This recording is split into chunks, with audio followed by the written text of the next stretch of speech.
Boys, good morning.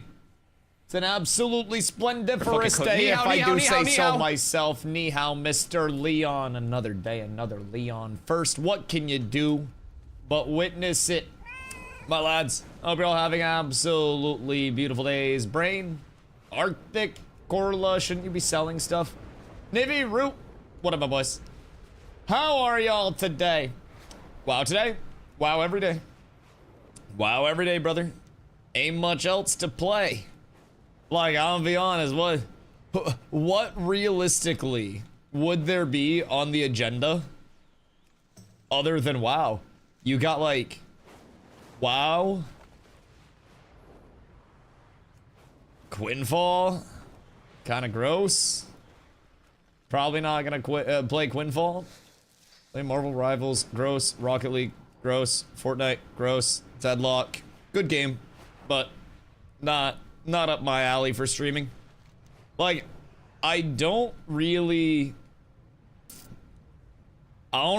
stream much other than MMO stuff anymore, dog. I'll be real. I just kind of vibe. I play MMOs. I go around all day and I chill and I yap. And then I hop off stream and I enjoy it. It's absolutely wonderful. It's absolutely swimming on my side, dude. And I don't have to go back to Fortnite at any point. That's the largest part. We made it out the Fortnite hood. That shit was cheeks. If WoW wasn't expensive, I'd play. WoW's $15 a month. Brother, that's literally one doink a month that you don't smoke. What do you mean? I'm in college. Okay, so buy 2 doinks, sell 1, and then you're good to go. What about your weed? The trick is to not buy pre-rolls, but if you're buying pre-rolls and they're cheap, then I got terrible news for you, brother. Got terrible news for you. Just cancel my Adobe sub. How much is the Adobe sub? Just got a dope banner for my house. Fungarian banner. I don't know why I thought you meant like IRL house. At one point, I thought you were talking about IRL. They're just running around and collecting herbs. I'm econing. So I start each day with a little bit of gathering, because gathering, as it was in Ashes, as it is in pretty much every MMO, you gotta gather. 60 pre-rolls for $60. Oh god.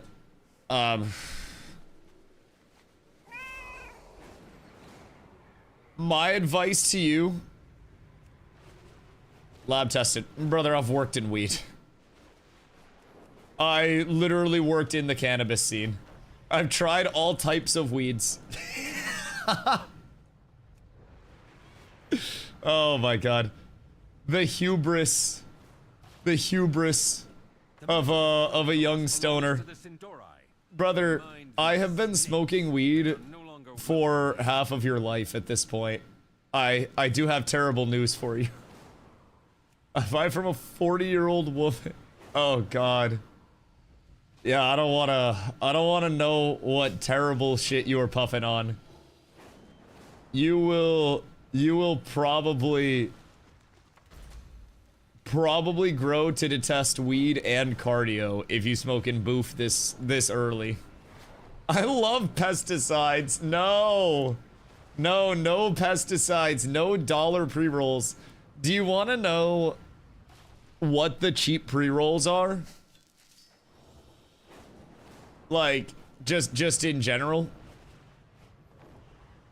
Because you effectively have, in industrial grows, in larger grows, in any grow that's actually like, you know, worth getting shit from, quantity-wise, for a dispo or for any reputable place to buy where you know you're not getting absolute butt cheeks.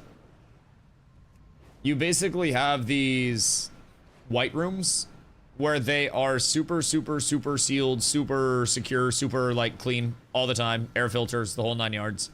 And then those are basically sterilized, cleaned like crazy. Anything that basically as a part of the grinding process and like the processing shit, ends up on a floor, ends up, you know, just extra, whatever it may be. That's what your super cheap pre-rolls are made out of. And that's also what gets sent off the blast into cheap extracts. So, I mean, it's not that it's like terrible shit inherently. It's just you're going to be getting like the worst of the worst. You're going to be getting like the shake equivalent of everything. It'll be like the end of the bag type shit. So, I wouldn't recommend. But, what about top shelf? No, I mean, I don't know how Michigan's scene is. Actually, no, Zine's out in Detroit. And Zine told me Michigan's scene is kind of bunk. But, he said it's not bad. Like, I don't know what your prices typically are. It's bad now? Yeah, new taxes.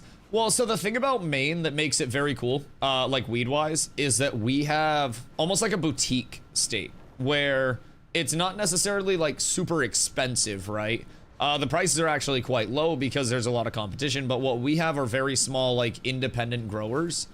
And because Maine doesn't have a lot of like super large weed corps or just corporations in general here, a lot of our stuff is sourced from very familiar growers that are just everywhere. So you almost have these like these specialty growers that don't try to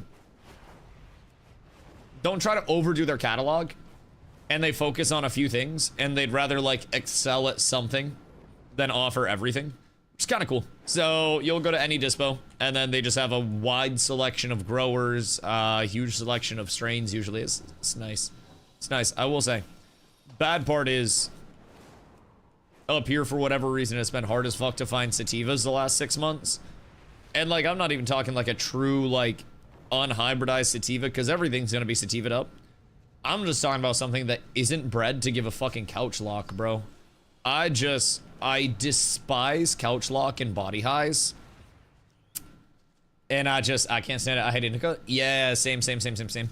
A lot of people say that they get anxiety from sativa, but like, I smoke a little sativa, and then I drink some coffee, and that powers me through my entire day. Today, I had a little bit of a noodle salad, because we have to clear out stuff from the fridge. And then I hopped on stream, and I'm good to yap. Now, if I was trying to yap 8-10 hours a day, and I was out here fucking puffing indica like crazy, bro, I'd get on stream, and I'd just be like Summit out here. Be terrible. Zendolf. I miss the old Zendolf. What's wrong with a little bit of fluoramide or Eagle 20? What the fuck is Eagle 20? Cause like, Eagle 20 is sounding freedom as fuck. I'm not gonna lie. Like it genuinely. Which WoW classic or what? Retail. Retail just got a big expansion. So basically, huge update, a bunch of new content, and a lot of people, myself included, I played retail a while back, but it wasn't very good, the expansion that I played it. So like the season that I played it in Fortnite terms, it just wasn't a good time to play when I played it last. So I was really hesitant to get back over to it, but this expansion has been really good so far. Really good so far. Like all of the content has been extremely fun. A lot of balance updates, dealing with a lot of the bugs, so. When did you play last? Because technically seasons has been the correct term for a while. Well, so there are like seasons, and then you have the expansions outside of the seasons, right?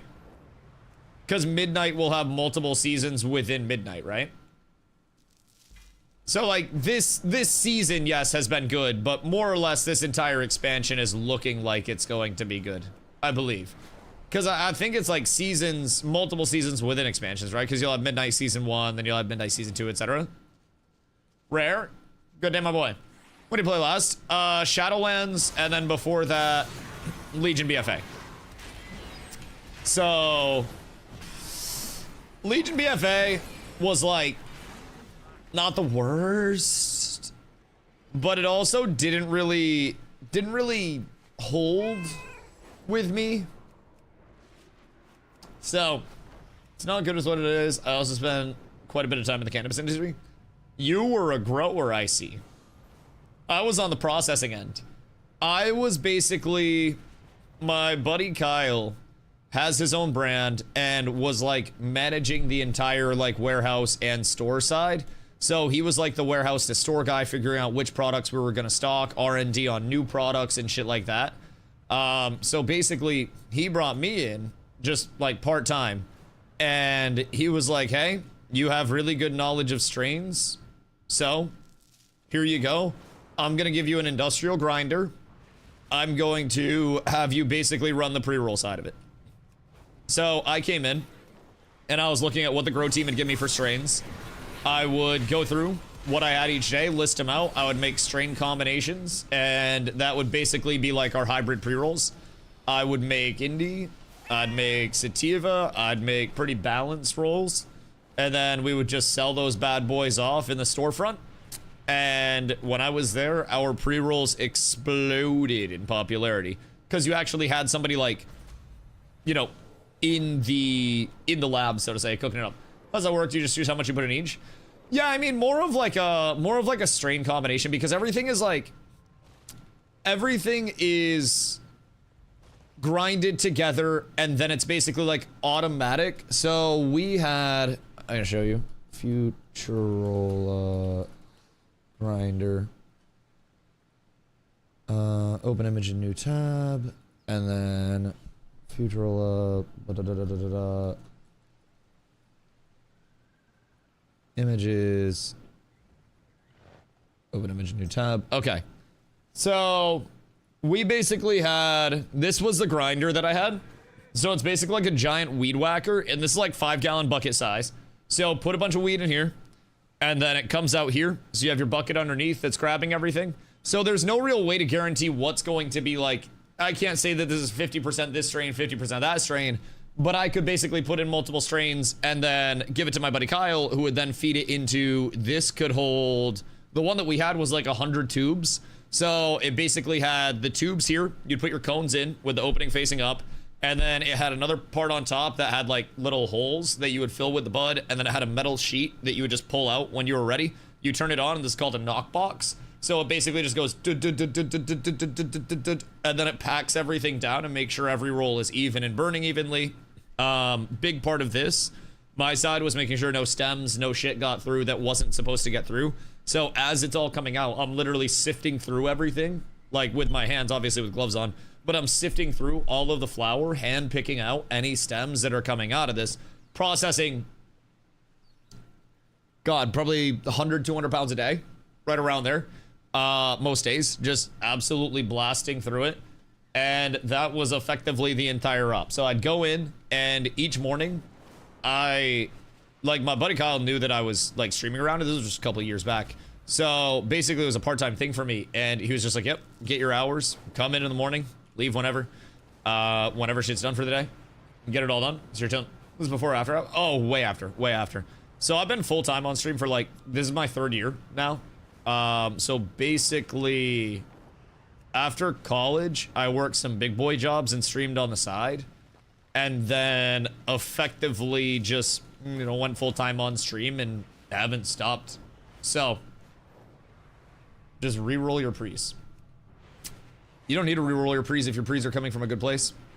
I have smoked hundreds and hundreds and hundreds of our pre's coming out of our process, and because our grind was consistent, because our bud was properly cured, and because everything was actually like QA'd, we had an incredibly smooth smoke from our pre's. And that's also why our pre's took off so much, because we effectively put not necessarily $6 of product, but I say we put $6 of work into a $4 pre-roll, and everybody else put $2 of work into a $4 pre-roll.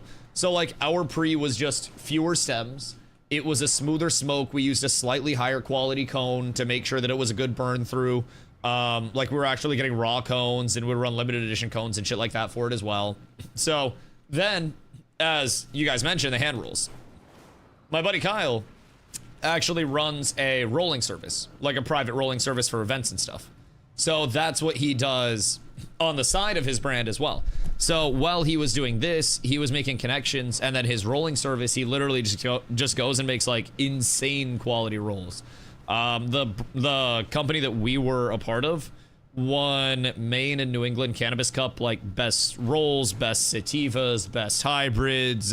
We fucking cleaned up. So it was a fun time. I learned an ungodly amount. Smoke long so after a pre-roll, it gets unrolled. Yeah, that's my thing too. I mean, I can't really, especially on stream, I don't really have the time to sit and smoke a roll properly, because anytime somebody just, I'm gonna be real, if you are a smoking man and you light a pre-roll and then you immediately just go into a death haul on it, like you're holding the lighter to it going, please don't smoke rolls anymore. You are disrespecting that shit. That is like putting ketchup on a fucking steak, dog. Just don't. Just don't. You light that bitch, you let it go out. You light another side of it, you let that get a nice, slow cherry accumulated, and you keep lighting each side slowly and letting it get a very, very, very small amount of heat, so that way you get a resin ring in your roll, and then you only smoke up to the resin ring as it's established. You keep rolling your roll in your hands, like rotating it like it's a fucking rotisserie chicken, and then you will have the best smoking roll of your life. But for whatever reason,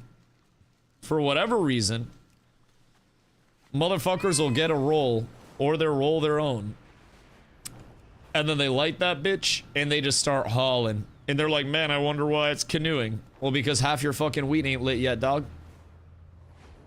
Literally half your product's just sitting there green still. You can see it on the top, but for whatever reason, everybody just wants to chief that shit. Chief that bitch. No, if you want to haul, smoke a bong like a real man. I think rolls are the fine scotch of the weed world.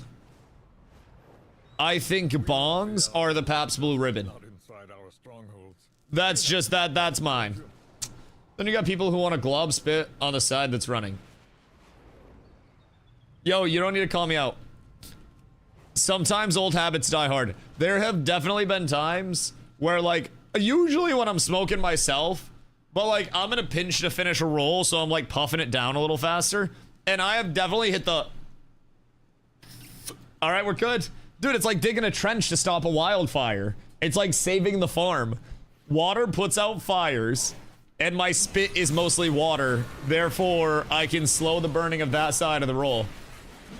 A little moisture is fine. Yeah, you got motherfuckers that'll hawk too on that shit. That shit's crazy. I've seen people do some nasty ass stuff, bro. I don't know, like... yeah, and it's also dependent on like who's doing it, right? Like, if it's the person in your friend group that you know has brushed their teeth that day and is like clean, then that's fine. But bro, if I'm smoking with a bunch of randoms and somebody just like puts their spit on my joint, I'm out, bro. I'm out. I'm gonna be like, yeah, no, I'm good with that, bro. I'm actually feeling it a little bit. I'm feeling it a little bit much right now, actually. We call it baptizing joint. That's fucking disgusting. Yeah, that's it. Hey, do that shit by yourself. I don't need anybody else's spit near my doink, dog. I'll be real. You keep that shit dry for me, please, for the love of God. Like, I need people hitting a social roll like they're a granny sucking a dick. You gotta just, like, if I can see your teeth, then I don't want you hitting my roll. I don't want that. I don't want that like lips out like a. No, bro, you don't need that to pull. You put the teeth condom on. You do not lick your lips before you go in. You give yourself the pinch with your fingies, and then off your fingies. Very simply put. Very simply put. Jesus Christ. Hey, Arctic, type an exclamation vanish for me real quick. It's a really cool command that I made just for you. Really, really cool command. I actually, like, I threw that shit in long ago exclusively for this situation. Don't think I'm built for arenas? Bro, it's just, I just don't care enough to sweat in that format. See, that's what I'm saying. That's what I'm saying. Like, arenas are fun, but I don't think people go into arenas, oh, excuse you, with the goal to have fun anymore. I think everybody wants to go in and glad grind and stuff. So like arenas, for me, the first day I went in, I was like, this is fun. But what's arenas? Like 2v2s and 3v3s. So you just go in and basically fight against another team, and then first one to kill the other one wins. So the arena says 1600 and put all my PP gear in the bank. Yeah, just get out of mana flux. I mean, bro, that's the thing. I would rather do BGs than do arenas, I think. BGs are just more fun. And arenas are cool, but I also, I don't know, even in New World, I liked arenas, but I could only play so many arenas each day before I was like, all right, well, that's good. And I didn't even have to deal with fears and silences and stealths and wombo combos. Like, New World had actually a really good combat pace to it. So, dual QBGs, need 1600 still. Yo, I'd be down. Because if I queue with a healer, then it goes fast as shit, right? Classic getting PvP buffs that don't need them. Classic go to the other one. Retail. Oh, excuse me, I just spit on my fucking shoulder. Gross. I went to cough and I just spit on myself. Speaking of baptizing the shoulder. My god. I baptized myself. Arena's 70%, getting interrupted and dealing with 2 melee on me the entire time. So much fun. Yeah! Yeah. It's very much an element of like CC, eat the CC, hold your CC break until you effectively can't function anymore. Pop your CC break, pop those shit buttons, try to live, try to counter, and then just CC versus CC. I mean, it's cool. It's cool, but back in around, I got to 2200 and 2's playing Cancer Comp. Oh no. Disc lock. What's worse, that or Rogue? Because Rogue also be kind of down bad. 25-minute arenas? Oh, God. Yeah, that sounds awful. That sounds really awful. But yeah, I mean, Battlegrounds sound fun. But then when you think about like ranked Battlegrounds, then it's a matter of like, you gotta run a certain comp. You gotta have all that shit. So then it's just a matter of like, go in, stomp pub BGs. But then pub BGs don't really have any like friction or anything on the line. So there's not really an element of like worth or not worth on pub BGs. It's just go in and frag out. And then you're like, all right, well, maybe if I just want to frag out, I'll go to arenas. And then arenas are, I don't know, arenas are just a little different. They're a different beast. I don't know, it's a little odd. But I just wish it like, I wish it did hit for me a little bit. Apes but together. You're like, thank you for the 9 months, dog. I appreciate you. Much love, much love. The baby doopy here. Goodness gracious. Holy Pelion on Holy DKs for 2s and Wrathworker. This still sounds good to this day, if I'm being honest. Still sounds very good to this day. But yeah, in a game where PvP balance is a side thing, right? And PvP as a whole is a side thing, and it's not the main portion of the game, and it never will be. Like, WoW could exist entirely without PvP, and nothing would change in the game at this point, because they're just accessory game modes. It's just another part of the population that they're appealing to with, like, time fillers and stuff to do. It literally could exist without them at all, without arenas, without battlegrounds, without any of it. And it could still be incredibly successful to this day. However, WoW PvP would not be large enough of a game to sustain populace solely off of the PvP scene in today's MMO world. That is a large issue. And I think from a PvP enjoyer standpoint, WoW PvP always just feels a little odd to me, right? I don't know.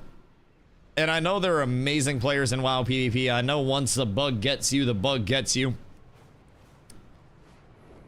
But I don't know, anytime I PvP not on like an action-y, at least like an action-esque combat, right? I just start feeling like it's less and less about mechanical skill and more about knowledge points and what counters what, and it feels like I'm just playing Magic the Gathering, but in a video game. And I'm not really trying to get that. The only game I really enjoyed PvP was in Arcade. I want New World PvP back. New World PvP was so fucking good. And I know people like, I know New World was not a measure of success, but the only reason, and I mean the sole reason why New World succeeded for the even length of time that it was alive, or stayed alive for the length of time that it was alive, was the combat and the PvP. If it didn't have that, that shit would have died 3 months after launch and been plug pulled immediately. Immediately. No fucking doubt in my mind, brother. No doubt in my mind. But the Gathering's more enjoyable. Shit, I mean, you might be right. You might be right. Maybe I just become a Magic streamer. Gretton could probably get me into Riftbound. I would just need to learn some League stuff.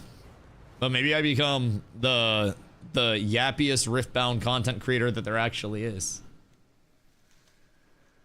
Stream League of Legends instead. I would rather make an OnlyFans. Like, if I'm that desperate for money, I'll literally just post a picture of my butthole. I would rather not have to stream MOBAs again. And it's not even like the League lore or anything. I just don't want to stream MOBAs. I wouldn't stream Dota right now either. A, because I'd be washed as fuck, but I love MOBAs. Yeah, back in my day when I was around your age, I love MOBAs too. Deadlock time? Deadlock's evolved a lot. I played Deadlock when it was first coming out. And then, like, first early Deadlock, back when it was 4 lanes and shit. That was fun. Played myself a whole lot of Mo and Krill, enjoyed the fuck out of it. It was so much worse than 4 lanes. Oh yeah, it's come a long way. It's come a long way. When I was playing Deadlock, like the same reason why I don't really stream Fortnite and shit like that anymore, right? On top of me just being old and bad at games like that now, it's also a matter of, as you can tell, I really like yapping with chat and having a ton of conversations with chat all the time. And I can do that in something like an MMO because I start my day by gathering, and then I can go around and I can do delves. I could go do dungeons with people. I could do some battlegrounds, whatever I wanted to do. Yo, Damien. Good day, my boy, and thank you for the hydrate. Let me get up in the sky so I don't get fucking wombo comboed real quick. I appreciate you, my dog. I got the coffee coming for you.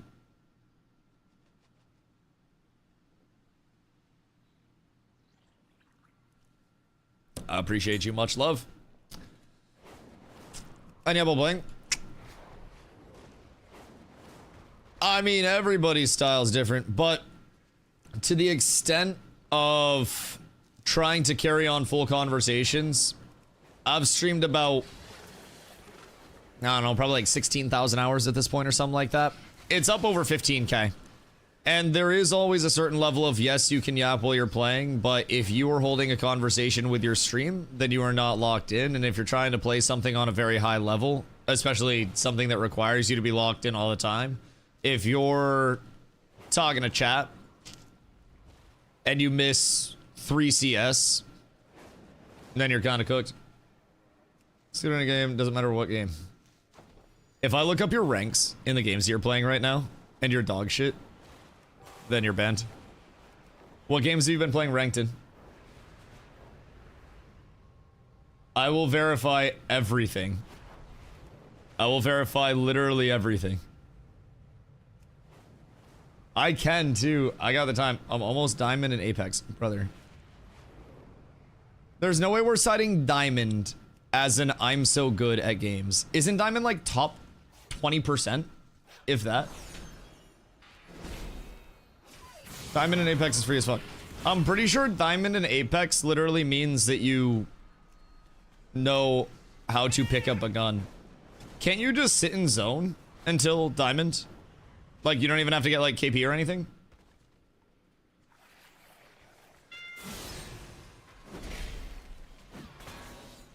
You've lost my faith.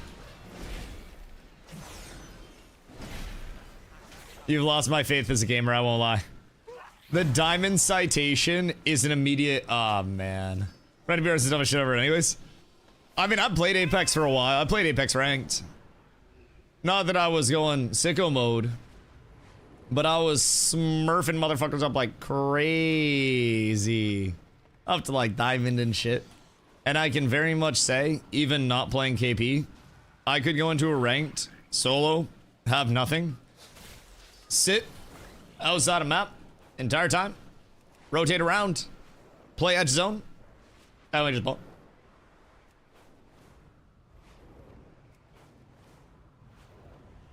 And there's ball.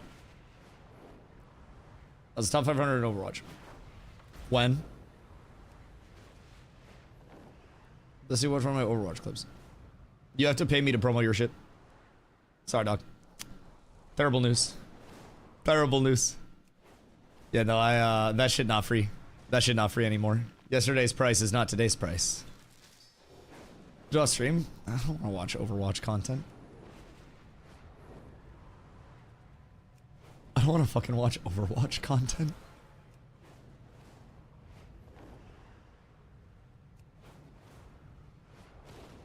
Play your phone right now. It's on my Insta. Brother, I don't have Instagram downloaded anymore. I'm so sorry. Yeah, no. I got terrible news for you. I have absolutely terrible news. You know what the funniest thing too about the COVID youth is? With no proof of credentials, they must puff their chest out at everything. The hubris makes them short-sighted and makes them lack the growth that they need.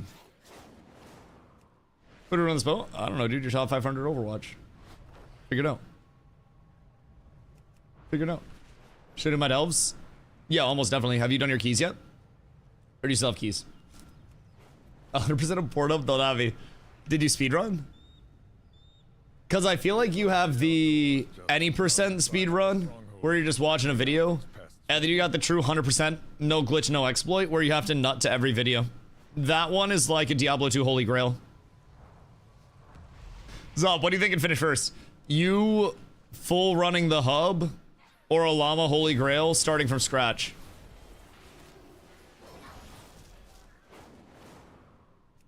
Because I feel like it might be the Llama Grail starting from scratch. Llama Holy Grail by a mile. Man's 3 weeks in. And you're just fucking dying on stream. The Zop stream goes up and immediately everyone just says, oh fuck, not again. Crawls his way onto the screen. Jesus fucking Christ. Jesus Christ, you truly love to see that shit? Truly love to see it. Can I solo T8? Yeah, you should be able to solo T8 easy. I would just say have Valera as your follower, but I mean, I one-pull T8s very, very, very easily. I mean, depending on what the, what the delve is, of course. But like, T8s are super, super, super chill. I would just have Valera as... Like, if you can tank, then have her tank, have her heal. If you can't tank, then have her tank for you. Tank Valera goes kind of fucking crazy. Note as well that you can like move your Valera around by pinging. So if you do want to like move her as a tank or anything like that, then you can just like move her around, have her position around walls and shit. Just be careful doing that near mobs, because she may go on an absolute tangent and want to absolutely murder some mobs. So just be cautious there. Just be very cautious there. I don't have any more key shards. I should probably continue doing my bountifuls though, just so I can get my delve XP up. Like, I do desperately need the delve XP, because once I can get to T4, that allows me to get myth crests out of T11 delves. So that's just an immediate, very large upgrade. So I should probably just go through, run all 4 of my delves real quick. But not having the keys feels very sad. Feels very sad. I should probably run them on T11, so that way I can get the most out of it. But yeah, I mean, if you have your Valera heal, it should be pretty chill. My Valera right now, I have Combat Curio as Holy Bounding Hand Grenade, but there are a few other ones that you can use. Personally, if I'm fighting like much more difficult stuff, Mantle of the Stars is good as an oh shit, especially as that goes up higher and higher in rank. Hand Grenade is a nice stun to have as well, so it's kind of nice. But Building Bountiful matters. Without the keys, could just spam any of them. I'm pretty sure you could just spam everything, yeah. I'm quite sure. Now, I know the Bountiful, like, goes away after you do it once, I think. I don't really know. We'll see after this one, because I don't have my keys. So, if you're going through a long delve, you could always run Eben as well, and then you could pick up the subjugated burdens and shit, but only goes away if you open the chest. Interesting. Interesting. Yeah, we'll see what's up. Deep within the Swap Drake fishing farm. Gotta be like 15 hours deep. No egg yet. Bro, I got bad news. The average, like, expected number of casts until you get it is supposed to be about 15,000. How many years to catch up? What, with WoW? Not long. WoW leveling's fast now. There's a lot of information, though. Like, you'll probably be pretty clueless for a good amount of time, and that's if you're taking in a lot of info, but... Whoops. Almost did myself dastardly there. If I do say so myself, I almost done fucked up.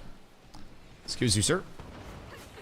That's always super satisfying, I'm not gonna lie. That damage makes me very, very, very happy. I just do Bountifuls every day. Do your Bountifuls rotate out? Because I'm not quite sure, like, yeah, I'm gonna be real, I don't even know what the Bountiful necessarily gives as a modifier other than the ability to have the Bountiful crest where you get your keys out of it. I'm not particularly certain, but I'm sure there's something, maybe like more crests or something. So, what's the difference in, I don't know, maybe rep gains? Like, the renown from completing the Bountifuls may be higher in terms of that side of things. But I haven't, I'll be real, I haven't paid enough attention to actually, like, discern it for myself or not. So, who knows, man? Who knows? Pew. It is an interesting thought, though, of, like, can you just spam the exact same ones all the time and then not have to worry about jack shit? Because you probably can, realistically. I don't see why you wouldn't be able to. Does this just stack up a dot as well? Because I can just weave that in with coolies. And then I think it stacks up a dot? No, I don't actually think it does anything to people. Or does it? The D-Weeder. Killing nearby lumen bulbs and light bloom and damaging larger light bloom. So it doesn't do that much. Reddit says it gives Delver's Journey. Oh, for Bountifuls? And it doesn't give the Delver's Journey for not doing Bountifuls? Because the Delver's Journey is like your renown for it. So doing those is probably gonna be massive. So rep, yeah, exactly. So just, whoops. So getting the most rep out of it that you can. So it makes sense to like add the 4 Bountifuls on each day. And then just kind of run through those. I would assume the most rep comes from T11s. But I'm not sure. Almost level 4 now? Oh, fuck yeah. So, how long would you say you've been actually doing the Bountifuls for as well on your end? Because, like, daily? Well, like, how many days, I guess? At least 3? And total of what? Just, like, a couple of weeks or so? Does anyone in the guild have the Drake? I don't think so. Like, right off rip, I don't believe we have anybody that's been going crazy on the fishing grind, because it's such a long grind. It's fucking 15,000 expected casts. I think a lot of people just looked at that and said, fuck that. Bountiful started this week. Oh, wait, you're so right. Time flies when you're having fun, brother. God damn, they really did, huh? That's fucking wild. It feels like it's been so long. So 6 days? How close are you to 4? Because 4 is when the 11s start giving you myth crests. And I don't know if you can get Myth Crest right now, but halfway. Yeah, we'll definitely need to get that. Coffee, good day, my boy. How are you? I hope you've been exceedingly well, brother. What are you getting up to today? I think, yeah, we got some little snow flurries coming down in Maine. I built a snowman last night, so that was kind of cool. It's kind of fire. Had a nice opportunity to get outside. After that, I'll be right around 4. Are there any other ways that you can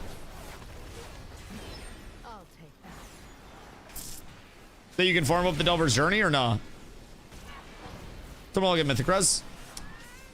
Mythic Crest we also get relatively easy through M pluses, right? I don't know why I'm going this way. It is not necessary. I do not need to be doing this.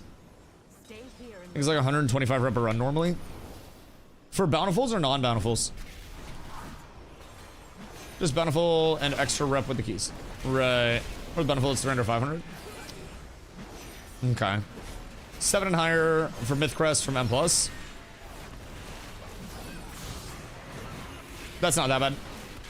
That's not that bad. Something tells me with any form of solid group, we should be able to get 7+ right off rip. I mean, it doesn't immediately seem like it's going to be a huge deal, but maybe we get blasted. Maybe we get blasted. Because I know... Let's see. Oh, wait. No, they changed it this season, right? People have been saying 7+, but I'm 99% sure. We're actually talking about this yesterday. I think it got changed for midnight to 9+. Because this says Mythic Keystone Dungeons for heroes up to 8. It says +4 to 8. And then Champs is 2 and 3. And then Veteran is... I don't know. I would assume heroes. But it looks like, unless the in-game UI is wrong, that we're gonna have to do 9s to actually get that. That just reminded me about it. Which makes it a little bit more interesting. Just from that standpoint. 7s are hero track. Yeah, I mean, 7s are still like the top end of hero. They redistributed them by the look of it, so it's 4 to 8s now for hero Dawn Crest according to the UI. So I don't know if the UI is wrong or if like they did actually redistro it, but there have been a few people that thought that it was 7s, and that's what I was going off of for a while. And then I was looking at the UI one day, and it was a little off. What's Wildhide have? Oh, whoops. Me not paying attention. Midnight Season 1. Yeah, it says heroes up to 9 on Wowhead as well. So that makes sense. And then 10 pluses. Your vault gives Myth 272, and your end of dungeon is 266 hero. So, Luffy, what up, dog? Half English, half Irish girl that you met at the furry convention in London. Oi, governor. I was the one that was cosplaying as a teacup, so everybody would want to drink me. I hope you remember my fit. Hope you're having a good day, dog. What you getting up to on this fun one? Where the fuck did that copy pasta come from? And why'd you yell my name at me? It's like you were super excited. I don't blame you. I'd be excited too, but... God damn. God damn. Trying to plug normal and heroic voice storm. Normal. Chill. Heroic. Probably tough. I wanted to get back into heroic today, but I think Crixicus is busy tonight, so I don't know if we would have both tanks. So, I mean, we could always go in with another tank and then just figure out the mechs, because everybody, I feel like at this point, we at least have 2 more bosses that we could get mechs down for. So, like, Voracious and then fucking Godzilla Man, Chimeras. Voracious shouldn't be that hard. Yeah, no, I mean, Chimeras and Voracious should theoretically be pretty chill. Like, you'd think, but... What? What? What are you wanting?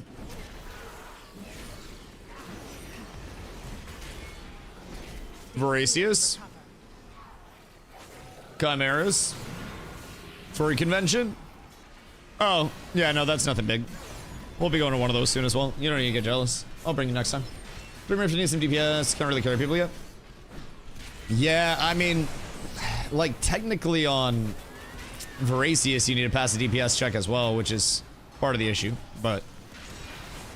This is TwitchCon? Yeah! Yeah! TwitchCon's very... furry... adjacent... at this point. Like... TwitchCon is... a mix... of like... I don't know, you have your 4 demographics at TwitchCon in terms of your content creators, right? You've got your IRL streamers that want so badly to be Kai Cenat that they emulate him with every step that they take, okay? You have your e-girls that are effectively wearing a loincloth to the convention. More power to you, queen. Do whatever you'd like. Then you've got your furries and VTubers. I put them into the same realm because effectively those are your humanoid adjacent TwitchCon attendees. So your furries obviously go around in their fursuits and shit and they just embrace that. But the VTubers are an interesting one at TwitchCon because they just go around as an iPad. Like they have little iPad handlers that'll go around with them on iPads. But the really rich ones go around on these like robot carts that have a screen and a microphone and you can like interact with the VTuber in real time and stuff. And it was so weird last year because I saw a VTuber like conversation where basically the iPad handler was holding the iPad up to one of the screens of like the VTuber cart. And so it was a VTuber talking through a screen to an iPad, and it was like another VTuber. That one was strange. And then also, you had the super dystopian element of like a bunch of people just huddling around this VTuber cart. That was a little interesting to see as well. It was like this horde just standing around. And it looked like somebody fucking died or something. And I finally get a look in to see what's going on over there. And they're all just huddling around a goddamn iPad. Well, actually, this was one of the standalone cards. This was the rich VTuber. But goddamn, I was confused as hell. People carry the iPads? Or they like RC cars that scoot around? They got both. So, like, the poor VTubers are carried by the iPad people. And then the rich VTubers, or the ones that want to rent out the carts, have the little RC carts. And then they have a handler walk around with them to make sure that the RC cart doesn't get, like, stuck or anything like that. I wonder what happens when the RC cart has to go to the bathroom. Do the handlers go in with them? It's an interesting thought. I'll have to keep an eye on them next year, see what their movements are. See where they're going. But yeah, so... do they just like go, well, probably.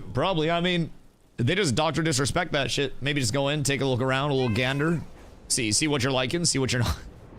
God fucking damn it. God fucking damn it, doctor disrespect. We had the indicators. Wallybot would go so hard. Bro, we're not long from that. Like, hold on. I can show you the exact cart. VTuber TwitchCon cart images. Let's see.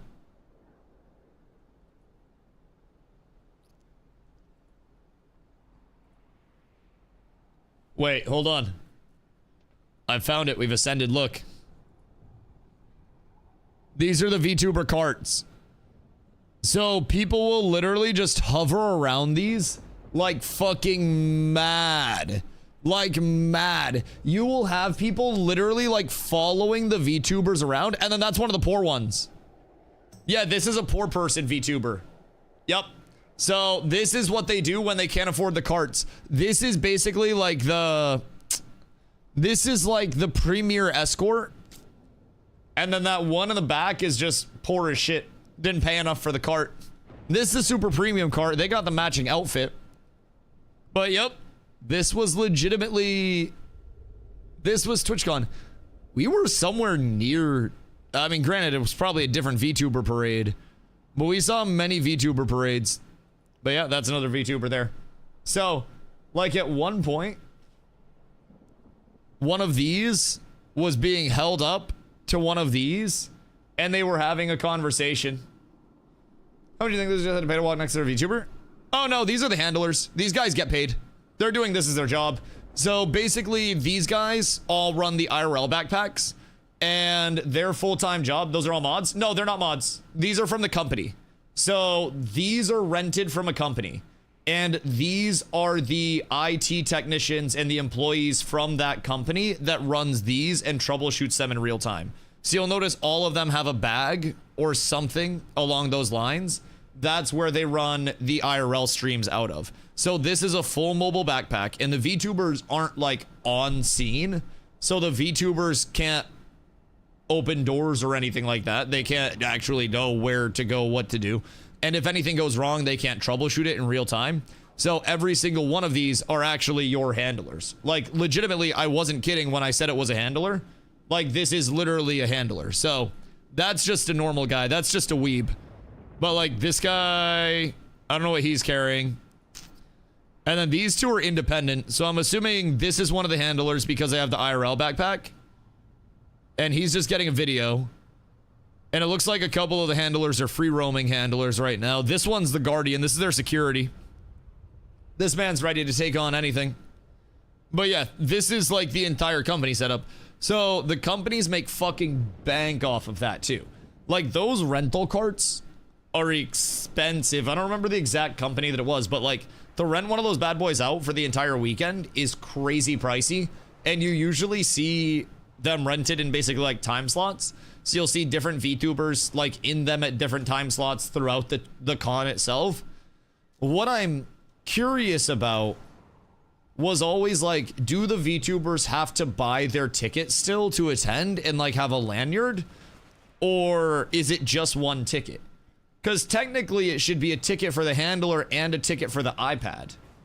But also then whenever they switched, it would have to be another ticket for the iPad. So I'm not quite sure how that side of things works. But iPad lanyard, weird times. Yeah, there were VTuber meet and greets where like people were bringing gifts to the VTuber, and then people were mad that the staff at the venue, which aren't associated with the VTuber at all, threw out a lot of the gifts because the VTuber wasn't on site to actually accept the gifts. So the staff gathered the gifts and then threw out the gifts, and people were literally like, why did they throw these away instead of sending them to the streamer? Oh my god. And some of the streamers were like, hey, I've reached out to the venue staff to make sure that we get this stuff. But I'm like, damn, bro. Like, if your streamer wanted something, they'd probably have a PO box, right? Like, some gifts are cool and all. Like, shit, Hosey brought me a Tesla robot, and that shit's dope as fuck. But that was an offering to try to get me converted to Tesla.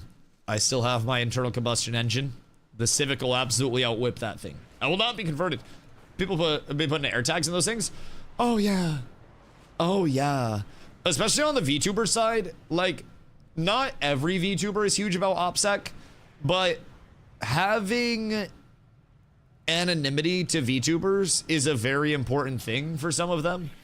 And the second anybody knows where to send something, like if you're contacting a venue to send you something and you have to give your information and address to some random person to handle that stuff, and then that mysteriously gets out, yeah, you probably can sue and everything, but unless there's a way to prove exactly where that came from, then you're not gonna get shit off of that.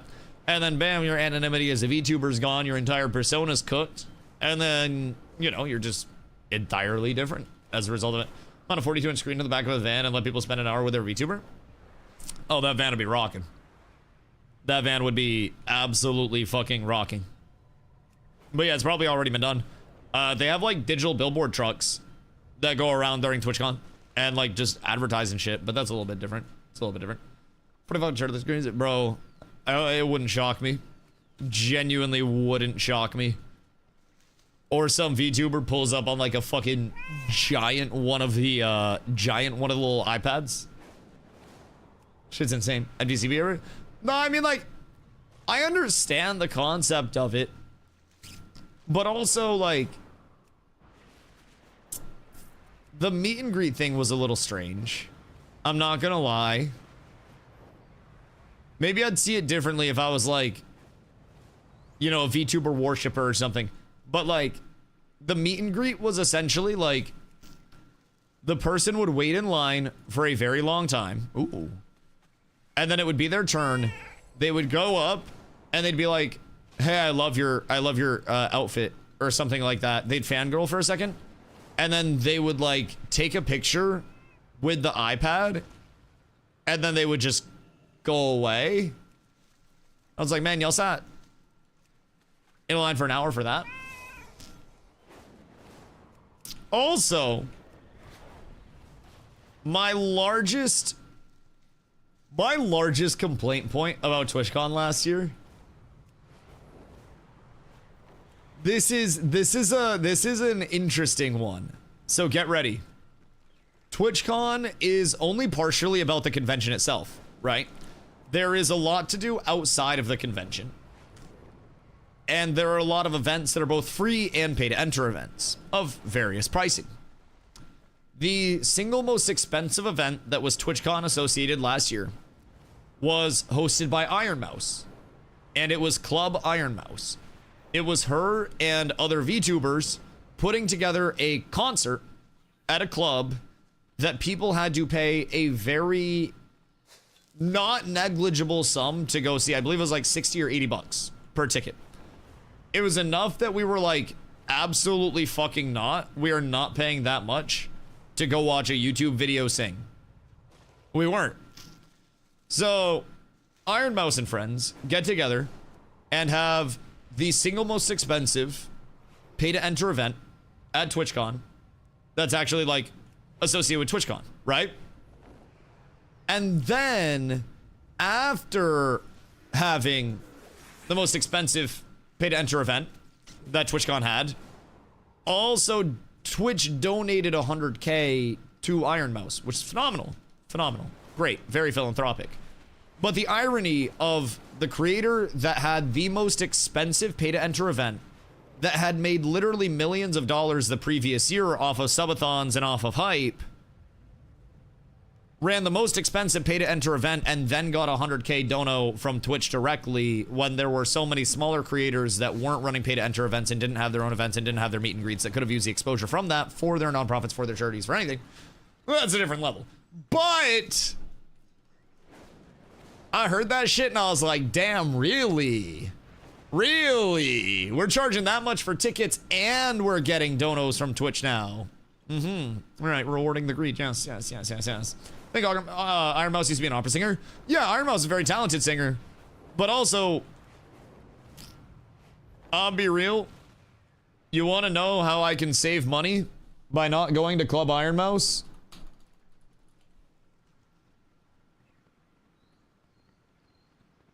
Iron Mouse singing. And guess what? I watched her sing for free before at the Streamer Awards. And I didn't have to pay an exorbitant amount of money for tickets. That's the thing about VTuber. I just don't understand.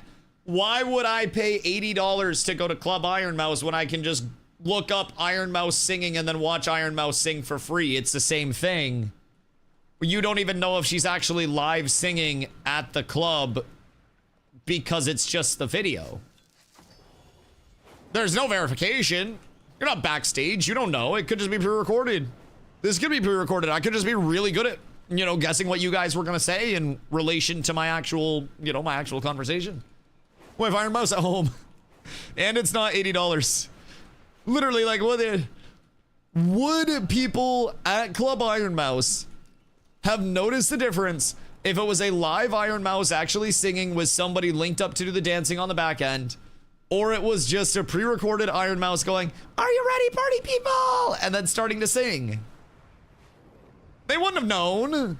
And they paid a lot of money to go see that regardless. It was the most expensive event at TwitchCon. I put money, it was pre-recorded. Supposedly live. Supposedly live. But you know, TwitchCon's interesting. TwitchCon is fun though. TwitchCon's fun. You see a lot of shit that you're just like, huh, that's cool. I will say, slight other, I don't just want to be complaining about goddamn TwitchCon all day. But the de-evolution of Artist Alley needs to be studied. Artist Alley is basically a bunch of booths that people can apply for where they can sell their own handmade crafts and bring their, you know, their small business stuff there and show it off. Bro, the amount of shit in Artist Alley this year that was just like AliExpress, Temu, like actually just bought, mass-produced, and then trying to resell it at TwitchCon for exorbitant amounts of money was so bad. People would say that their shit was handmade, and then you would just look at it, and every single handmade, hand-crocheted thing would be identical. Zero variants, zero changes in stitching, zero anything. Looks like it was made by a robot. Wouldn't a pre-recorded VTuber be the live singer equivalent of lip-syncing? No, because I think a live VTuber on a pre-recorded track would be the equivalent of lip-syncing.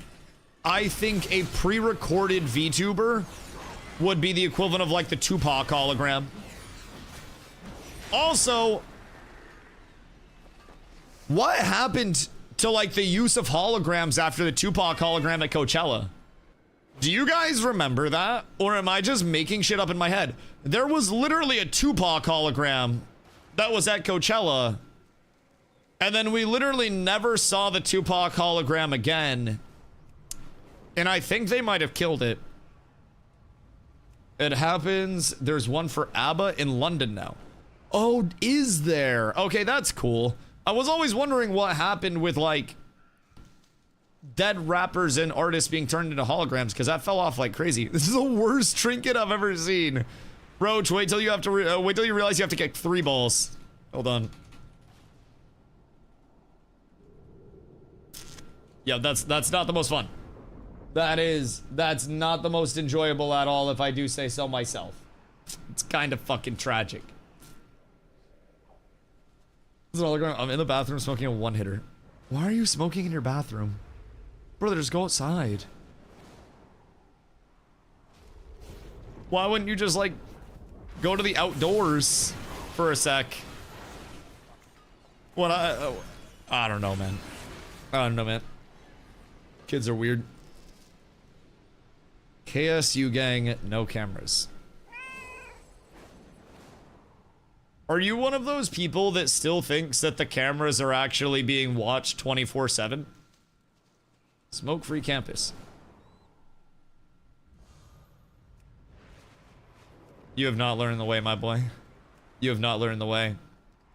You know that there's a higher chance of it coming back to you if you smoke in a bathroom at a college, and then the bathroom smells like dank, and somebody goes into the bathroom, and then they walk around the floors, and they find the room that also smells like dank.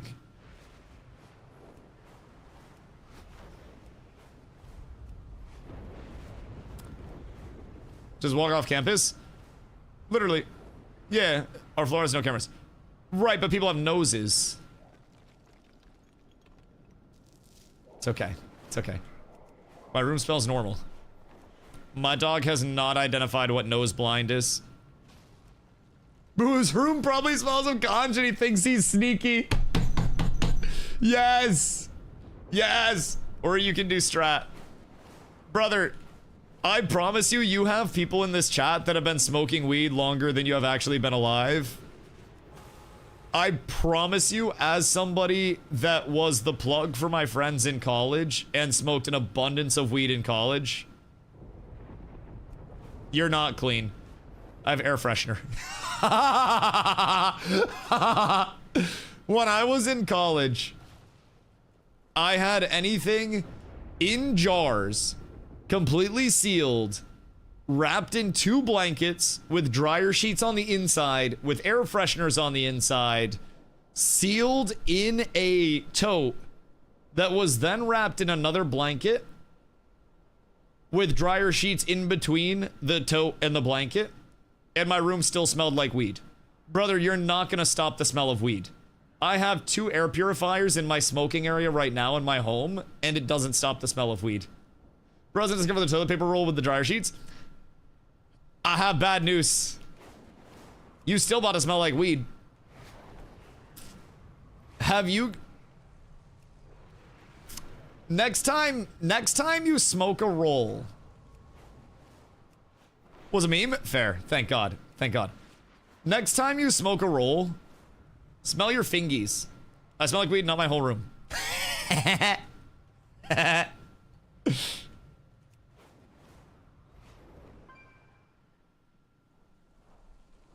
I admire your young man hubris.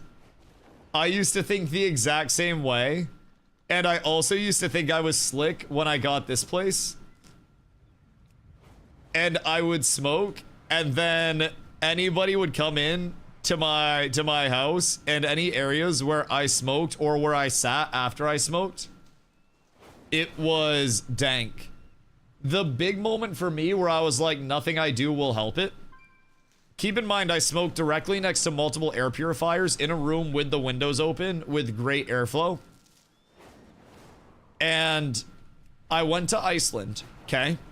When I went to Iceland, I packed clean clothes that were in my bedroom where I don't smoke. I don't smoke in the house, okay? I packed clean clothes that were just washed before we went to Iceland. Got to Iceland, hadn't smoked for a few days, opened up the clothes bag to get clothes out, put my head in, and I was like, God damn, why do I smell weed? And Carla's like, that's just what your clothes smell like. Bro, it permeates. You can't get rid of it. Like, you can try, but I promise you, that shit still smelling like loud as soon as your door opens. Like, if you smell like weed, and there is air around you, the air is going to get the particulates of weed that is clinging to you. Promise you the steam helps minimize. Brother, I know older smokers. Listen, I'm gonna let you think whatever you want. I'm gonna let you think whatever you want. I'm not going to discuss actual science with a man that is barely a man, first of all, that has smoked for long enough to experiment with a year or two worth of weed. Oh god, this is he said, she said. No, this is your hubris and your lack of just existing in the world showing through, and young person ignorance, where you think that you have the answers, and people that have gone through it for years and years and years don't have the answers. It's like if you were to deny mathematics because you think that 3 + 2 = 6 and you can prove it because you smoked the ayahuasca once. I got terrible news. What I go on myself? Man, if you're asking people after you smoke if you think that or if they think you smell like weed and they're saying no and you smoked any time within 2 hours, you're probably just asking people that are nose blind to weed or have been around it too long. Because I can promise, dog, I smoked about 2 hours before I saw my parents. Last weekend or the weekend before, the one that I went to look at houses. I was looking at a house about 2 hours after I had got to there, right? So 2 hours, drove with the windows down to air out, and 2 hours after looking at houses. I'm walking downstairs and my dad's walking behind me and he goes, it smells like fucking pot in this house. And I said, yeah, it must be the house. Bro, I promise you that shit smells. The house didn't smell like weed, by the way. I smoked 1 bowl 4 hours prior. Outside. It clings. My roommate doesn't smoke or drink at all. If it's your roommate, they're nose blind to it, dog. I have terrible news. Like, if you smoke with clothes on, your clothes smell like weed, and it will permeate even after you wash your clothes. If you spray air freshener, it might smell like air freshener and weed, but it's gonna smell like weed. Like, I got terrible news. People like you and I, and people like Carla who don't smoke and they're around it, Carla doesn't smoke weed at all. The first time she was up at the house and I was smoking weed, she was like, oh my God, what is that? Now I smoke, and she doesn't really notice the smell that much and can actually sit out with me while I smoke because she's gone nose blind to it. And then when I get fresh weed now, when I'm talking to her about like, oh, this one smells lemony, she's been around the nose blind, like the weed smell enough to go nose blind to it that she can now actually smell terpenes in weed without even smoking it because she's been around it for so long. Like, maybe it's her weed, maybe mine sucks. No, I mean, I genuinely just think people go nose blind to it. And like, you don't understand how fast it how fast it is to go nose blind. If you're taking a shit, the bathroom still smells like shit, but you're used to smelling your shit 30 seconds into the first poop coming out of your butt, so you go nose blind. That's why if you walk out the bathroom and then back in the bathroom after you shit, you go, it smells like shit in here, because there's shit floating around in the air. Like, particles hit your nose, and then it takes 30 seconds to a minute to go completely nose blind and adjust. Ozium works pretty good, but just for the air. If your fingers smell, you probably smell. I had a roommate in college that thought spraying Ozium into a car would get rid of the smell of weed. So he would set an Ozium off like he was fumigating a fucking car. Or sorry, like he was fumigating a room in his car and would like tape down the button and throw it into his car.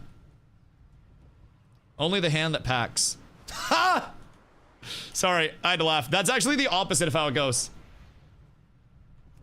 So, if you think that fresh weed lingers more than combusted weed does, brother, I got terrible news for you about science.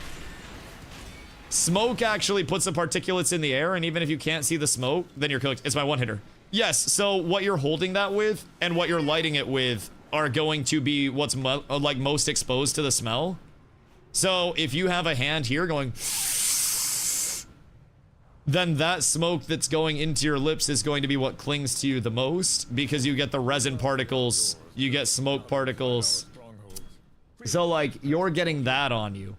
Like, anytime you hit a roll, anytime you hit anything, it's on your hand that's holding it. I feel like I'm gonna do smell. That's what I'm saying, man. I don't get it. If you're smoking a J, your lips, breath, and fingers are cooked for like 10 hours. Yeah, and you're not getting that shit out. You're not getting that shit out, brother. I'm telling you. Also, Medieval Marty, what up, my boy? Like, we're telling you from experience and wisdom, Brody. It's better to just go off campus. I don't know, like, how long it would take you to get to a spot where you're literally, like, on a street or something.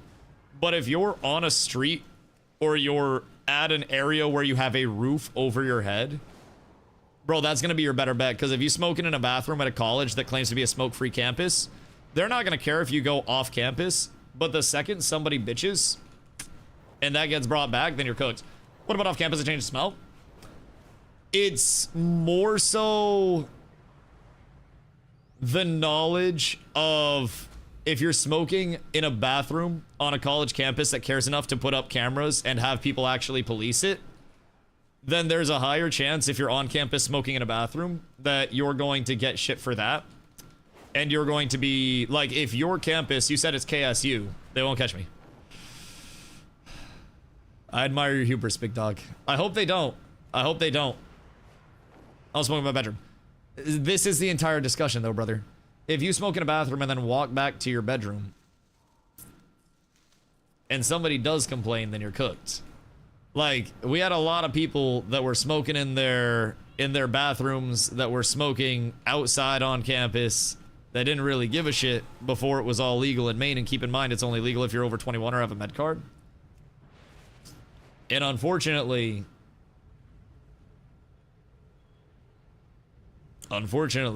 depending on how serious your campus takes the whole smoke-free shit, we had people get escorted off campus by cops and then just get completely dropped from all their classes and shit. Like, if their policies are crazy,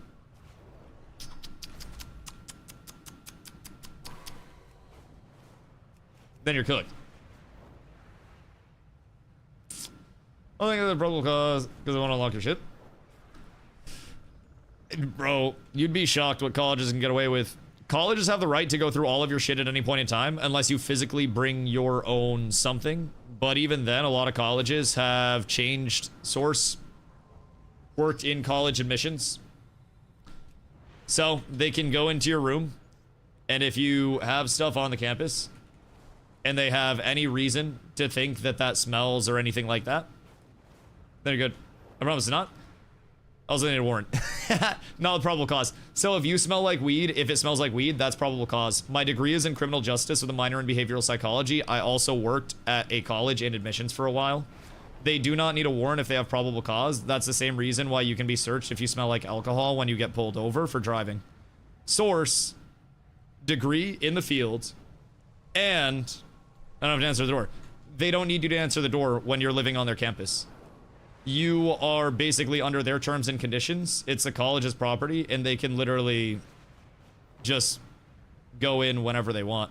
Like, you don't have any rights on a college campus. That's the biggest thing. The college owns you.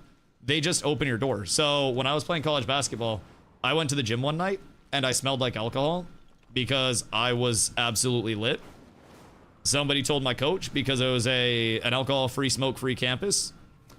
RAs went into my dorm while I was gone. They went through our fridges. They found my bottle of Sfed.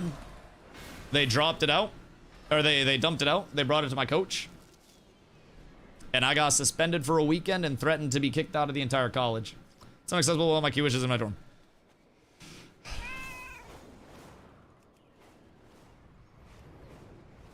See, that's the thing as well, though, brother. Like, they're not gonna get a locksmith. They also don't need one, though. Like, this is the thing. They can just... I'm gonna let you do your thing. But they can legitimately say, you are on our property. We have probable cause to believe you have contraband in this safe. If you do not open it and show us that this contraband is not there, then you will be dismissed from this school because it's a private business. And then you can get nuked. So, we just trying to protect you. Whatever, freedom doesn't exist in a private business. And colleges are a private business. So if I have a no smoking fent in my, in my store sign, and you're smoking fent in my store, then I can kick you out for smoking fent in my store. And if you're paying to attend an area, then you are unfortunately at all of their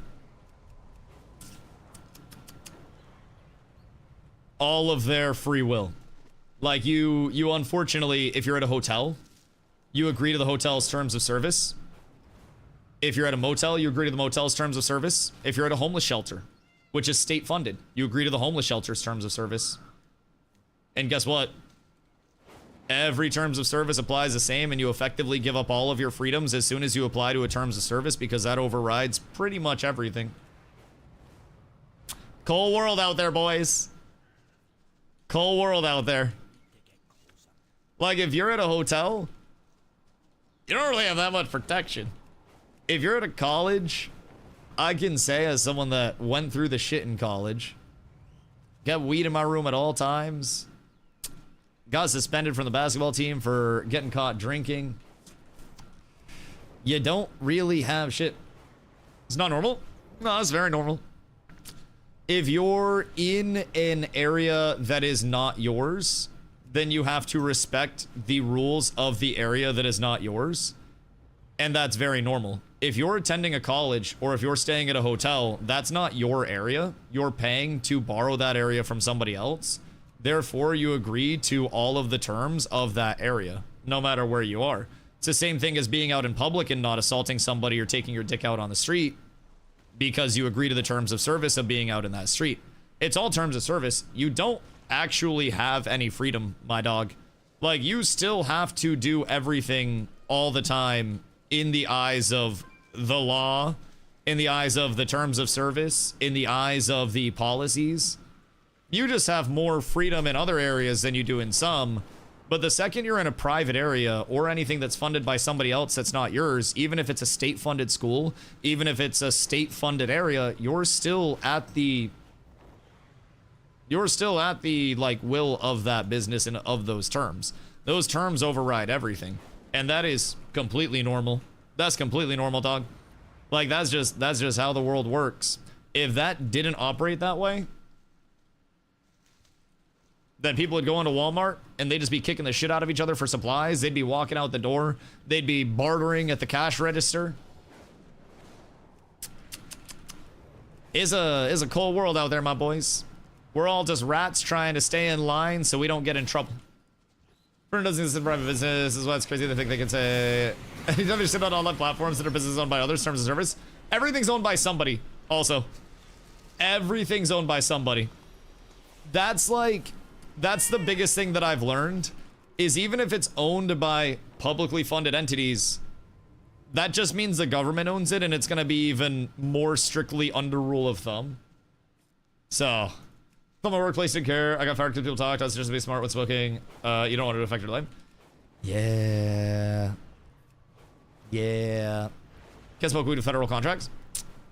If you have anything federal, yeah, that's the big cutoff with it. Cool thing in Maine, side note, Maine state jobs, like not necessarily like state, but anything that's not federal in Maine, so technically state as well. Like since Maine is legal, but the federal level isn't, anything that doesn't have federal oversight and federal involvements, they ain't even test for weed anymore. It's not even on the test up here.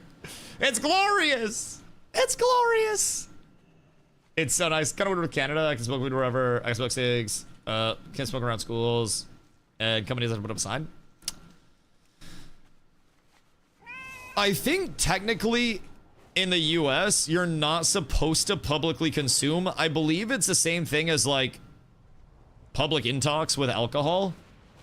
But I can personally vouch nobody fucking cares in 99% of areas unless you're being obnoxious and somebody is complaining. I have walked around every major city that I have visited. And I smoke a Bolski and look at the buildings. I enjoy my time there. 3 people on work on pop using synthetic this year. Oh no. Oh no. Cause like the old tests. Oh god, what was it?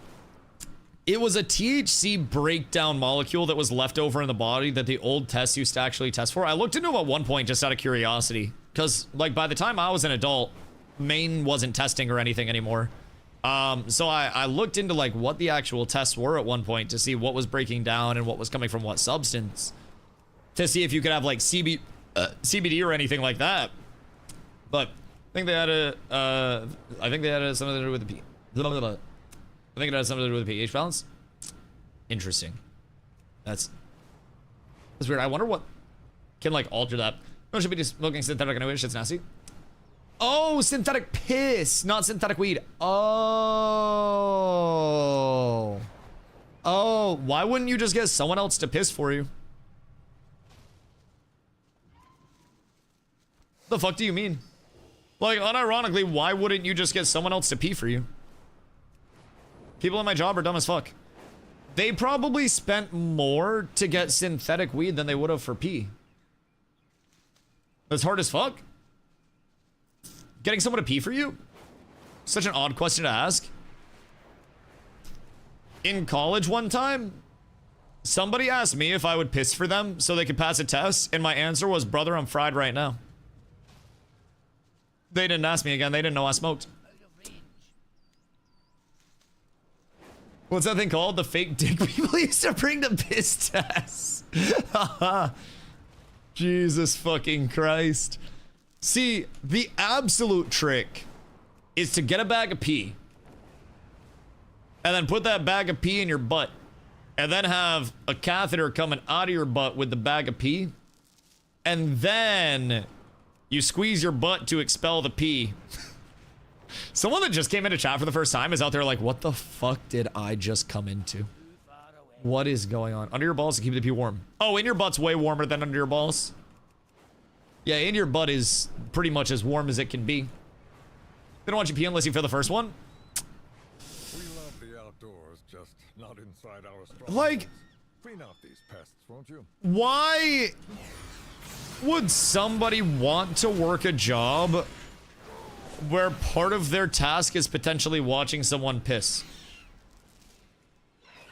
I'm just not the weirdest subject we've had in here. Yeah, no, that's very true. Yo, journalists, what up, dog? In the military, they watch your dick every time. Why am I not surprised? Something tells me it's very high-ranking members of the military too. Very clean-cut, grizzled, older men that definitely have wives and kids at home and definitely don't want to stare at someone's dong. I work in vet med. That's admittedly part of my job too. Like, vet med as in like veterans, or like you're a veterinarian? Because that either means you work with veterans that have PTSD and you're like, all right, you can piss, nothing bad's gonna happen, and you gotta like watch them while they pee, or you're watching animals pee. Veterinary medicine. Oh, that's easier then. I feel like looking out for an animal while they're taking a piss is a lot better than like staring at a human's dick while they piss. Granted, I don't really know what you're making contact with, but like when I had dogs and stuff, I'd look out for my dude while he was taking a shit. Like, he'd be looking over his shoulder at me too. He'd be taking a shit in the corner. He'd be like, yo, Dusty, you got me? And I'd be like, yeah, I got you, dog. Like, sometimes you gotta watch your homie's back. But I don't know, I wasn't like staring at his starfish or anything while he was taking a dump. I was just kind of there in case anything went down. Like, humans got guns and shit, you know? We got that backup. Throw another piss and then throw the pee catcher tray under them. Like you're trying to fucking get the brush on curling just right. But I'm gonna shit without my watching outside. Bro, it's dangerous. Like, we don't think of shitting as a bad thing because we're in this nice protected room where like the door closes and we have the fan and we have a comforting, you know, seat, and like some of us have bidets and stuff.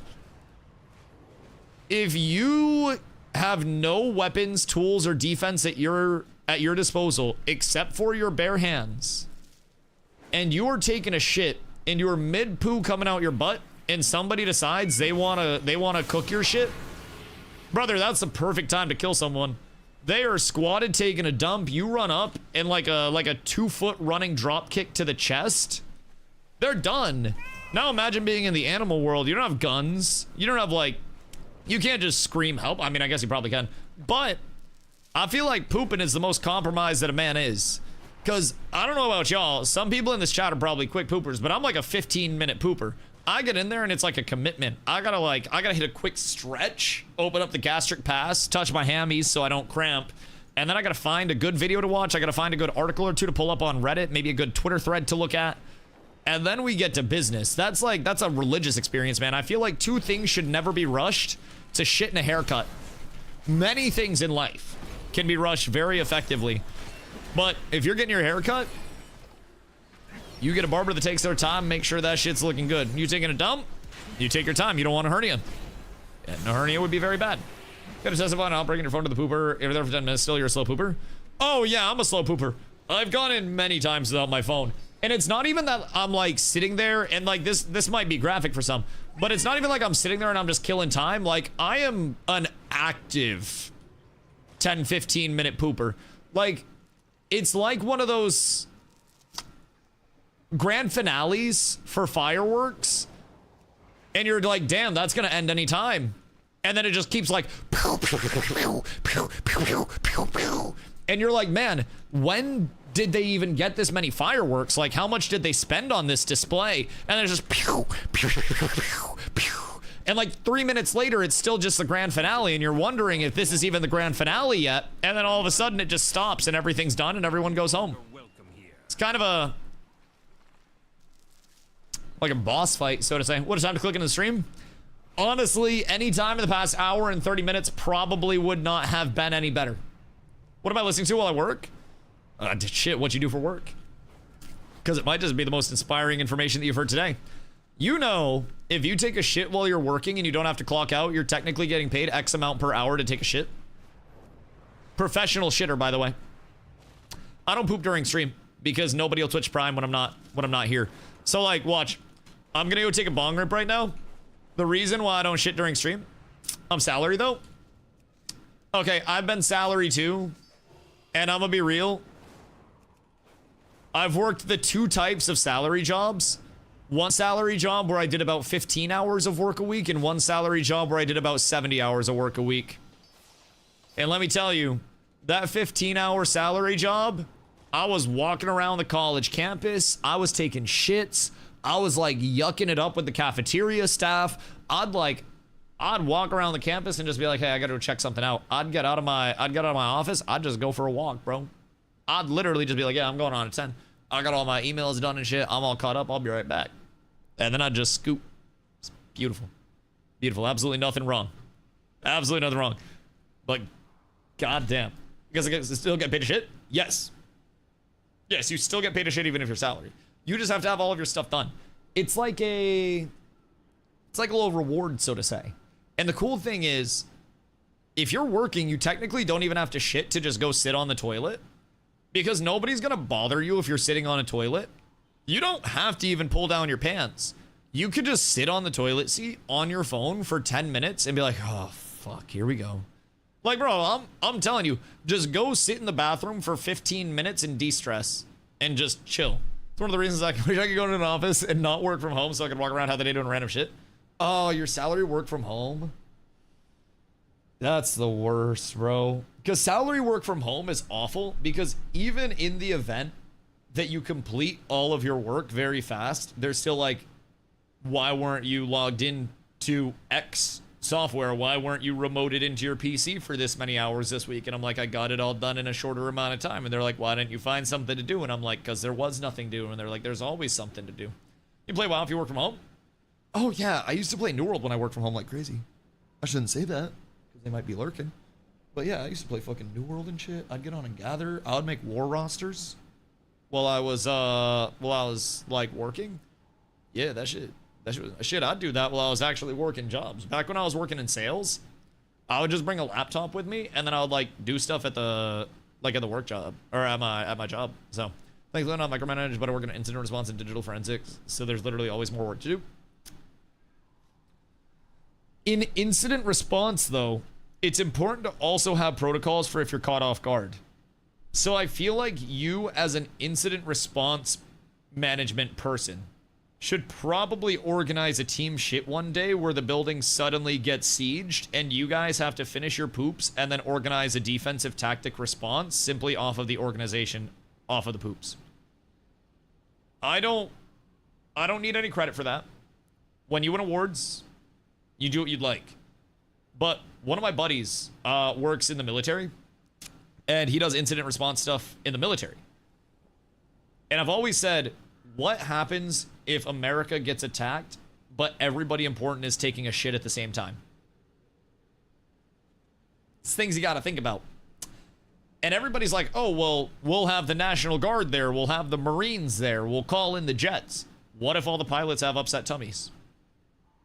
What if every pilot is literally just taking a shit when we need to scramble the fighter jets? What if their guts are scrambled? We're cooked. We need incident response practices that calculate worst case scenarios. And I'm not talking worst case scenario like a nuke. We can catch a nuke. We caught a fucking spaceship with 2 chopsticks. We have like missile defense systems and shit. I'm sure we could turn it around somehow. But you know what we can't do? Immediately extract all the poop out of a man's butt while he's still alive. I'll be right back.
I just kicked my fucking chair, my bad.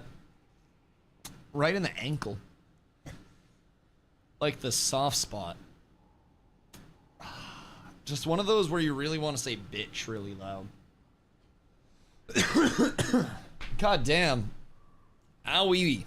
So anyways. Thinking about have a career in incident response. Bro, honestly, I probably wouldn't be bad at it. Like, I feel like incident response is pretty simple.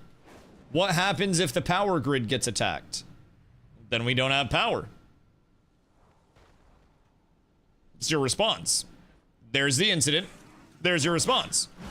We learn to live in caves once again. We still know how to make fire. And some people have generators until the gasoline goes away. Cars will run for a little bit. Torches, probably in abundance. So I feel like... I don't know, I feel like it's easy. I feel like people often, like, overcomplicate shit. Technical issue, get the chain command, a bunch of laxatives, and wait. We must sim this. We must sim this. Like, I don't know, what happens if the coast of Maine is stormed by Great Britain? Well, we just throw tea into the harbors, once again.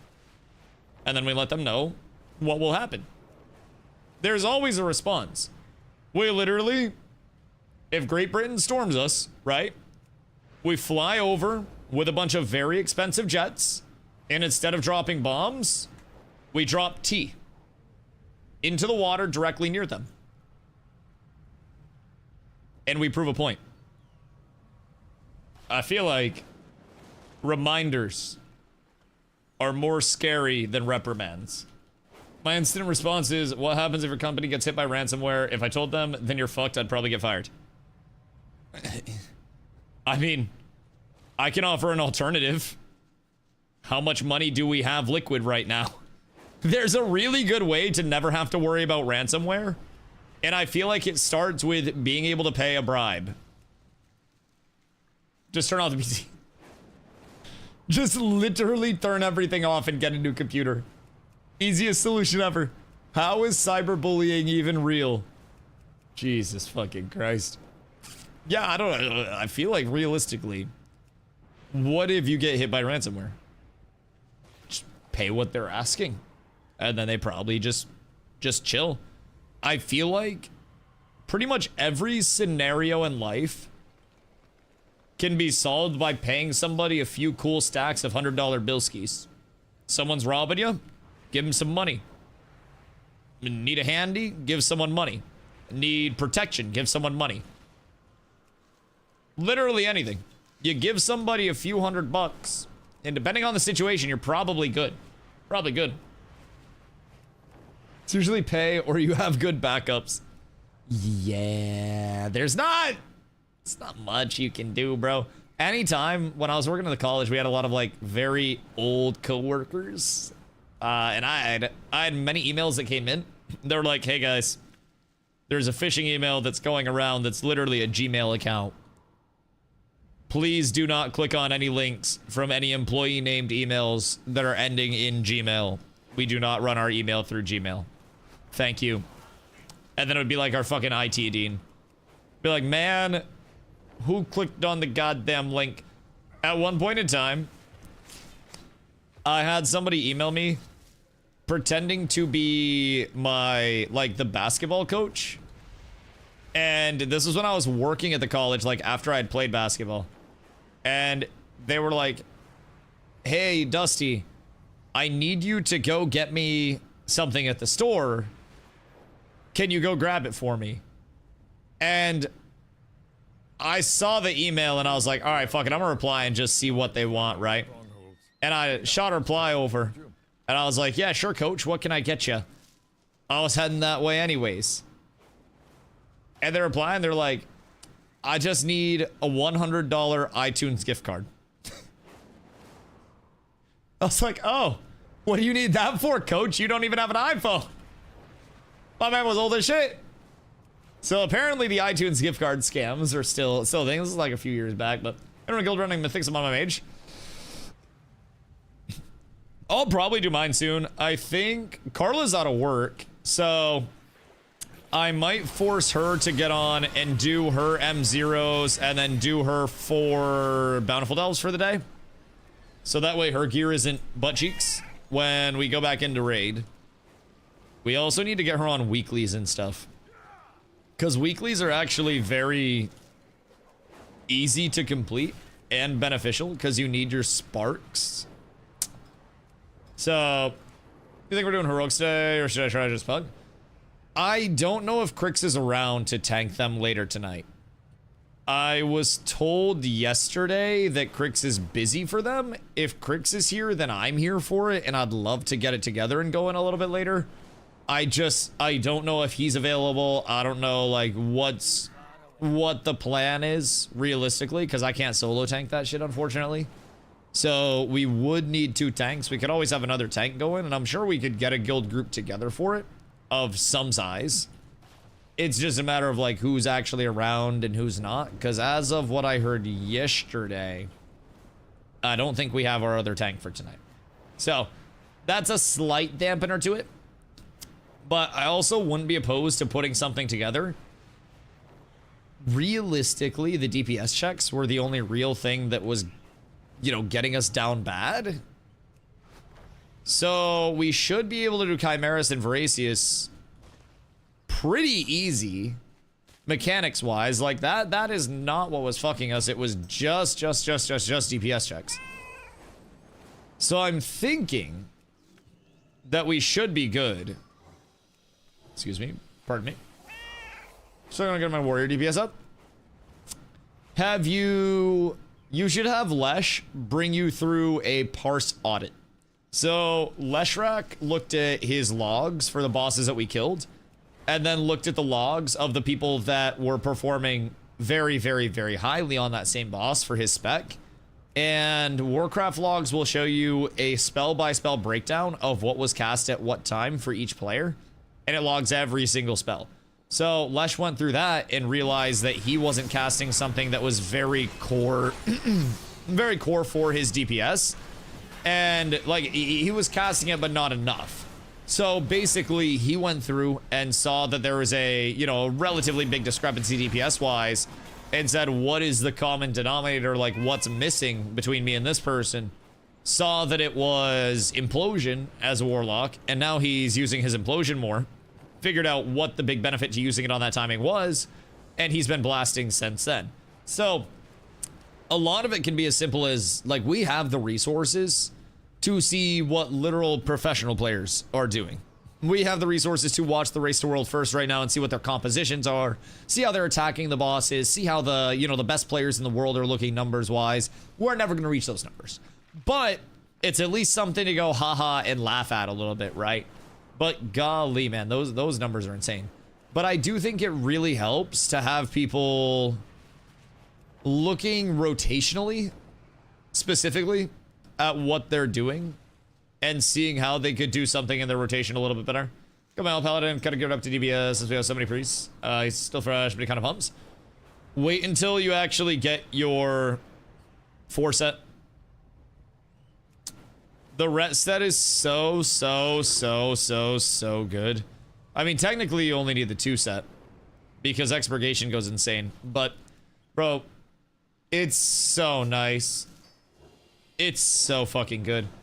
The ret set on longer fights is going to result in you doing so much fucking damage. So much. What you got? 272, you say. Get ready to recraft that bad boy to 289 next week.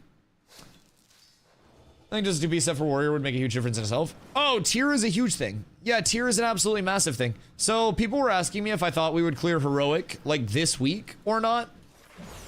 And honestly, even if we don't clear it this week, I'm confident that by later next week, after we do another round of normal, another few days of M0 to get people their shit, keys come out and we're blasting some keys, we get 289 crafted weapons, we get some hero pieces upgraded, everybody gets their tier bonus. That's going to up our DPS as a raid exponentially. Like, that's going to be a huge increase for us. So it's just a matter of, if the content right now is hard, We understand that there is a lot more gearing to still come, and we have a lot of new players. We have a lot of people that aren't going to be blasting, you know, rank 1 parse DPS, and we have to accommodate for that, and we're going to have to make sure that we're just a little bit, you know, extra geared on the side to try to help deal with all of the incoming difficulties of Heroic and beyond that, because Mythic's going to be even harder than Heroic. But the mechanics aren't what are cooking us. It's literally just DPS checks. But yeah, that's where tier comes in, man.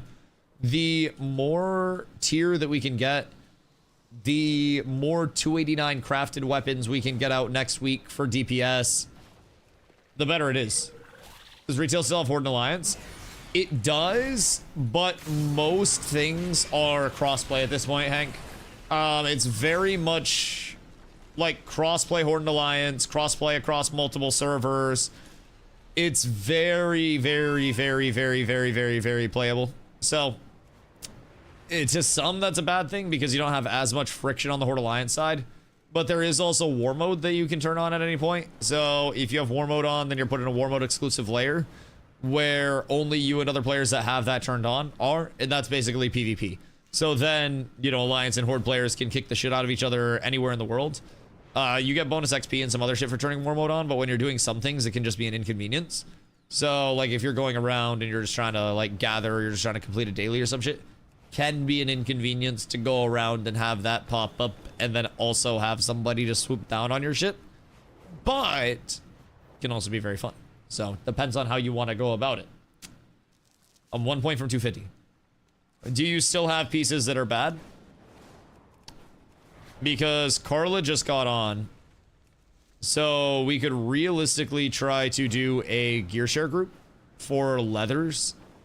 I'm sure we could get a druid or some bullshit to heal and then find another DPS that would blast it.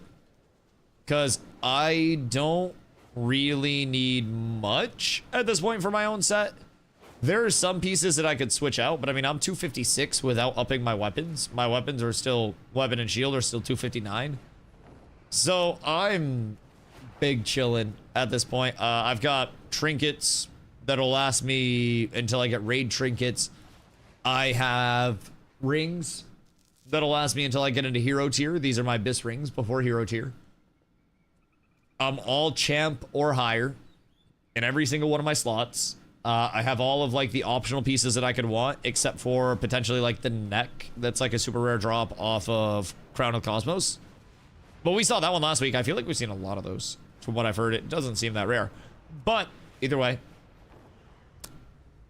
I'm in a really good spot at this point in time.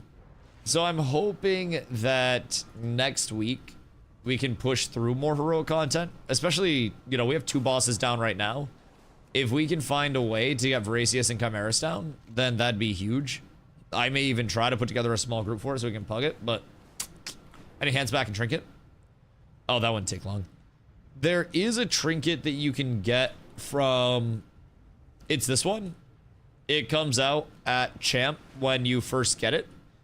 And that is a reward for doing your renown. So you want to get your Singularity renown to 6 for that. So if you hit Singularity, you want this to be at 6. And then once you hit 6, you go see the renown vendor. And then you're good to go. So I would recommend doing that. Technically, you can get 4 pieces of champ very easily. You can get trinket, belt, head, and what was the other one? It's like legs or bracers or something like that. One of those. But you can get 4 pieces of it. Leon, good day, my boy. Hope you're having an absolutely splendid one. How'd the errands go, dog? We're the rep vendor for the red thing. Wait. Rep vendor for your trinket. That'll be out in the area. So if you're doing Singularity, that's going to be in Voidstorm. And then that'll be in this town, I do believe. I think it's right in the town that you port to. So when you go through the Voidstorm portal, it should be there. You just have to find where it's at there. And then, like, Herondar rep is your Herity rep. There's a reward that comes from this. The helm comes from Silvermoon. And there's something that comes from ZA rep as well. So each one of the reps will have a 246 reward for you. It just depends on like which slot it is. Learn that if you haven't upgraded the thing, you don't get the extra bonus from Crucible. Silver Silvermoon students Wait, have explain? unique ways of studying the arcane. Perhaps you could learn a thing or two. What do you mean by that? Also, Leon. I appreciate the hydrate, my boy. What are your plans for the rest of the day?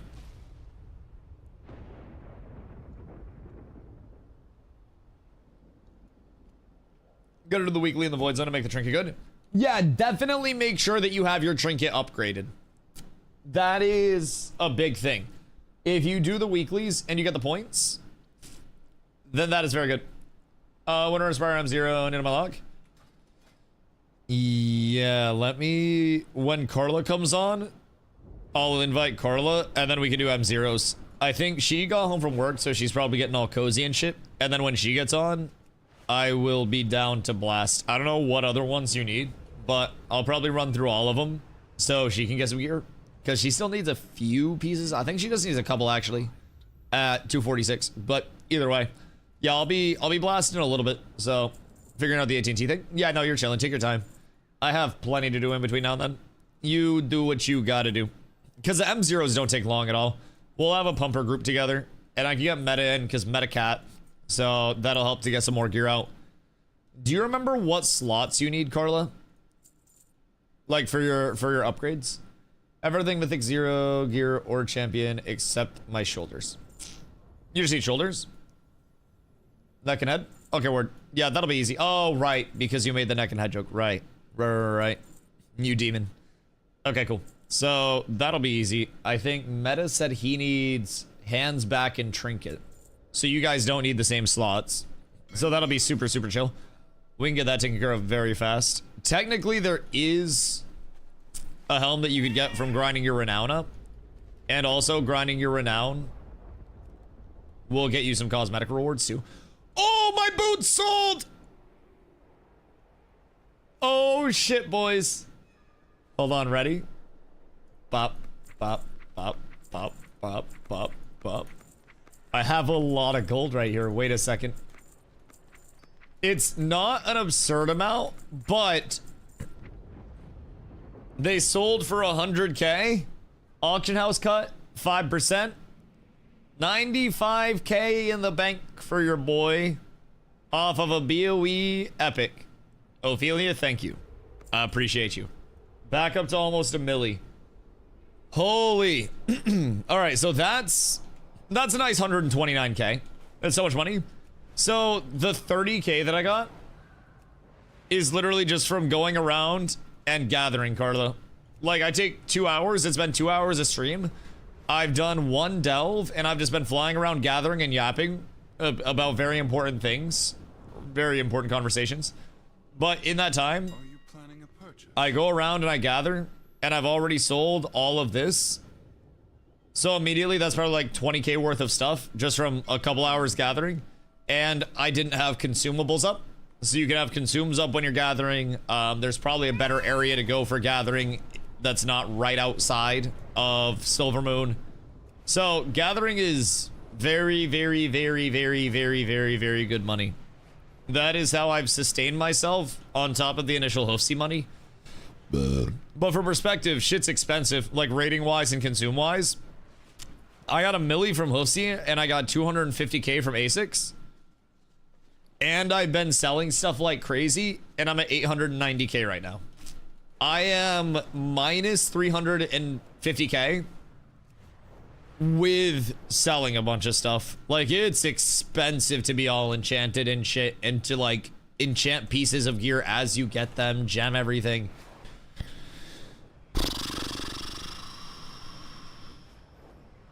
That shit sucks. That shit sucks. Now, I have heard that people gathering can also make like 100K an hour if they're really trying to go crazy on it. But I don't know that I'm trying to go that crazy on it.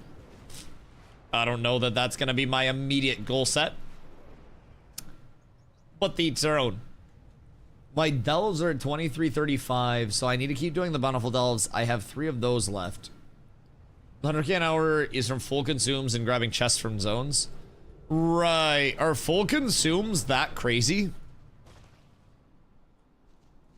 Because I have consumes,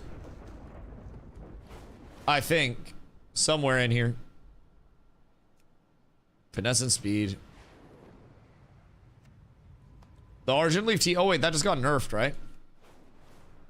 They're good. Also, best equipment you can have. I don't know what the current best is, but I have 232 for my gathering stuff. So I don't really know what's going on there, but you can also, like, enchant your gathering tool and shit. So I have decent stuff. That's good. Yeah. I thought it was at the very least okay, but yeah, people go fucking crazy with the gathering. What else is there? That's just junk. That's a feast. That's junk. That's my Silver Moon Parade. So I think it's a tea, right? I just want to pop the tea. They're gathering flasks as well, too, yeah? So you have, like, your actual food consumable, and then you have your gathering flask. And then you pop those bad boys at the same time and you're cooking. I should organize my inventory real quick before I do more shenanigans today, because I'm going to lose so much more. How to get more key shards? World quests are good. Hunts are very good. If you haven't done your hunts, Pizza. Hunts, in case he's not in here. Hunts give like almost 200 per, I'm pretty sure. That's what Carla and I did for hers, and that shit goes fast. I think it's like 150. But it's very, very, very, very, very speedy if you're doing those. So we swing by the bank, do the quest in the bar, they take you back to old world places and reward you with house stuff. Oh, like in our cantina? If you tell Carla that something rewards housing shit, she will probably end up completing that content. I'm not gonna lie. That is effectively a trigger word for her, where she will be grinding for that thing. You get out of here. Beacon of Hope, refinery funds. I'll just keep that on me. I have no idea what that is, so I'm gonna get rid of that. Let's see. Bup. You're good. I should probably not destroy my Hearthstone. Now we see what is worth keeping and what is worth selling. Haste Mastery, but it's just a worse version of my current one. So don't need to worry about that. Anything that's still left in my inventory after this is getting nuked. Crix, what up, my boy? One more day? We're so close. We're so close, brother. I can feel it. Taz, good day. I hope the Pacific Northwesters are doing well on this fine Monday. It is about to be a massive vibe tomorrow. Like, just unbelievable. Unbelievable vibe tomorrow. I cannot fucking wait. I am going to be blasting content until my eyes bleed. I'm not gonna lie. I'm gonna probably meal prep a little bit tonight. I'm gonna make sure I'm right. Trying to sneak in Cosmos, hero kill before tomorrow, so I gotta focus keys. I was trying to get a guild group back in tonight, and I was gonna plan that out, but I heard you weren't available tonight. So we didn't know what to plan, because we have a lot of people that want to get back in, and at least try to get like Chimeras and, whatchamahoo's it down? Chimeras and Voracious down. But I don't know what the overall plan is. I was thinking about getting a group together to at least try to get those two down, but when up 30 minutes more servers come up tomorrow, then full degenning. That's fucking hilarious. So you're just gonna be grinding keys all day? I love that. So what's your goal for tomorrow? Bull prep also? Oh, much bull prep. Much bull prep. Let's see. That's Warbound.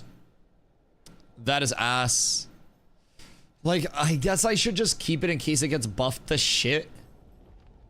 But like, I don't see myself using those trinkets because they're kind of ass. I'm not gonna lie. But again, having extra stuff isn't the worst. I'm not gonna scoff at it because it is quite literally free. Those are champ and I already have hero, so I don't need to worry about those. Those are champ and I already have hero. This is all butt cheeks. That's Warbound. Where are we at with this? I actually feel like I have a decent amount of Warbound stuff. Kind of nice. Warbound until equipped. All right, we're chilling. So now I just need to vendor a bunch of bullshit And then I can probably get it at M0s and start blasting. I don't know about tomorrow, but I want to across the board to start, then push IO after that. How, I mean, the difficulty scaling's probably changed like crazy, right? Or do you think it'll be pretty similar? Like, what do you think is the estimated time to get up to 10s?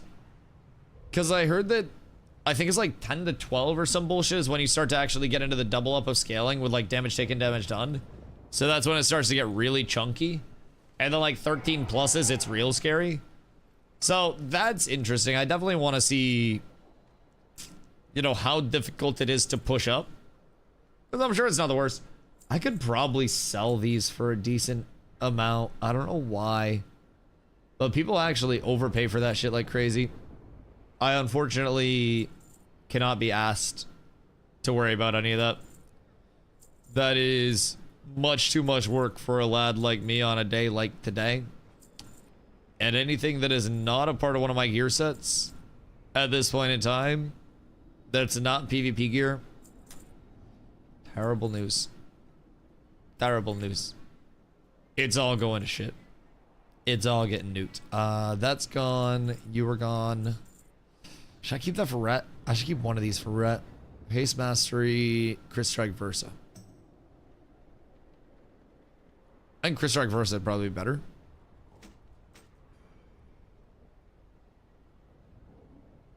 I don't really know what PvE Rhett uses. I'll keep that one. Looks cooler. And then that's all shit that I need to do something with. Butt cheeks, veteran butt cheeks.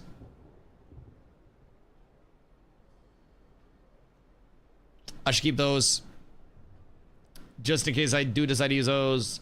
Crit Strike Haste Crit Strike. Technically, I think Rip Hook would be better. I would just need to upgrade it. So I'll keep that and bank that. I'll bank those. This is the first time I've gone through my inventory in like 3 weeks. Like right around there. I have not. Let's see. That is less haste. So we'll keep that aside.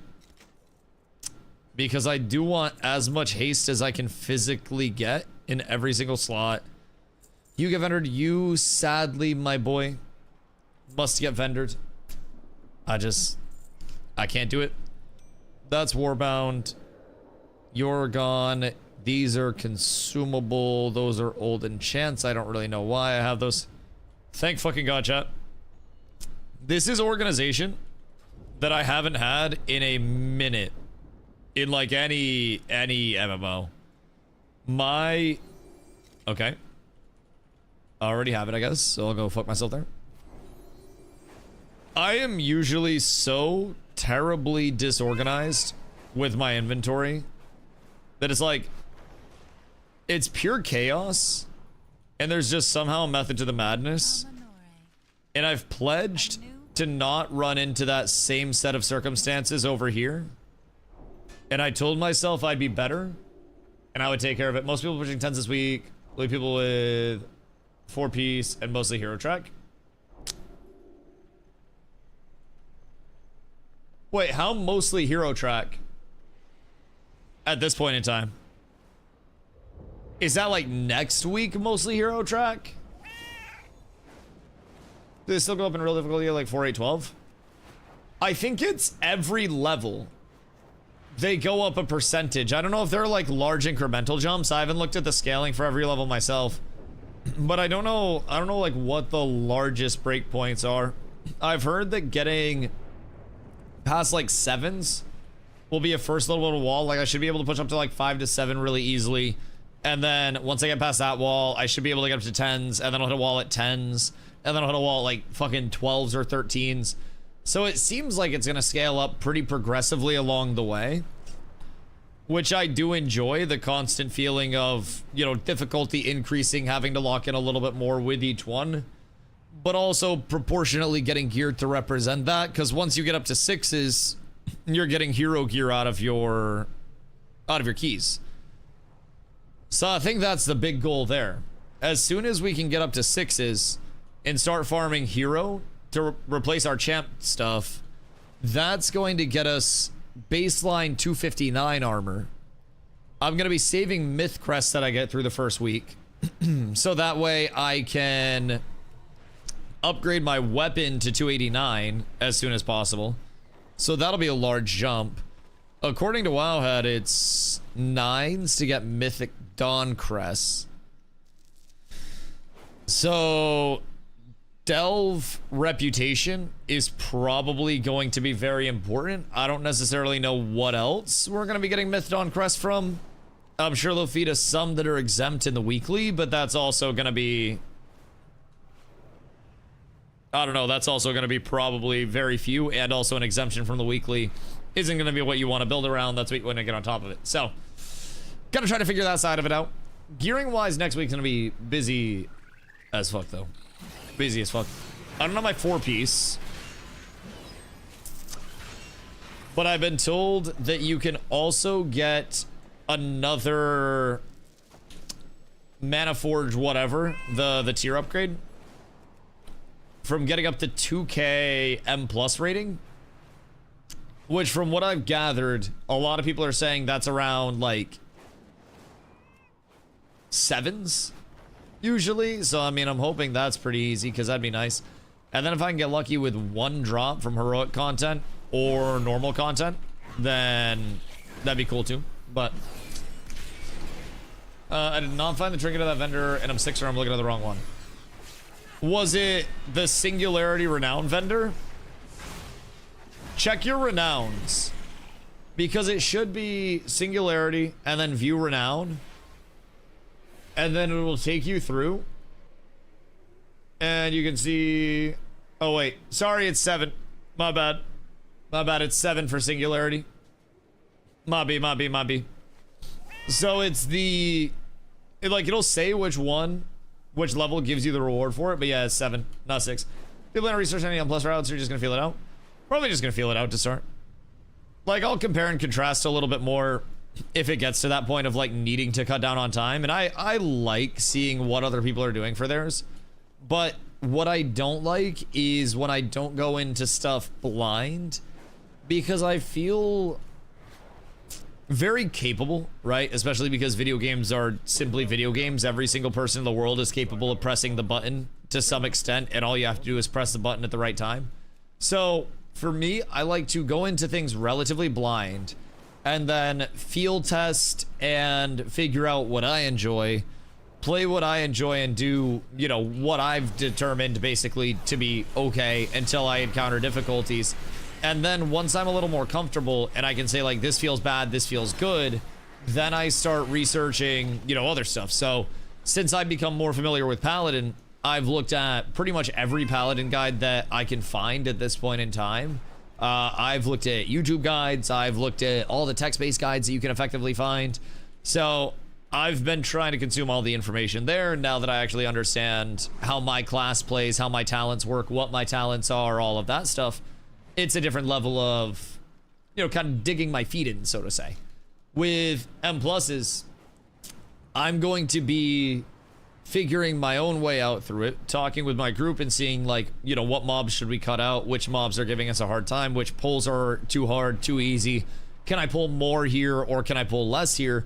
Because even if I watch a, you know, an M+ guide from somebody that's running a certain group comp, their group might function completely differently than mine. They might use their defensive cooldowns differently than I do, and I might find a pull that I can hit that's an LOS that somebody didn't see before, and I can get 4 more mobs in one pull, and they're all range mobs that just die super fast when I get around the LOS. Like, there's a lot that can happen on a, like Lindolf said, the discovery basis, where you're feeling your way through it that somebody else may not have noticed. And that's why, like I always say with guides and shit, I use them as referential material more than a biblical thing. Like, a lot of people will see a guide from any player and they'll just immediately say, okay, I do this because this player clearly knows better. And they don't understand at the core, like, what makes their build fire. What in that guide is actually causing the person writing the guide to want to pick this stat, this ability, you know, anything like that, right? Send you a top secret preview Oh, part of the Tasman house via DM on Discord. Do not share on stream. In other parts of our kingdom. Understood. I shall wait until I smoke again and then I'll check on my phone to be safe. Mage Cleave? Listen, that Mage Cleave would have really worked out well if we all didn't suck at the game. If we were better, it would have been so much easier. You know what I mean? Like, it's just a lot of things in life. It's like, I'm just a little too bad to pull this shit off. The spell cleave would have been great. But I do think spell cleave was so reliant on gear still. It was reliant on kill times. It was reliant on everything there. It was tough. It was tough. But we're in a better place now. Now we just cleave the shit out of everything regardless of spell cleave or melee cleave. Fucking gorgeous. Apparently there's going to be a fix in Mythics that jumps from pack to pack that's going to help pathing. Interesting. Like just as a general thing? Or is this like on a limited basis? What's that supposed to be? Because if that's a permanent thing, that's going to annoy the fuck out of me. I don't really... You know what's crazy?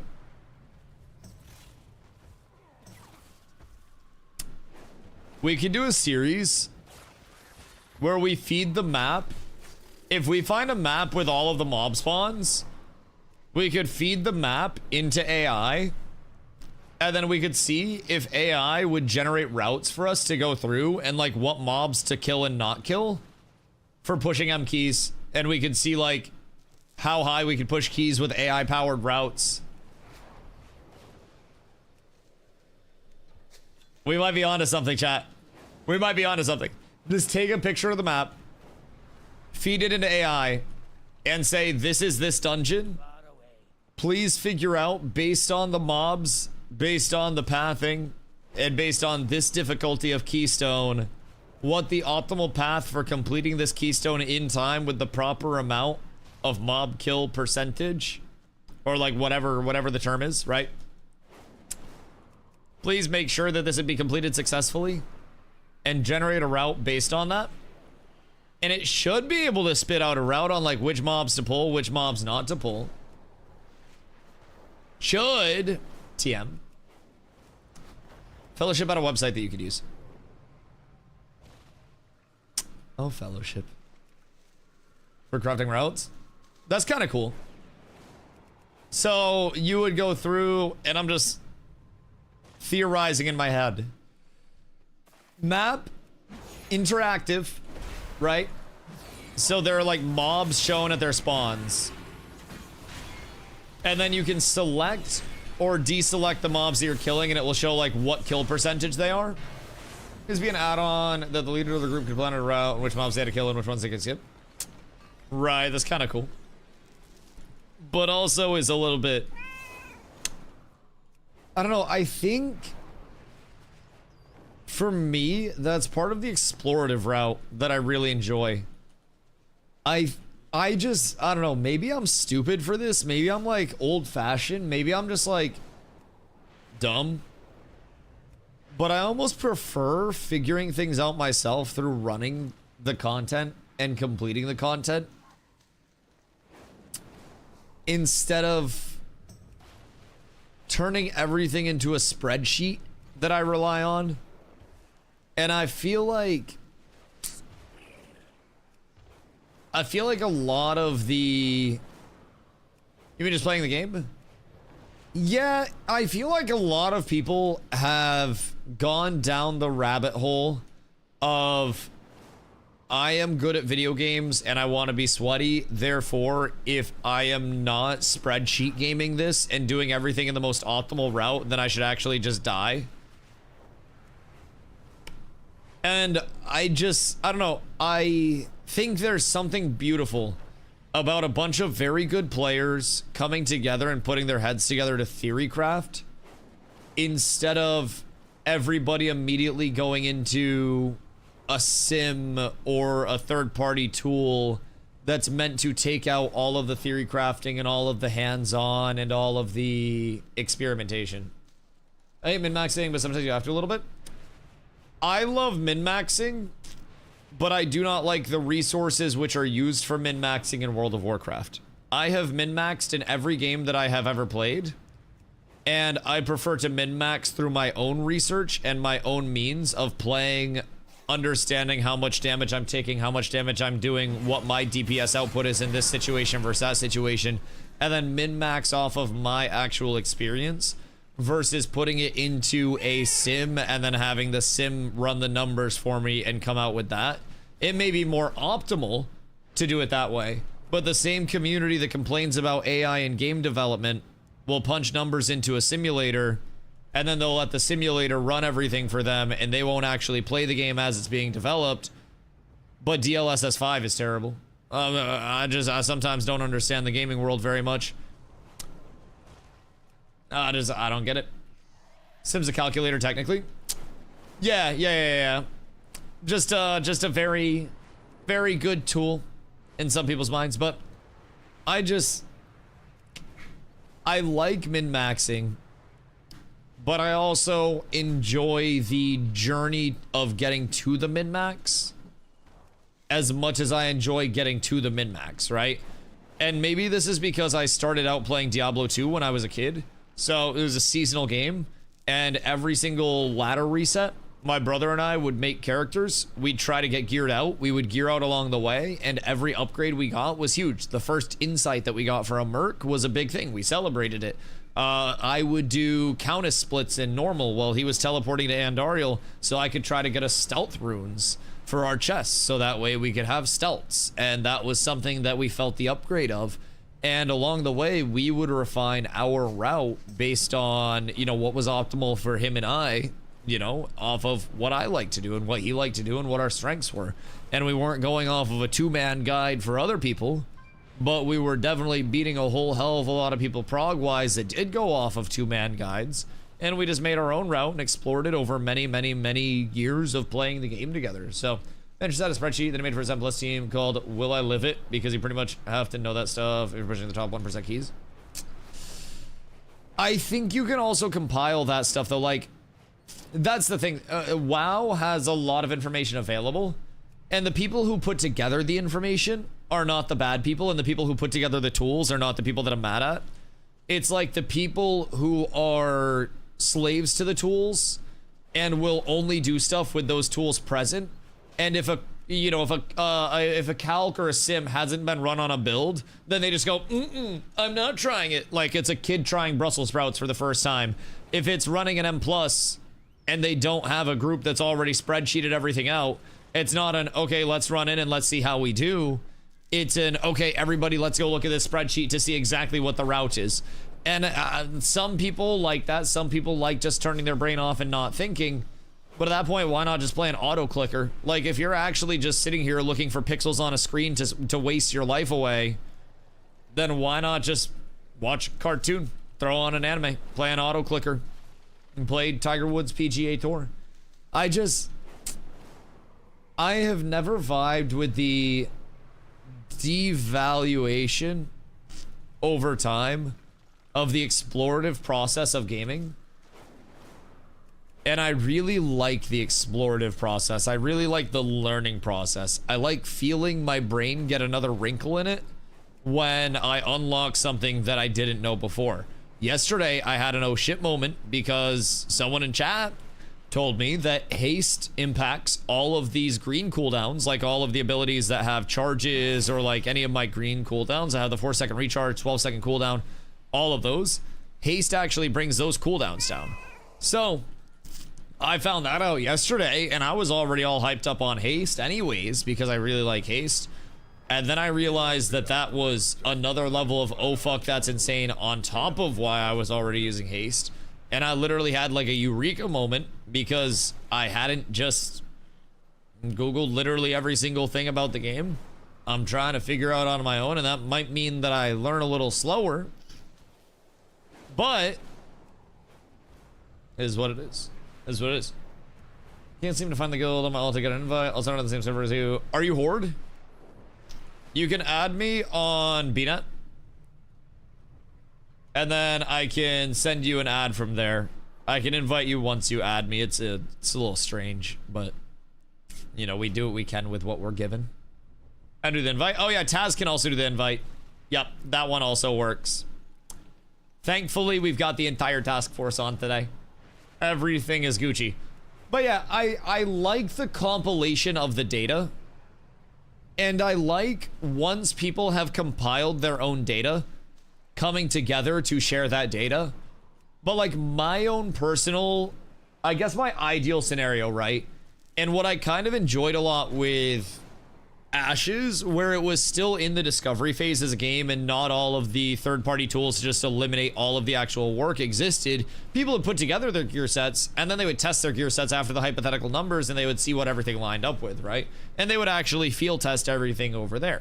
So when new changes came out, when everything happened, it was like everybody went into their own little rooms and into their own corners and they started cooking. They started compiling the data, they started figuring out what they wanted to run, and then once everybody had their information, people would come together in their circles and then they'd share that information and then they'd confer with each other and then they'd put that information out. And since a lot of people were doing that, the community was so small and a lot of people were focused on trying to get an upper hand in terms of builds and shit, you had a lot of people that were very much cooking their own shit. And it felt nice. It felt like there were people that were bringing their own stuff to the table. It felt like people were presenting their ideas on builds and you always had different options. I mean, other classes were somewhat restricted in terms of their variants. But Tank, for example, had a shitload of different builds that people had thrown together. I had multiple builds that I had thrown together. And some of my builds came with inspiration from people that I played against that had those crazy builds. So, happens a lot with off-meta and plus groups. Yeah, I think that's probably where I'll have the most fun. Like, I don't really have a desire to play a different class solely to chase, you know, pushing one key higher than if I'm playing a pally. I like playing a paladin, specifically a prop paladin. So I'm gonna just play a prop paladin and then I'm gonna push a prop paladin for all it's worth, right? Like, I'm not selling my Civic to get a Lamborghini. If I want to go fast, I'll push my Civic for all it's worth and I'll floor it up to 65. I'll let that shit rip. I think there's just a little bit of a personal preference line that you have to draw where it's like, am I willing to re-roll every time I want to chase a new meta? Am I willing to, you know, just be rocking a new character every 3 weeks? Or do I just want to lock in on something that I enjoy and play it whether it's good or bad? In my mentality, I just think having fun is the best thing. Laughs and Subaru, your shit rattles when you accelerate. Shit sounds like about to fall off. Can't link a house item after it's been claimed. I don't know. I haven't tried before. Why? What's up? Are you trying to link something? I might go run another... I'm gonna run another Delve real quick. But I'm not gonna do the Bountiful one. I'm gonna do Collegiate Calamity again. And see what I get for rep from that. I don't think it's gonna give me the same amount of rep, but... Touched every nut and bolt on my car. Sus. It's an autocross weapon, but still stock turbo. I'm not a car man, I'm gonna be real. I'm kind of the opposite. I buy a car for function, not so people will look at me while I'm driving down the road. I don't want people to look at me while I'm driving down the road. There's a reason why one of the only things I've done to my Civic is putting very, very, very dark tints on it. But the number of times where I will pull up to a stoplight and like my car looks sporty for a Civic. It looks like if someone was gonna do something to a Civic, then I would have modified that Civic. Like it looks like a sporty car, right? And I'll pull up to stoplights and people like rev their engine at me and I'm like, oh, no, sir. Mine doesn't do that. And like they start going to race me and I'm like, oh, no, sir. I cannot do that. And then I'll just be accelerating, you know, 0 to 25 and 5.4. And then I'll kind of like catch up to them because they'll slow down and they'll like rev it at me again. And I'm like, no, sir. I'm just trying to go to the fucking grocery store and get a haircut, hippie. Bro, I know. I need a haircut. I'm not even, usually I would argue with you there. But hold on, peep this.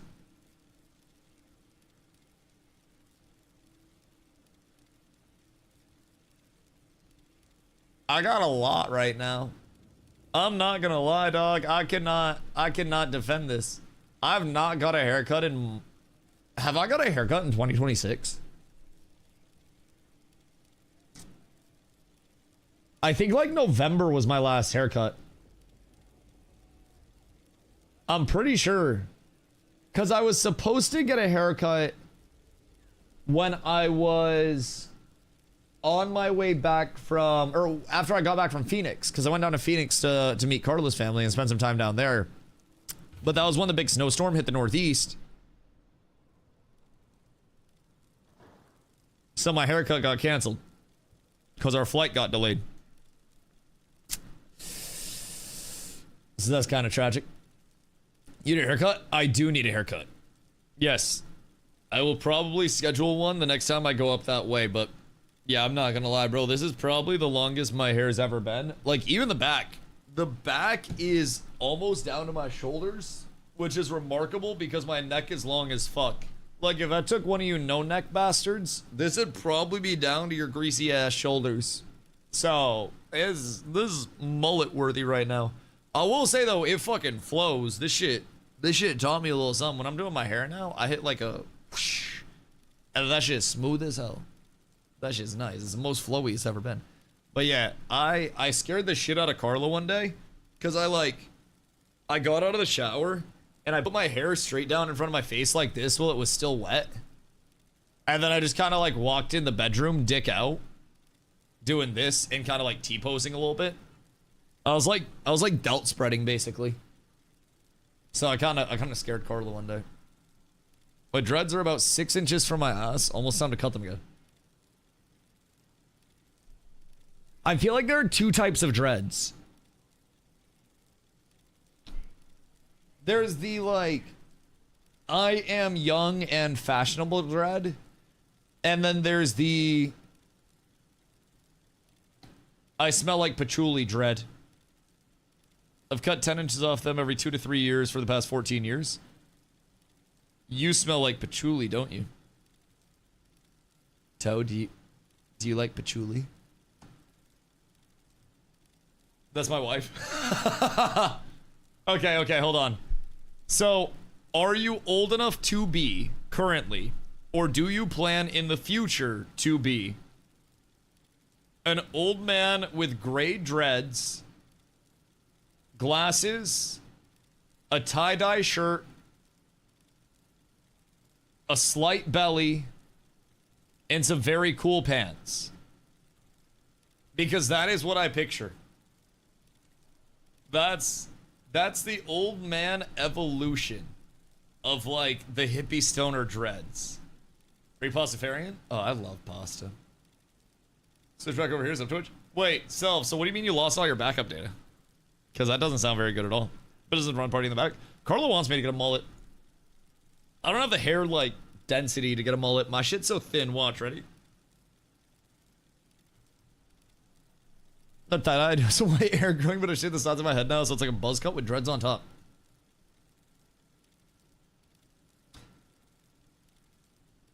How thick are your dreads? Because you could do the craziest Medusa Halloween costume with that. Like, you could go fucking crazy if you've never done that before. Full head dreads for 10 plus years. Oh yeah, you could Medusa the fuck out of those then. Those are probably like cables that you have on stage at concerts, huh? I hope my old man evolution is into Santa. I hope my old man evolution is the old man that hangs out with all the rich old men that you can't tell if I'm rich or not, but you definitely tell that I'm always ripping something on the golf course, and it kind of smells like weed, but I'm too old and cool for anybody to say anything. And then I just kind of go into the clubhouse at the old man golf course. I give everybody old man daps or whatever they do as old men, and then I just chill and live out my life, offline, in nature, tan as fuck, looking like a pocketbook. That's the goal. They're pretty thin, honestly. Don't like thick dookie dreads. Okay, yeah. So you have many snakes on your head. Not actual snakes. Sorry if you're on hallucinogens right now. Not actual snakes. Do not worry, the bugs are not in your skin. Everything's fine. Predator-like dreads. I'd be careful with that one.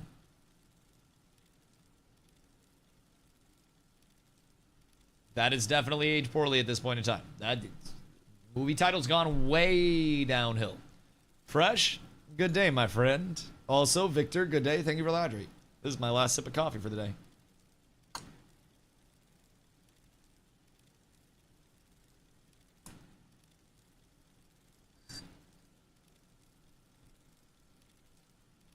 Appreciate you, my dog. Also, Fresh. Retail grind's been great, dog. The key push is prep for tomorrow. We did not get all of Heroic down this week because we have so many new players, so many players that are learning. We did get 2 bosses down in Heroic. So we got Tic-Tac-Toe and Salad Fingers down. I'd like to try to get Voracious and Chimeras down before reset, but I don't know if we have the comp on to take that out today. So next week definitely gonna be big, but I'm sitting at 250, well technically 256. I gotta upgrade my belt. I forgot to do that while I was in town. But that goes up to 2 out of 6, and then I'm 256 right now. Gearing wise, I'm looking absolutely fucking peachy. I've got 2 trinkets that I'm really happy about with reserve trinkets on the side if I do want to change anything out and go defensive, go more proc based. Got pretty much every alternate gear swap that I could want at this point. I've got my tank rings. Like, I've been pretty fortunate overall. I do still have some pieces of gear that I need to filter out that obviously slightly less than optimal, but I can't complain, dog. I cannot complain. I hope your grind has been good too. I am still on my way to chasing my first CE. Have you done keys for Mythic Gear? Me? In terms of this? Or are you telling me what you're talking about? Don't know, it's a big day for keys. Looking to farm 10s as much as I can. You're trying to get into 10s as fast as possible. God damn. Yeah, I'm just trying to see how hard it gets on the way up. I'm just trying to see. Do you have a comp that you're already running with? But yeah, I've already done all my keys. I'm just doing this to try to get my rep up. I want to see how much a non-bountiful gives, because it's really important as soon as you can. Not that it's a huge deal, but you want to get this up to tier 4. So at T3 or level 3, you get a Sanctified Banner now has a chance to manifest within a Battlefield Delve. I don't really know what that does, but Gilded Stashes now also grant Myth Crests. So doing 11s because of level 2 gives you a Gilded Stash at the end of your 11, and then it has it grants you Myth Crest as well. So getting Myth Crest next week is going to be absolutely massive. That's what's going to allow us to craft weapons and shit at 289. So I spent 11s to get rank 4 also. Yeah, I'm not quite sure what the best reputation is going to be. I think it's going to be bountifuls. Shouldn't use my bountiful for tier 8. No, you can use a bountiful for the tier 8s. I'm trying to figure out right now if the best rep is only through bountifuls or if you get decent rep from a non-bountiful as well. So I'm gonna bring my coffee out and then I'm gonna rip this real quick. But yeah, if you're using your bountiful, tier 8 or above is perfectly fine. That's all gonna give you 246 gear or 250 champ track from the delves themselves. And then you get your Trove Hunter's bounty, or should, from one of the bountifuls that you do. That goes into your inventory, pop that, and then at the end of your next delve, you're going to get a 259 champ piece. Not champ piece, sorry, hero piece. 259 hero piece. So that's how I got these legs, and then just upgrade them once, 2 out of 6. Granted, I didn't even have to spend a hero to upgrade this, because I upgraded the champ slot that I had before underneath it. So, the hero piece is absolutely huge. Getting champ gear is absolutely massive if you don't have champ stuff. So Cats is 48th on the server. Top 50 on the ERP server, yeah, baby! In all fairness, we're probably competing against guilds that are giving hand jobs and stuff. I don't necessarily know that Moonguard is known as the sweatiest server. So we'll maybe wait till we get top 10 to start advertising that. Listen, I don't know what I was thinking about. 13th Illyria kill.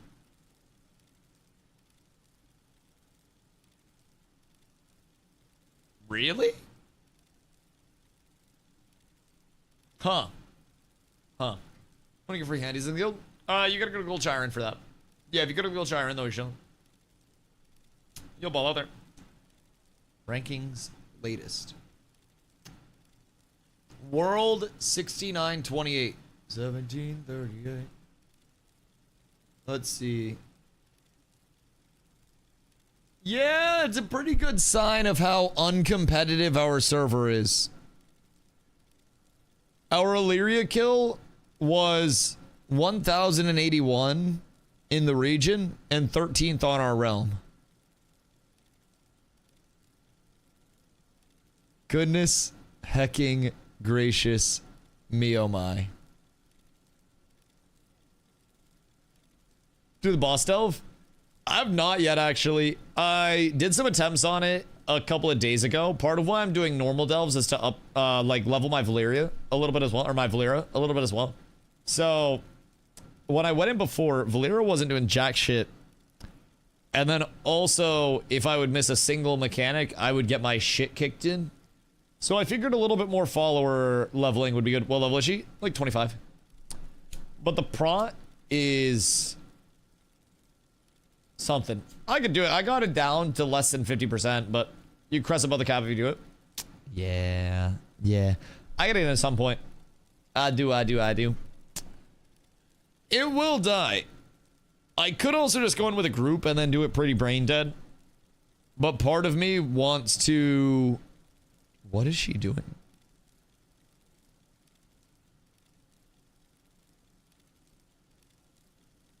Word, you can just stand up. I mean, I guess that's chill though. Anyways. Part of me wants to not do it until I can do it solo. So I can be a real man, but going to the last 4 mil, the single big HP ad, and couldn't finish as a mage. Def need a level leader.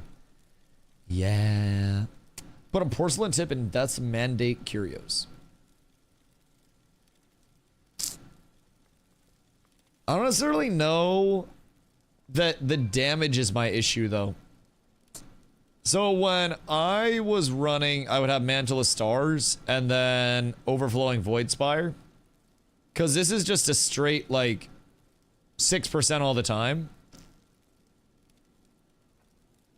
I don't think Mandate Death is that crazy, right? When your Delve Companion casts Tools of the Trade, a sacred mandates bestowed upon party members granting their harmful spells and abilities a 5% chance to deal 1% of the target's maximum health as additional holy damage per mandate. Is there anything to gather in there?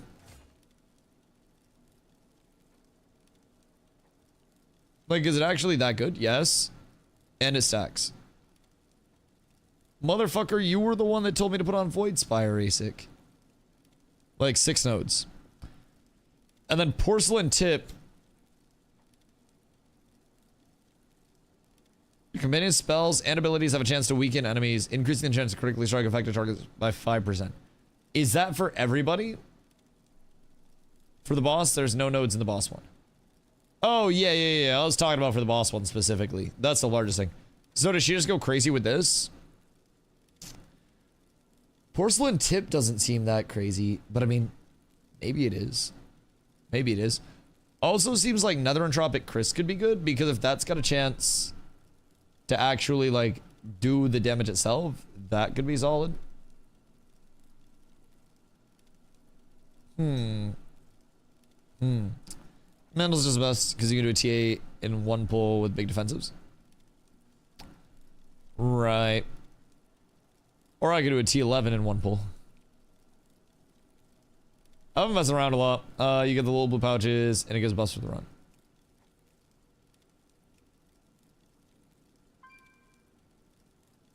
This one?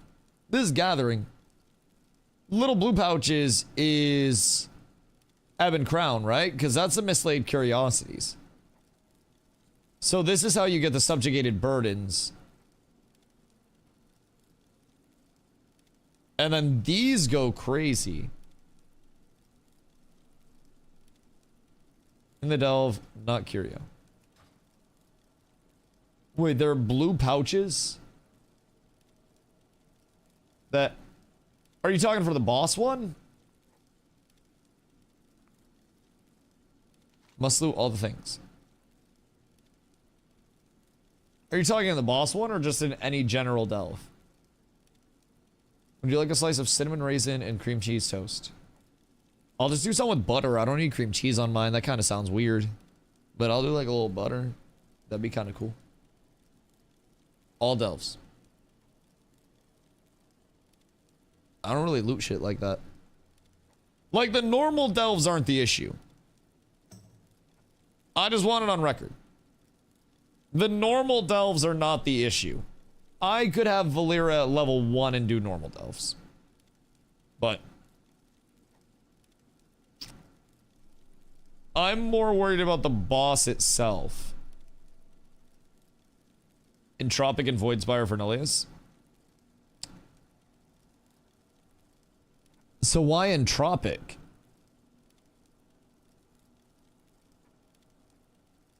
So you had the dot up? Because I feel like Entropic doesn't really do that much damage.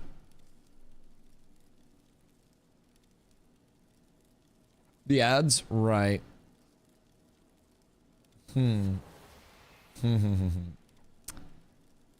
combat as well as by slaying foes. That sounds kind of ass. Sounds very ass.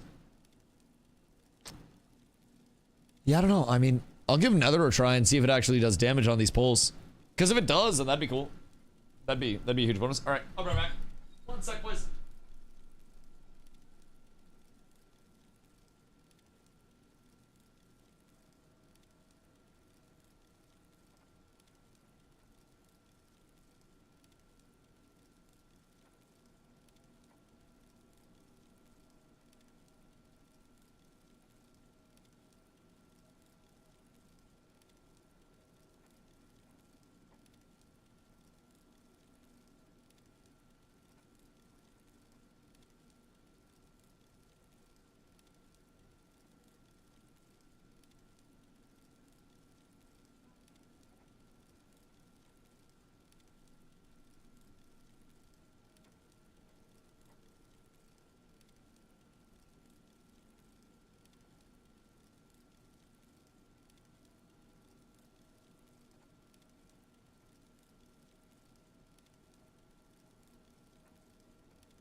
Good day to your mothers.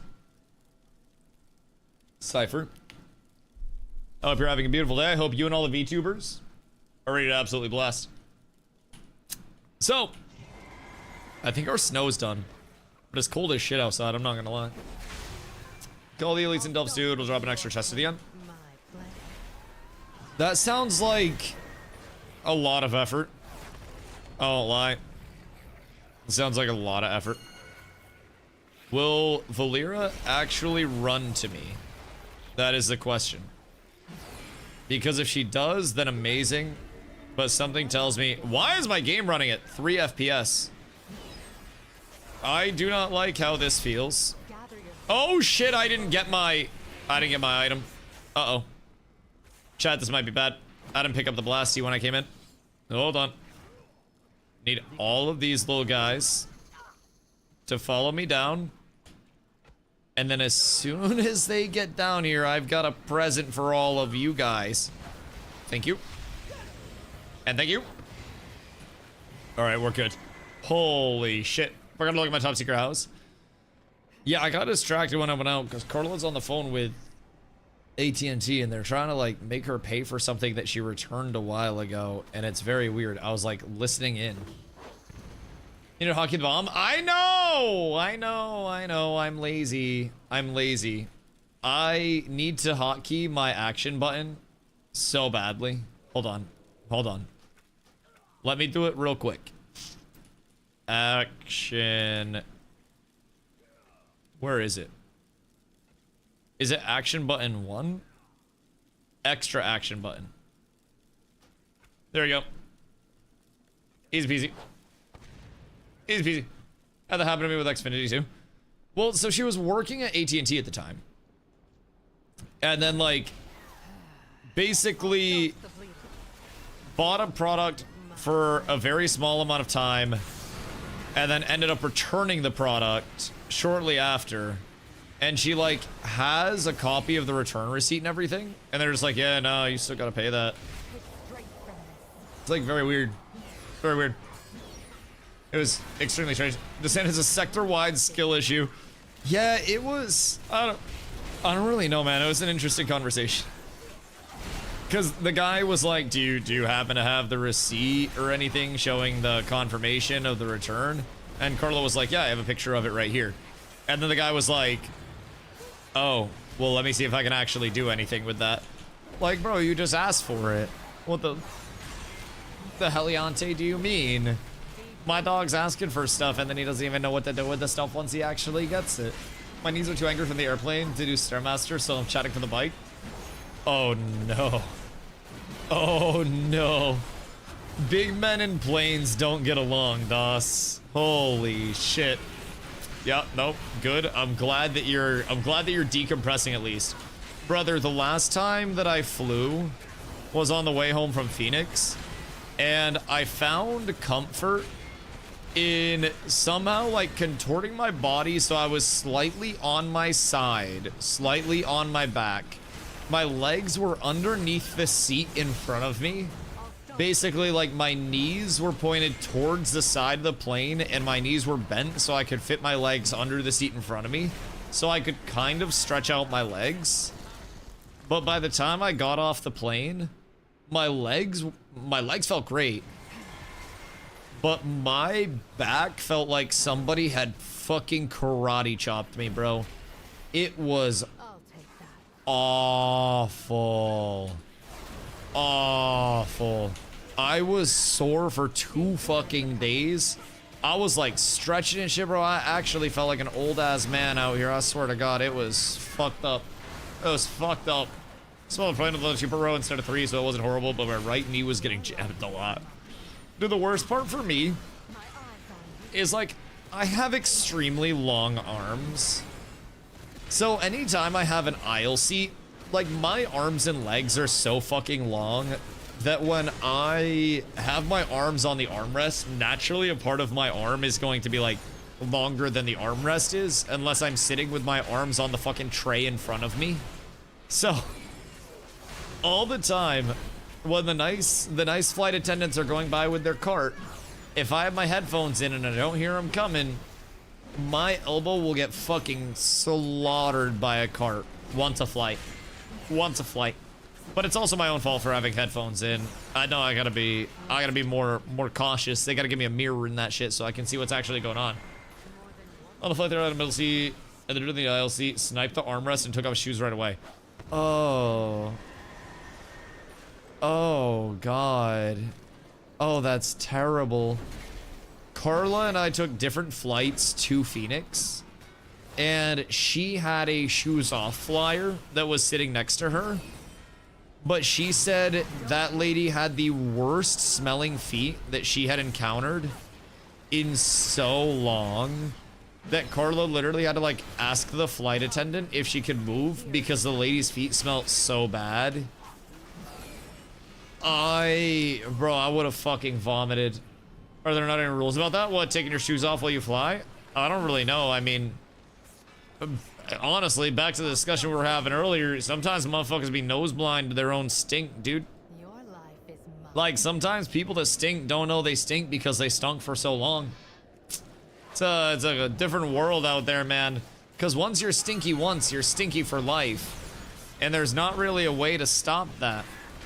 If you're passively stinky too, like some people just be sweaty and shit. Sounds like a safety issue. Can't have your bag near your feet. You think you need your shoes on?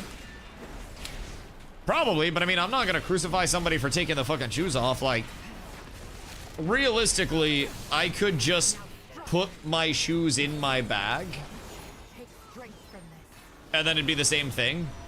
I understand why they wouldn't want loose shoes kicking around a fucking plane. Totally understand that. But I can run out a plane in my socks. I'd be vibing. Praise give me garbage blue, ringing a weapon, already got that out. Yeah, I mean, that's how the game works. Wait until you upgrade your weapon to 289 and then you start finding hero tier weapons next week. That'll be the play. Sorry. Victor. Cat confession, I miss Ashes. Me too, buddy. Me too. Oh shit. You almost got me killed. I too very much so miss the true community vibe of what we had over there. Like, it was something special, man. And I'm like genuinely trying to rack my brain to figure. Whoops, I wasn't paying attention. I literally was just pressing shit and not paying attention at all. Oopsie daisy. You can still play Ashes, server's still up. I'm pretty sure everything's down. The website's even down at this point. Or it was. 99% sure everything's down. Ashesofcreation.com. Yeah, Ashes websites and servers are cooked. I'm like 99% certain. So even in the event that somebody wanted to, I don't think they could. But yeah, regardless, like, it's more so just an MMO that provides the community dependence and the community growth that Ashes did, right? That was something that was really, really, really nice to have, in the element of like every action that we have helps somebody else.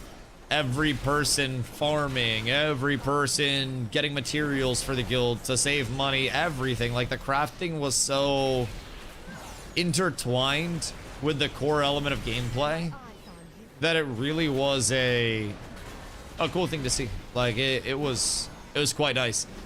I think the one thought that I've had that's kind of odd related to it is based on the content loop that a lot of us really enjoyed. Our closest comp for a game right now isn't even anything that's left over in the MMO realm. It's like fucking Rust. Like, I'm not even kidding. Granted, the Rust wipes and Rust itself would not be enjoyable. But like something that's grindy, where every single person's actions matter and help the guild as a whole.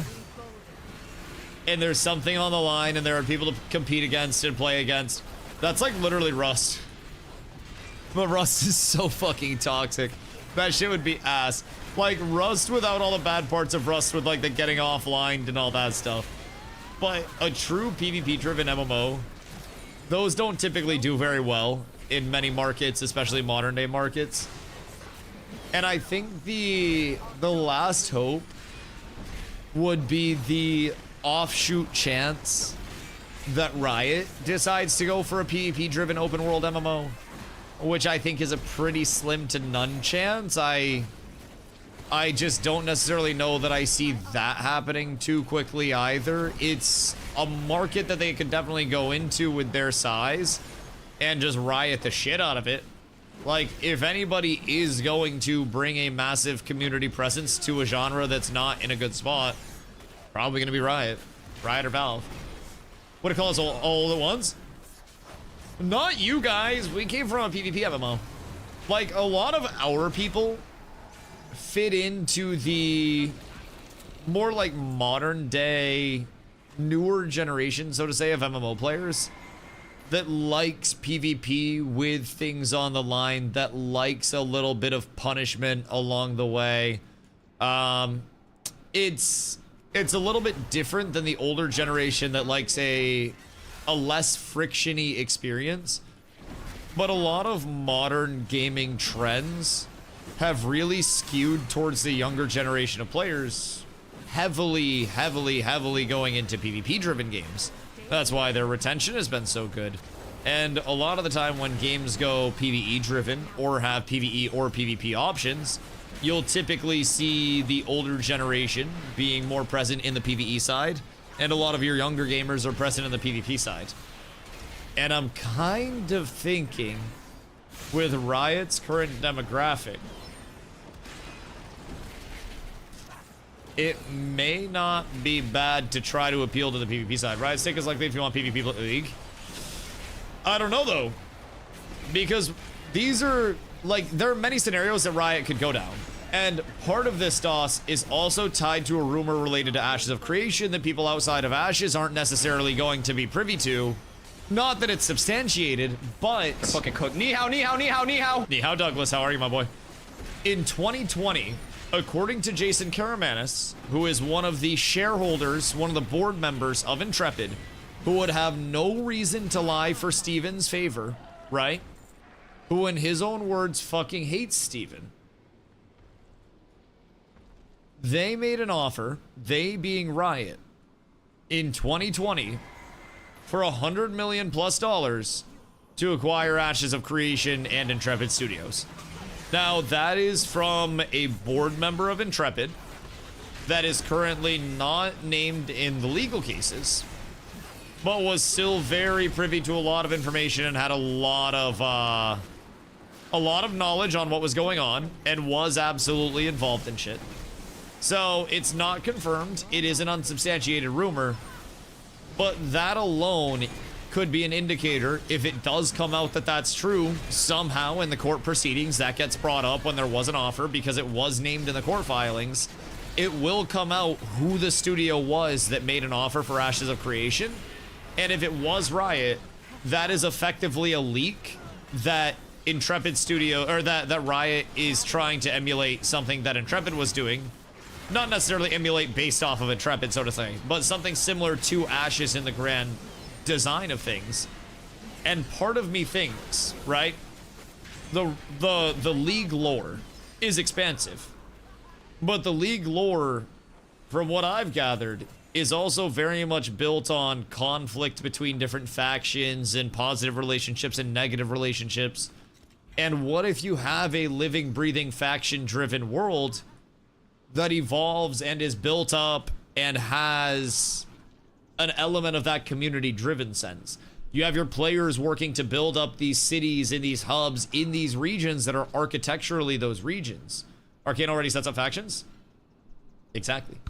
So in those regions, you could then have faction-driven strife. It doesn't necessarily have to be a factionless one-to-one of Ashes, but they could very much play into a community-driven, you know, this side's trying to build up, so you've got your Heimerdongers and stuff. And then you've also got your whatever the fuck the other lore is. There's a lot of possibility for that. A lot of possibility. Where it'll be like Final Fantasy or ESO, probably. What are your indicators for that, though? Just, like, realistically. Because a lot of people are saying it's definitely going to be like 14, it's definitely going to be story-driven, but name a Riot game that is entirely story-driven that's one of their more successful games. They do PvP, and they do PvP exceedingly well, and a lot of their demographic is a PvP demographic. I think if they neglect PvP, it would be quite silly. They have an established world and they want to tell stories in it. They can do that while having the world built up and torn down by player actions. That's why you would have the regionality. They've already showed what the potential map is going to be, or people have theory crafted what the potential map is going to be. So, with that, that's why we're leaning into the prospect of, like, the regionality and the factions coming into it and the build-up teardown of that. That is something that's entirely possible. And with the claim that Riot did make a $100 million plus offer for Ashes, we have, again, take that with a grain of salt, but from a verified member of the board that owned Intrepid Studios. That's more credentials than anything that anybody else has ever said at this point in time. Like, that's the only indicator that we have, really. Like, Riot wants to control the narrative, the money and shows. But you can still control the narrative and have lore of the world while players build up your cities and your hubs and determine what's there and have actions on it. Like, that would be a big thing. Feeling big theme park vibes. I also don't think, like, this is also more on the me thing. But if they theme park, they're competing with WoW. They're competing with 14. They're competing with how many other established theme parks? The open space to build a Walmart and have people come to your Walmart in MMOs is currently in the town that doesn't have a Walmart. So that Jason himself has said that he was never a part of the board. Jason Karamanis is literally a partial owner. Jason Karamanis was a creditor. Yeah, there are documents that Jason Karamanis is literally a creditor to Intrepid Studios. And he was active in decision making, but not a board member. Not a board member. Jason Karamanis was one of the only people on that board that was probably still actively in tune with it on that board. And we have no verification of who wasn't decision making, who wasn't actually doing anything. From what it sounds like, the board didn't do shit. More or less. It's more, what's the most generic product that can be marketed to the biggest number of people? It seems to be the general approach for everything nowadays.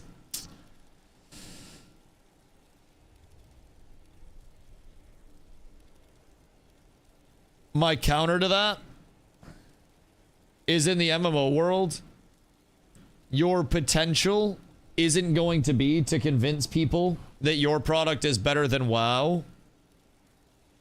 Your potential is going to be convincing people that you have a product that's actually innovative. And if you can do that and do it well, even without a Riot-sized pull, then you're probably going to immediately have a peak concurrent user count well over 1 million as soon as Riot drops it. Now, I think if Riot tries to go into the theme park realm, they are now living up to the expectation of WoW for MMO players content-wise. And if people want the Riot lore, there are other forms to consume that.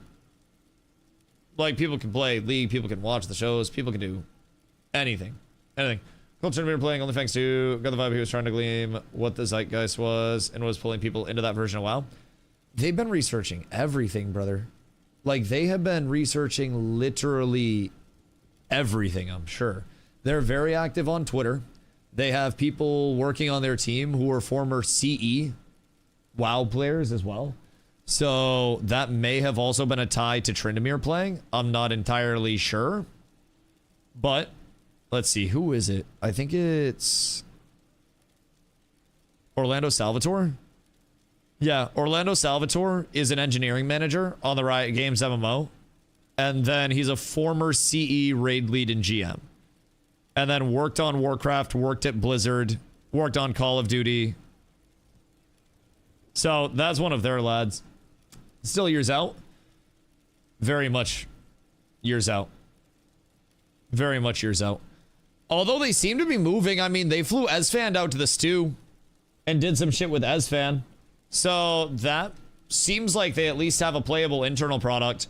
But yeah, Riot MMO is still a very long time out. That's 1000% true. Game dev claiming that they're making a WoW killer usually results in killing their own game. I think contesting WoW is the dumbest thing that an MMO can possibly try to do at this point. And if you try to build a store next to the largest store in the world, then your store has to take down the actual giant of the industry. And maybe Riot wants to take on that task. But I also think MMOs right now are not looked at universally as a cash cow or even a moneymaker in general. And I think they're looking at their market that already exists they're established rioters between Valorant, between League. They're two zeitgeists, right? They're two big pulls. And they're saying, this is the player base that we have. These are what these games are built up on. Because nothing else Now strike. is actually going to, like, nothing else is going to be a guaranteed pull. An out-of-market pull is never guaranteed, especially if you're contesting something like WoW. But pulling in your current market is very, very, very safe.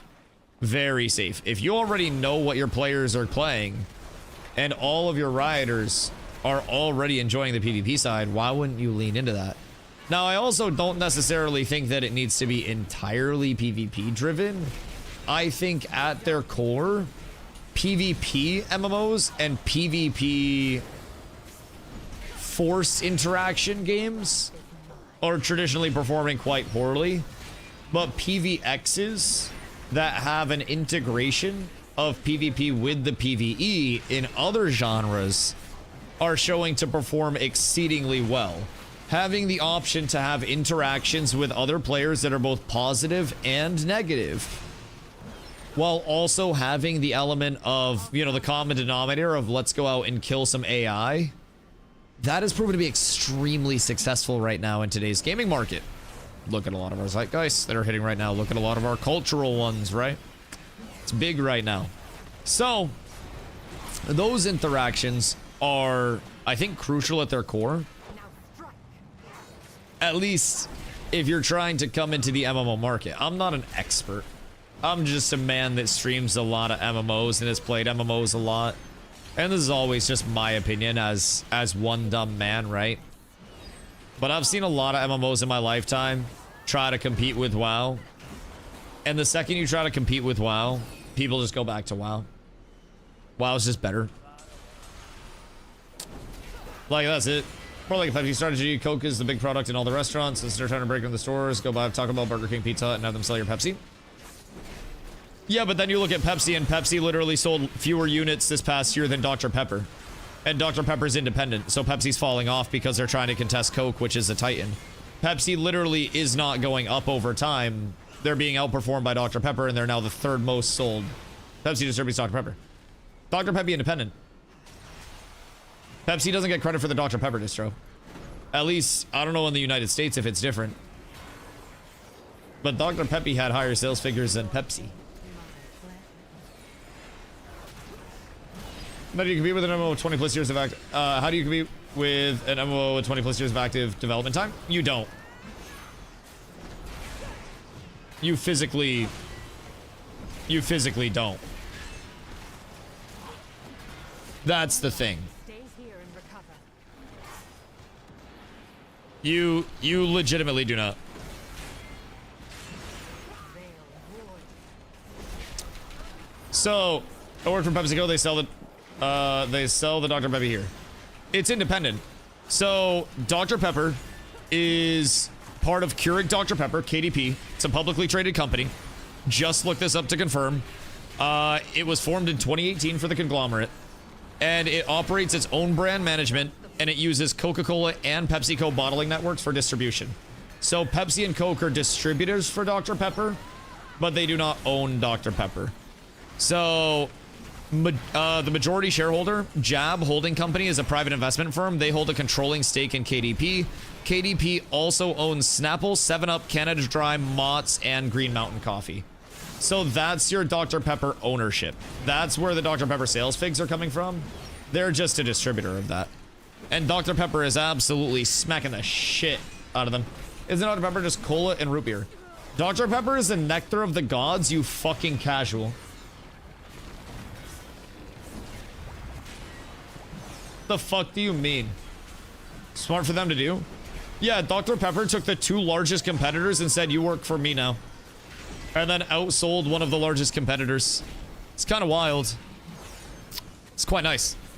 In 1995, Cadbury Schweppes acquired Dr. Pepper / 7-Up. And then in May 2008, Cadbury Schweppes spun off Cadbury Schweppes America's Beverage into an independent company. Dr. Pepper is vile. It's okay to be wrong. We're so up. Did man on phone finally accept that you had an actual receipt showing that you returned the thing? They just credited the account. Okay, yeah, I mean, as they should. You were literally... He goes, do you have the receipt showing the return? Man on phone was so nice. Okay, good. Good, good, good. I was out there, and it seemed like you weren't really getting anywhere, but I'm glad he was helpful. I heard the, do you have the receipt for the return? And then I heard you say, yeah. And then I was like, okay, if they don't accept this, then something's fucking cooked here. Something's down horrendous. It's not the best for real. Do you eat ass? My people that don't like Dr. Pepper, do you eat ass? Don't waste this. That is my question to you. Coke is? Coke is the best? I mean, statistically speaking, yes. And if Dr. Pepper isn't a thing, I will get a Coke. But also, I'm typically just like a generic Drink from this. dark cola enjoyer. Starbucks ready to drink coffee and Lipton tea. Oh god. Fucking gross. Wait, so is Dr. Pepper, did they make Frito-Lay?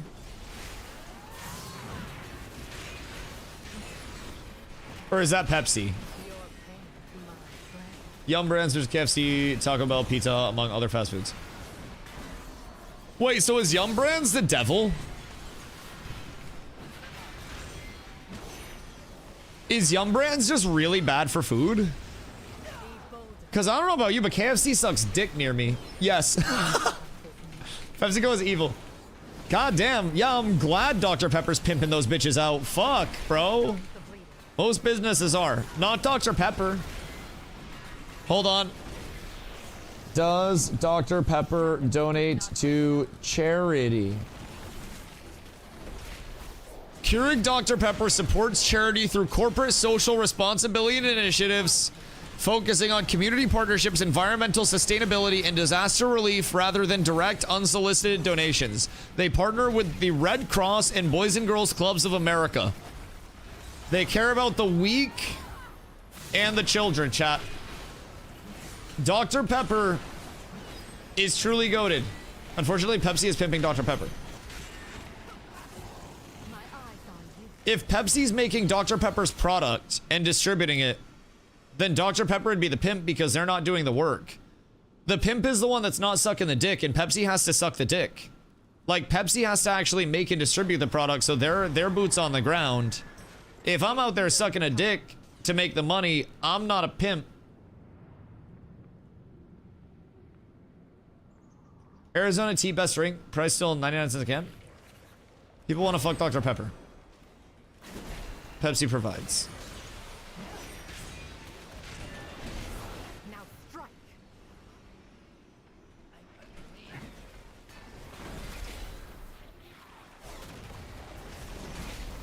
I'm pretty sure the flip side of it is literally just Dr. Pepper wants to distribute it the most efficient way, and like many white label products, make another company distribute for them and then sell at a markup that covers their production costs and everything in between.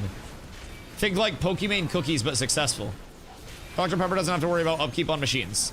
They don't have to worry about upkeep on machines. They don't have to worry about distributing or running their products with Dr. Pepper branded shit over to the stores, over to the places that are actually selling it. Dr. Pepper sits back and says, you make me a sandwich, and then Pepsi makes them a sandwich, sells the sandwich. Well, I guess make me a sandwich is a bad thing, but they would basically say, they'd get an order for a sandwich, Dr. Pepper would, and then they would say, you go make this sandwich, and then Pepsi goes and makes the sandwich, and then gives it to the person, and then basically Dr. Pepper gives them a cut, and then keeps the rest of it for doing nothing other than providing a product that people want. Contract manufacturing is a term you're looking for. My degree is in MMOology. I took a critical thinking class once. I failed. Can you imagine? Bro, that class was literally show up and all of the tables were in a square. And then the professor would just bring up like discussion points for the day. And then we would talk about the discussions. and then we would leave. And then we would all get points if we showed up and if we talked. Even if our opinion literally was dog shit, we would just get points for showing up and talking. It was wild. Every company has someone who cucks them. It's a big circle jerk anyways. Surely at the top there's one company that's like the ultimate not getting cucked, right? Amazon? Nvidia?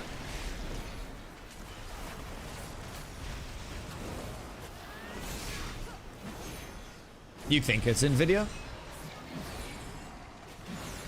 2 words, and you don't have to go through a long-winded analogy about pimping. But it's pimping. Everything can be explained by pimping in this world. And the best way to start up an entrepreneurial journey is to be a pimp. Whether you're pimping hoes, whether you're pimping plumbers or trade skillers out to jobs, whether you're pimping doctors and getting them set up with patients so they constantly have a filled client list. You can pimp anything in this world if you really put your mind to it. And it can truly be one of the best decisions you will ever make, because there is zero, and I mean zero, overhead on pimping. You don't need a storefront. You don't need anything. Please explain WoW gearing in terms of pimping. So basically, to gear optimally, I get 4 hoes that are perfectly okay with being pimped out for me in the short term with reward in the long term, right? So effectively, I and my 4 hoes go into dungeons. And whenever something drops for one of my bitches, they say, "Daddy, take this," and they give it to me. I say, "Fuck yeah, bitch," and then I take that shit from them. Eventually, they see returns on their investment upward of 200%, and my hoes all eat good, but they eat good a month from now after I'm big and fat. Pimpin'. Everything's pimpin'. Gear shares are pimpin'. Raids are pimpin'. Everything's pimpin', brother. It's all pimpin' in this life. And who are we pimping for? Blizzard. Blizzard's a pimp above the pimps. It's way better than I expected. Everything can be explained by pimping. Like, unironically, try me. Everything in this world is just legal pimping, right? Walmart is a distribution center. They pimp manufacturers because they pay them a little bit to make and send them the product. And then Walmart also pimps the stalkers because the stalkers put the product on the shelf and then they get a small cut of the profits for putting the product on the shelf. Walmart is pimping, but they're pimping stalkers, cashiers, transit people, manufacturers. Walmart's a pimp. The only difference is they're not selling hose, they're selling food and groceries and everything else. If I import a bunch of hose into a storefront and sell them for various prices, I am pimping illegally. If I bring in a bunch of rutabagas and sell my rutabagas, I am now a purveyor of fine vegetables or whatever the fuck a rutabaga is. It is all the same. It is all pimping. It's just whatever you are pimping may or may not be getting you in trouble at that time. Tank selling runs are MMO prostitutes. Yeah, exactly. Or handymen, but depending on how you take handymen, might be getting yourself into something there. Yeah, it's all pimping. It is non-stop pimping, no matter where you go. It's just all pimping. Twitch pimps out streamers. So Twitch isn't out there making a bunch of money. Granted, even with the streamers, Twitch isn't out there making a bunch of money. But Twitch pimps streamers. Streamers pimp mods. You pimp yourself to your employer. Yes. To your employer, you were a hoe. And you were an expendable hoe, too. You're not even the top hoe. Your CEO, still the hoe to the business. Your CEO is on a salary. They don't have the business money being their money. They're still a hoe to the business. The business is pimping the CEO. The CEO is pimping the middle management. The middle management's pimping the employees. Your shift leads are pimping your hourlies. It's all pimping. It's just different tiers of pimping. Also, speaking of pimping, what up, Ice? How you doing, dog? Do I want to do arenas? When Carla gets on, because she was finishing up some of her credit stuff so we can monitor her credit and then get better house. But she was finishing that up. I gotta do her M0s. so I can make sure that she actually has gear before next week's raids. Try to get her set up as much as possible because she's been busy the past couple days with work and shit. This has more layers than a Steven Sharif MLM. Steven Sharif pimps players. Technically pimps developers. So yeah, pimps both. It's two avenues of pimping. So he pimps the developers to make the product and then pimps the players to play the product, and then product comes back and gives him money. Well, I don't know. But yeah, it's all just pimping. Guild leads. Shit, Fresh, you in here? We pimped the fuck out of Fresh. I'm gonna be real. But Fresh was one of the good hoes. We didn't even need to get violent. Fresh farmed up weeks. Too true. You were my favorite hoe. Fresh farmed up so many materials for the guild and was a big reason why we were able to do like the guild auctions that we were hitting and stuff all the time. And the guild was pimping out our hoes. We had our gatherers that were going crazy. I was pimping myself out, power leveling people. The guild pimped us all out in our different roles. Yo, what up, ho? How you doing, Stacey? What up, dog? Over out, good day. Are you pimping me right now? You have a sub badge. Yeah. Yep. Yep. Exactly. You're understanding now. You're understanding now. But you want to know what's crazy? I got two pimps to respond to. I got Twitch that's taking a cut, and then I got the US government that's taking a cut. And those are two pimps that I do not want to see the back of their hand. I would not like to run into that. That is a strong pimp slap. That is not something I'd like to get involved with, boys. This vibing was playing red earlier, got my gear crafted and shit. Oh, really? Wait, do you have your tier? Or was it without tier? Do you got PvP gear yet? I didn't do my crafted shit. I can actually do some BGs. I'd be down to run a quick BG or something. We'll wait for Corla to get on. Because I think she's making some food right now because something smells fucking delicious. I don't have my tier piece. Ooh, wait, do you have 4 set? Or how many do you have? Oh, it's snowing again. I'll play some BGs. Shit, I'll rock a BG.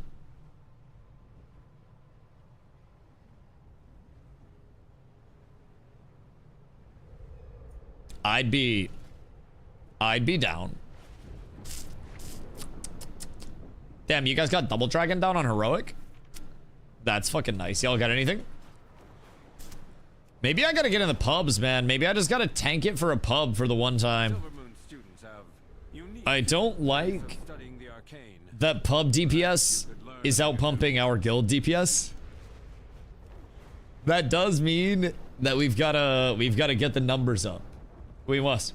How many people are going into like pub runs? Worst role to be in a pug is a tank.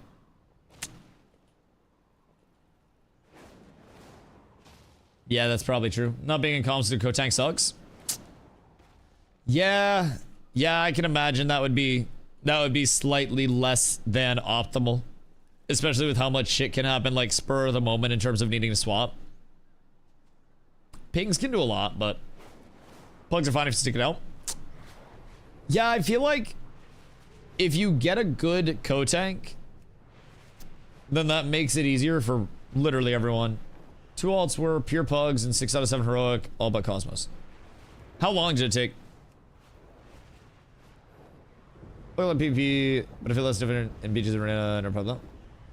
Oh god, pub PvP would make me incredibly sad if I had any rank associated with it. I'm down to rip a battleground if you guys would like to. I haven't crafted my PvP gear yet though, so I might get a little blasted, but I'll have to upgrade this too. Over 2 days, like 4 hours total. Wait, over 2 days, 4 hours for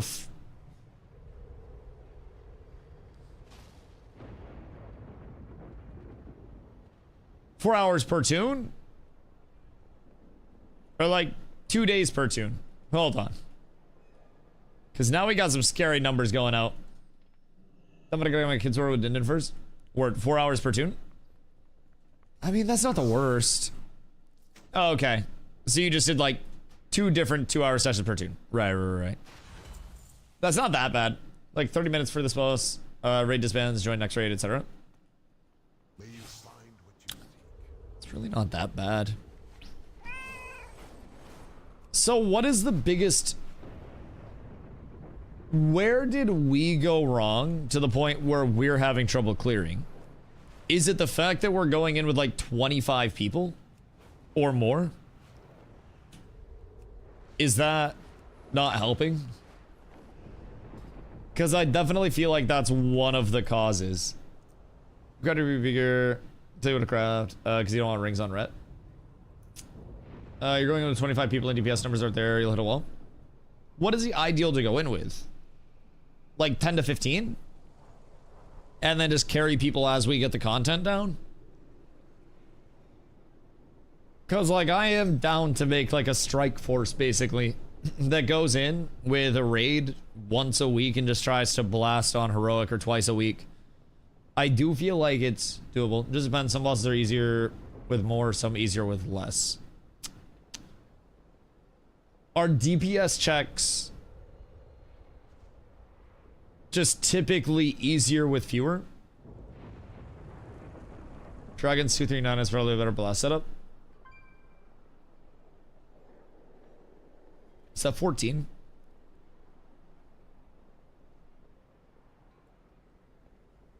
So people run 14 people? That sounds so random. All right.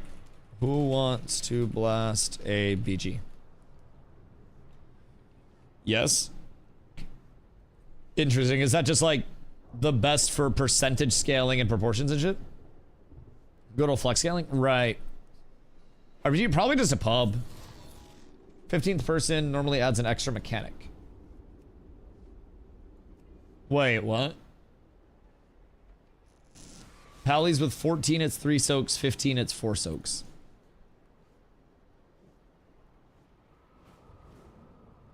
Really? That makes sense.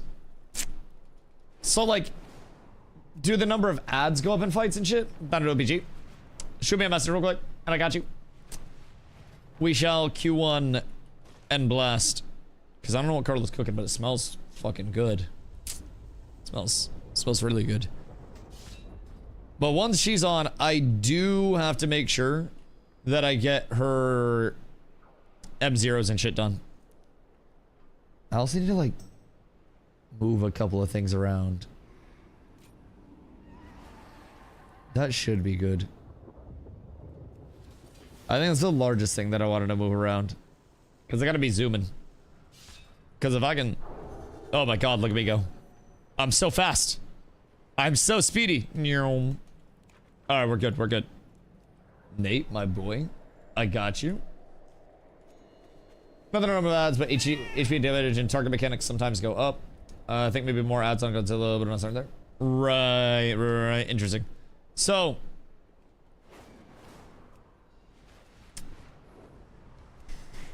if we had 14... how many heals did we have? Were we like 6 healing it? I feel like we were 6 healing.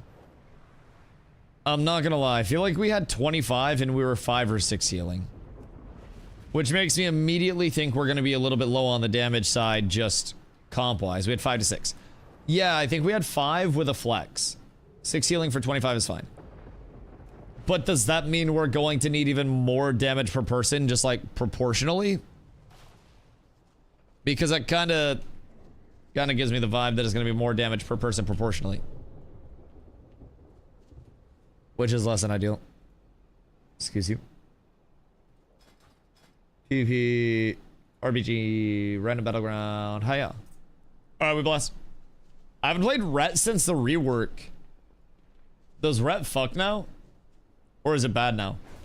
Keeping track of 10 dummies in a 25 man is harder than 2 dummies in a 14 man.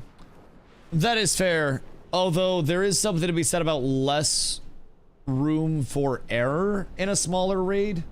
Because if one person fucks up, it's more of an impact. But also, B-res becomes more impactful. Because then you can res a higher percentage of your raid per minute. So, The trade-offs are definitely there. Less clutter going on too. Right. Power buffs like PI are going to have a higher percentage impact because they're going to be on a larger percentage of your DPS throughout the fight, because a larger percentage of people will have PI just from fewer people existing. So it do make sense. It do make sense. What is the least that we could go in with? What's the benefit of like going in with 14 instead of 10 and just doing like 262? I guess probably that'd be like 253. And we'd have to run 3 healers anyways. 1 for each tank and then 1 for raid. So then it just makes sense to blast up some more DPS. 226 is hard unless you're pure blasters. Right, just from the healing side. I mean, 0 mistakes allowed. Right, very, very, very low forgiveness. Yeah, that definitely makes sense. Definitely makes sense. And then once you get up to a certain degree of numbers, that means I need to switch to DPS. I mean, in raids right now, our hardest thing so far has absolutely been DPS checks. Like, genuinely, it's DPS checks. It's really the main reason was that I wasn't there. That could be it. And also, Lesh wasn't imploding. I don't think any of our warlocks were imploding. 25 man, you want around 1 mil DPS across the entire raid. So that's right around 50k per. 40, 55k per person. Yeah. So having your bottom end at 40k would probably be what's necessary there. Which, very doable. Very, very doable. 3 implosions on one of our 6-minute forward attempts. Not ideal.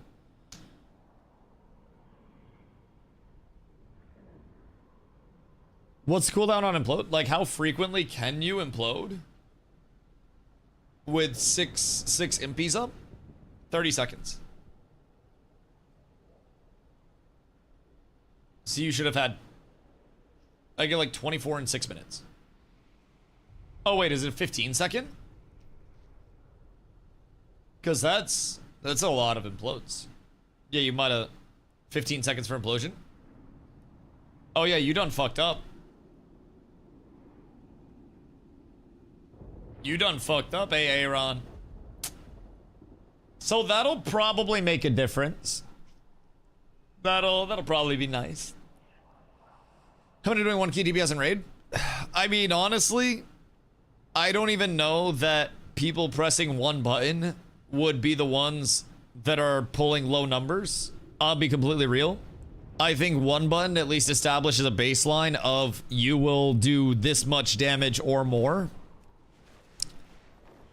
And if you're not 1 buttoning, then you can fuck up your rotation much easier, especially if you're learning mechanics. Not that I advocate for people 1 buttoning in fucking heroic raids. I think everybody should learn their rotations and stuff. But I feel like if people have gear and 1 button, heroic is unironically like chill. I'm getting on if you're running BGs. Yeah, I'll leave a queue real quick for us. Because I have a feeling it was getting ready to pop. Message me when you're on, and then we'll queue up again with 5. I probably only have time for 1 or 2 before Curly gets on, but I don't really know what she's cooking. It'd be smelling nice out there, though. I will say, it'd be smelling delectable. And I'm a little hungry, but Unverted should be part of 7 anyways. I don't know. I don't know all the delicacies there, but I do know Lesh basically spent like a deep dive into the parses of current warlocks and smoked the ayahuasca. And it seems like everybody that he saw that was just like pumping numbers like mad, according to him anyways, was imploding off cooldown. So I don't really know too much about it, but I can vouch after playing with my warlocks before and after they started imploding, their damage is like 3 times as much now. And with the amount of damage they're doing, I'm starting to think that all of our DPS are just hitting something wrong in their rotation. because their damage is like, oh shit, this is nuts now. The magic of Comparatively to our old idea of that. snakes. They are no longer welcome here.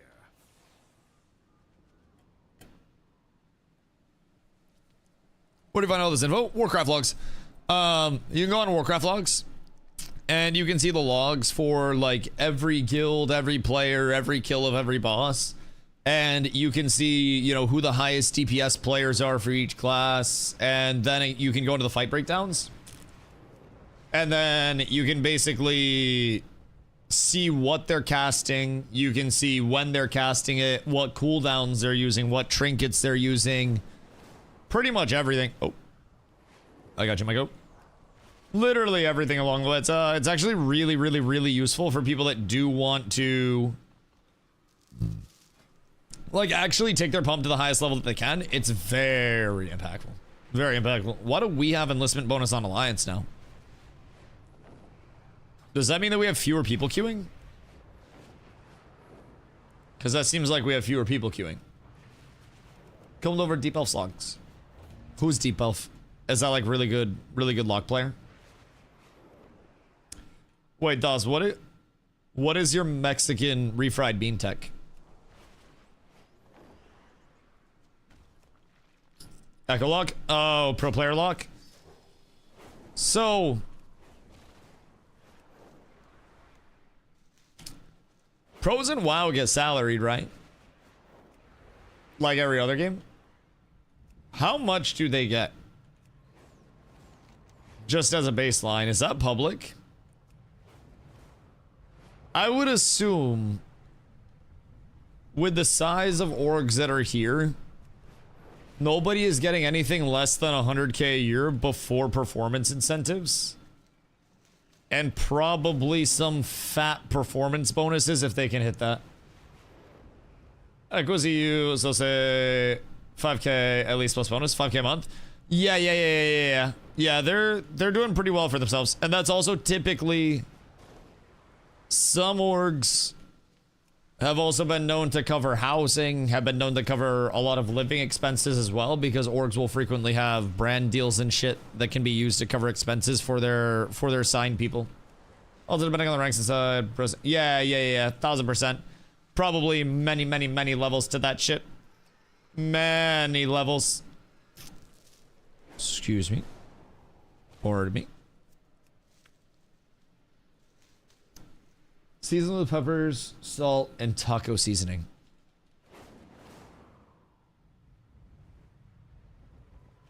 Add cayenne if not spicy enough.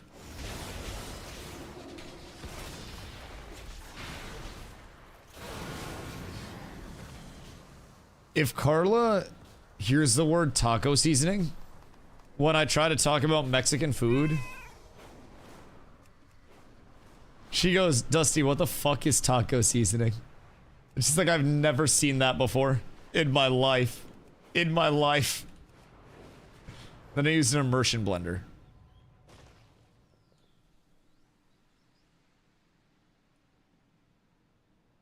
Wait.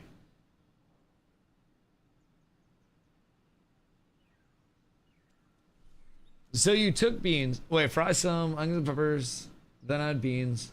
Use pinto black beans and chickpeas. Season. Do you keep frying the beans until they break down?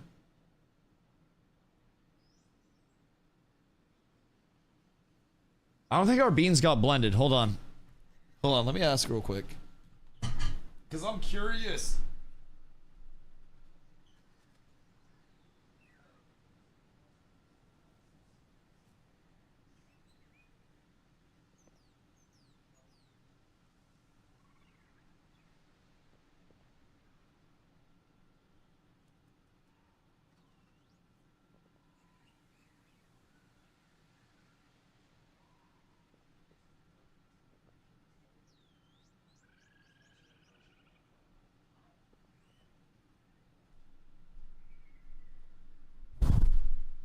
All right, Carla's coming.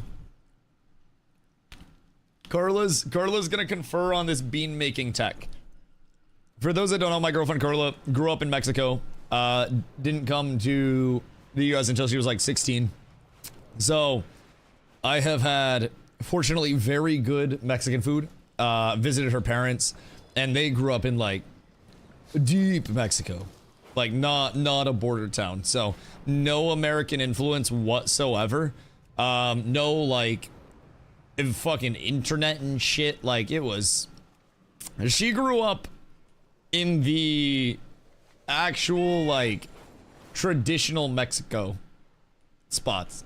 So she always gives me shit whenever I try to give a recipe for something and it's American and it's not actually Mexican. It means you got the real Mexican food.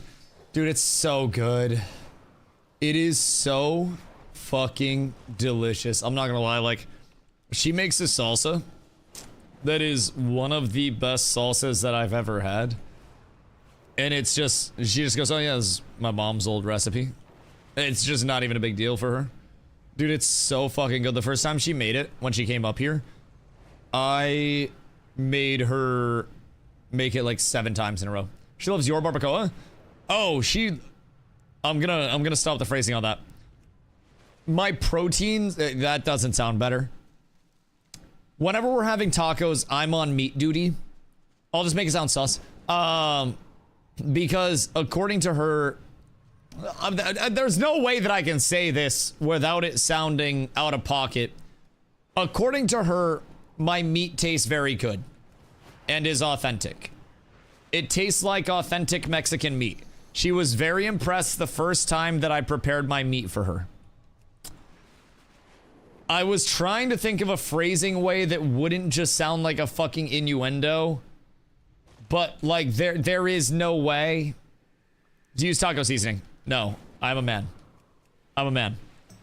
Although, like, realistically, taco seasoning is just a seasoning blend.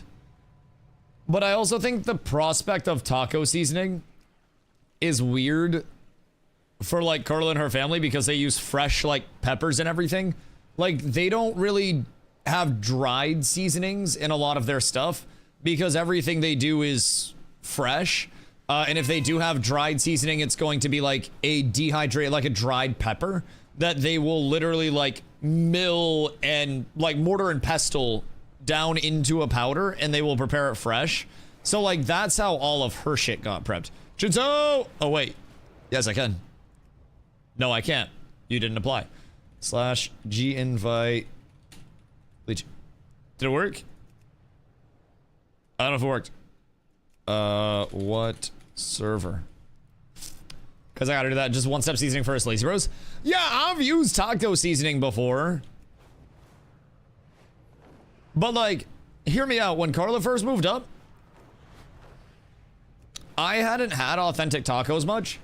So like, I was telling her about like tacos El Caucasiano, which is where you just take hamburg and you like, you know, you cook up the ground hamburg and then you slap in some taco seasoning and that's your taco meat. And then you have like lettuce, tomatoes, you know, onions if you want onions, sour cream, cheese, salsa. And she's like, Dusty, that is not a fucking taco. That is an abomination. Apparently that is not how they do tacos. Like corn tortillas, little bit of fat, cook up your corn tortilla for a little bit. Get it warm, get it ready. And then you have a delicious meat seasoned to perfection. You have a salsa, you have some pickled onions. Then you get a little bit of cilantro, a lot of cilantro if you're me. Slap the onions on, slap the salsa on, slap the cilantro on top. No cheese, nothing like that. Radish on the side. Bite a taco, bite a radish. A good radish makes all the difference. That's what I'm eating right now. Are you eating tacos right now? Some barbacoa or tripas? Ugly hell, my boy.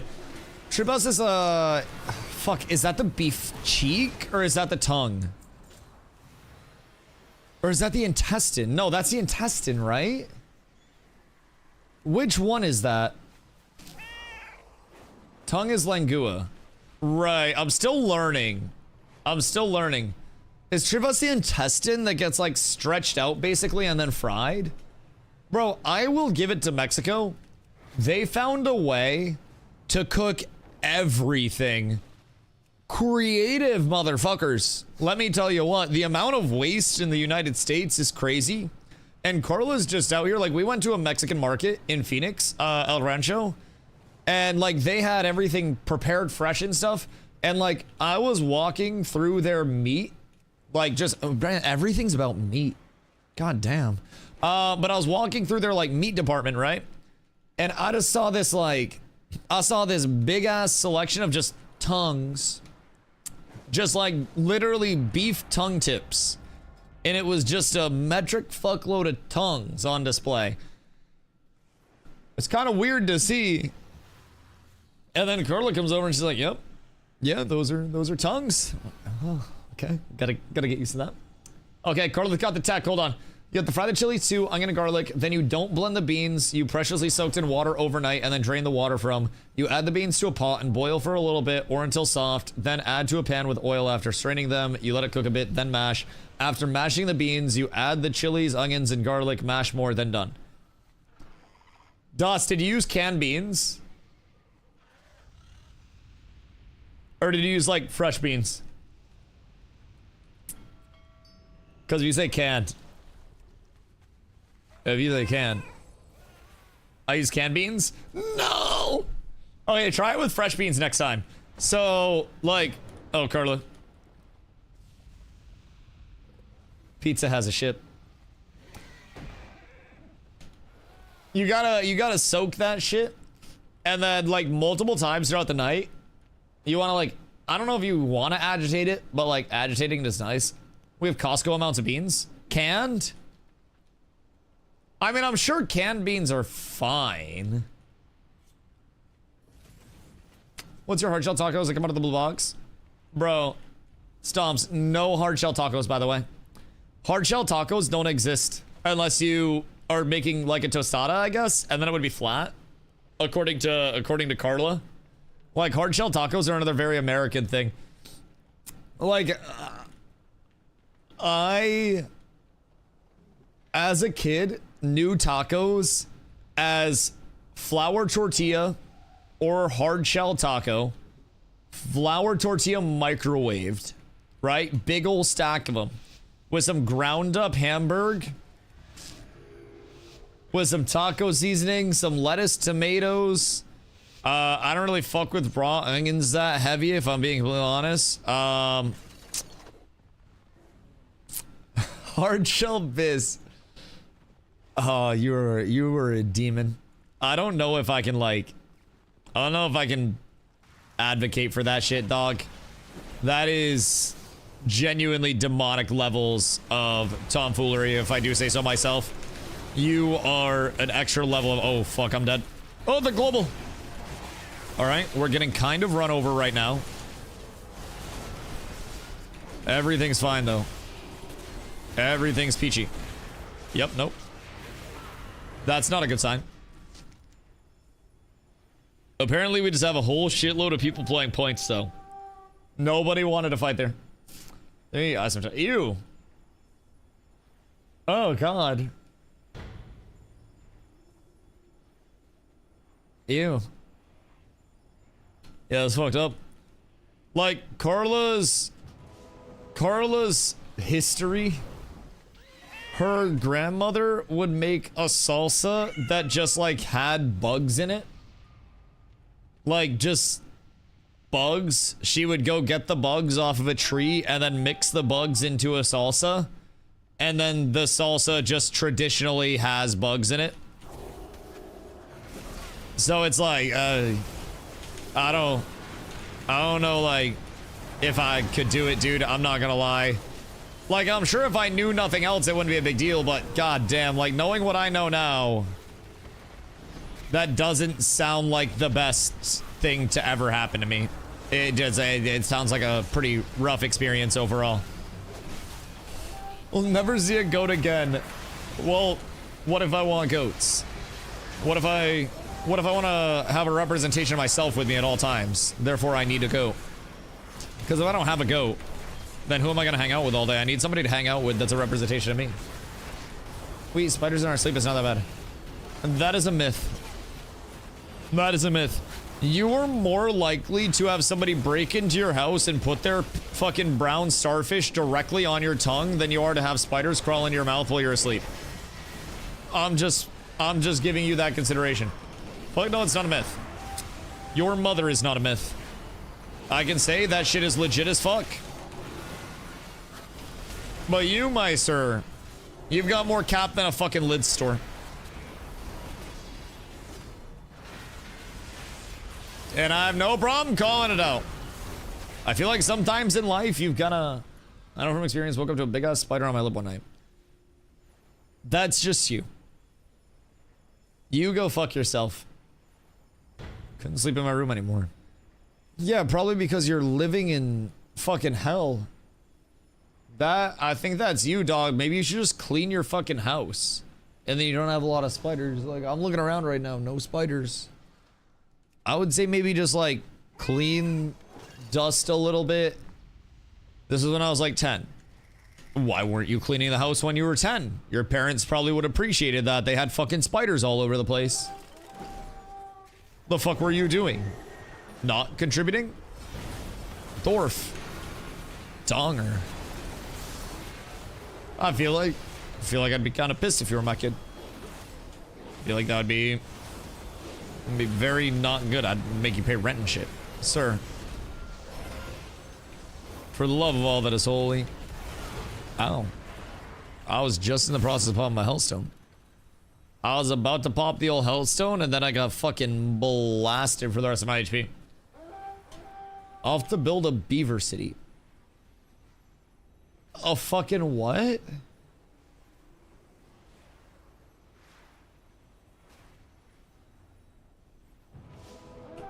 Off to build a fucking what? We're gonna really do more. Because I cannot win for 15 people, unfortunately. I simply walk forward and attempt to reach anybody to successfully get damage out. And unfortunately, sometimes the team just ain't teaming. You know, sometimes we just be looking like the Portland Trailblazers out here. It's not the best look, but it is most definitely a look. And I'm not proud of it. I don't condone it. But sometimes you just gotta... Timberborn, look it up. Is it a game? Or is it a thing in WoW? Because I wouldn't be surprised if WoW had a side mode where you turn into a beaver and then have to build a beaver city and then defend it against, like, bad, angry, undead beavers for an achievement. I wouldn't be shocked. Nothing is outside of the possibility of, like, did WoW do it? It's all possible, brother. Sky's the fucking limit at this point. This guy can maybe die, right? Surely. He's only got so much absorb possible. And never mind, he's full healed. Awesome. Love my Civic, hate this guy. Truly. Yep. I went too far forward and I got absolutely fucking moshed by their entire team.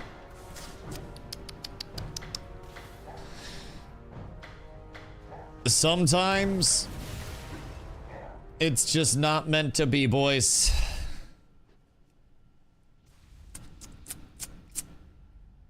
Sometimes everything doesn't line up in your favor. You really hate to see that. I got the belt a lot. Jesus fucking Christ. Alright, so next time we pray the team's a little bit more there. We might need to call in just a smidge of fucking support. My 5 can exist only in so many places at once. That's also kind of why I like getting the Warsong Gulch mythical pull. The Warsong Gulch mythical pull goes so fucking hard. It's just a beautiful 10v10. It's glorious. It's wonderful. I'll be right back. I'm gonna fill up my water. But momento chat.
good day. Did I miss a cue? Nope, we're up. Puck! Oh my god, wait. The whole gang's here. Goodness gracious me, oh my. Tune in just in time for the chair stream. I know, listen. In another world, I would be able to take my bong rips on stream without worrying about it killing any marketability that I have as a streamer whatsoever. But this narco-terroristic world is not that world. You really hate to see it. Really hate to see it. But good news is someday soon. Just smoke inside, I won't even smell. Yay! No, definitely. And my room also will not smell. Don't worry. Everything is perfectly fine. Also, I did not know that there were like 17 million different KSUs, but it also makes sense. I had a completely different like college in mind, but I don't even know. There's a lot to keep up with in today's day and age. Man, I swear. Can the state? No, Kent, apparently. I don't fucking know. So I can drink on stream with no issues. See, that's my annoyance with it, right? And I'm not one that's like, nobody should be able to do anything. But why can someone get absolutely sloshed on stream to the point where they are incoherent? They can be sponsored by alcohol companies. And there can be partnerships that are alcohol adjacent. And alcohol can be an everyday part of somebody's stream. But if I take a bong rip once, then I'm seen as a brand risk. And I'm seen as anti-TOS. Alcohol lobby has more money, is the answer. For Twitch, though, I'm not talking like federally. I'm talking about why it's not allowed in the Twitch TOS to smoke a bowl on stream. I'll see you in Aragon. Wait, isn't Aragon a dude's name? Who is Aragon? Oh, it's Aragorn. Never mind. Is Aragon Scars of Honor's world? Oh, okay. I thought we were gonna be gangbanging the son of Arathorn, I'm not gonna lie. There was a little bit of a weird thing. First guess is not legal worldwide. They don't want the headache, no idea though. I don't really know. It's honestly more of a... There could be children watching that think you're cool, so then they smoke bowls too. I'd rather have a kid smoking than a kid taking shots and crying. Because at least when I smoke a bowl, I'm not crying like a little bitch because I can't handle my substances.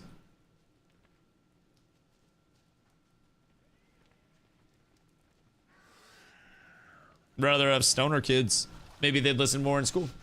I learn a lot and I'm fried all the time. Part of the reason why I get okay at MMOs is because I listen. It's like channel point Gamba is disabled in a lot of countries. I got 3 people arrested in the EU because I showed them Imgur. I'm a bad boy. It's definitely allowed now if it's legal in your state. I will not get, like, banned for it. Like, I'm not gonna catch a hard ban if I decide to take a bong ski. But, you know what really doesn't do well? If you're, like, publicly weedy? Sponsorships. Working with businesses, finding opportunities outside of just relying on subs and, like, the Twitch side. Which is one of the largest, like, independence factors for streamers. Is being able to get to that point where you have the, like, the outside money coming in as well. And brands will drop you like an unwanted baby in China. If you are smoking weed. They do not like that shit. They will not like that shit. Appearance and sobriety is a marketing asset, 1000%. Yeah, and then everybody just, like, does fucking cocaine anyways. I don't even do cocaine. But they'll pay people hundreds of thousands of dollars to come in and do sponsored segments to then get outed for paying fucking $15,000 for 16 ounces of lean.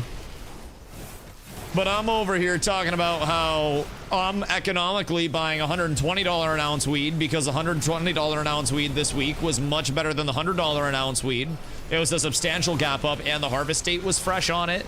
It was a nice sativa leaning strain, had a great cross, great lineage. But if I talk about that, I'm a stoner, and I'm a brand risk. Still 18 states where it's illegal. Federal level still technically illegal too. Yeah. That's probably the big thing with it, is like the federal level of it. But I don't know. I'm still at this point kind of like, I'm almost a little surprised that Twitch hasn't taken more of a stance on like alcohol on stream as well. If I'm being completely real, I figured by this point in time they would have come for both and nothing would have been safe.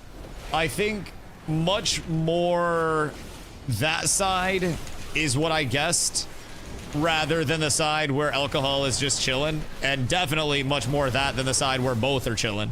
I think we're far out from that. So, sir, please die for me. Please die for me. I appreciate you so much. We might be cooking here if we just keep defending. Also, Jefferson, thank you for the hydrates. I appreciate you. Says smoke wafting in your room is for Canada. I don't even smoke on stream, nor do I really have a desire to. Like, I don't really care. I don't want my house smelling like dank. If I'm being honest, like I just don't. I don't think burnt weed smells good. And I don't know many people who smoke that haven't completely lost their mind. Why does this guy have so much HP? Wait, what the fuck? Does he have over 1 million HP? What am I witnessing here? Because it seems like he has just about 1 million HP. Am I missing something about this? Or why is this man a raid boss right now? Because I don't like this. Like, he's a big boy. The mechanical teams with less people get a stat buff in BGs. I don't know, do they have fewer people? I don't know what my scoreboard bind is. No, it's 10v10. But my dog was just a fucking raid boss. Other than another boy art decan has gone missing in the mail. Man, times are hard. I've been eating those shits. Thank you for the 210, dog. I appreciate you. What you be doing today? I have to have the disclaimer on my stream for it. This is why I probably do not get much of a following. I mean, I'm not even looking at it as that side. Like, I think people are more likely to enjoy a stream where the streamer is having a good time in the first place, no matter what that content is, right? There are surely people who have come in and been like, oh, this guy's a degenerate stoner, I don't want to support this, and they've left. But honestly, that's fine. Lick my nuts, I don't mind. But I personally am a big believer that if you're making content that you're enjoying and you're having fun with, you're more likely to get followers anyways, like, disclaimer or not. I just, like, the big thing for me is I'm already from a... Keep in mind, this can impact anything from brands wanting to work with me, right? Or developers wanting to work with me. It can have very large impacts on multiple levels of it. And if I am, you know, continuously as public about, like, weed shit as I am, then that could make it so developers will see my stream and they'll just associate it with that, and they wouldn't want to, like, involve me in anything because I'd be seen as, like, the stoner guy. Which is kind of an intriguing thing, considering, like, most content creators that people do watch smoke a shitload of weed. It'd have to a lot more than that. So I'm kind of chilling. But Snoop Dogg? See, that's what I'm saying. There are areas where it's become prevalent in mainstream and has been for a while, where people are understanding, like, All right, it's not actually that bad. Like, shit, Martha Stewart smokes a shitload of weed. The Pope probably smokes weed. Motherfuckers from Chicago. Brother probably been to, like, O-Block.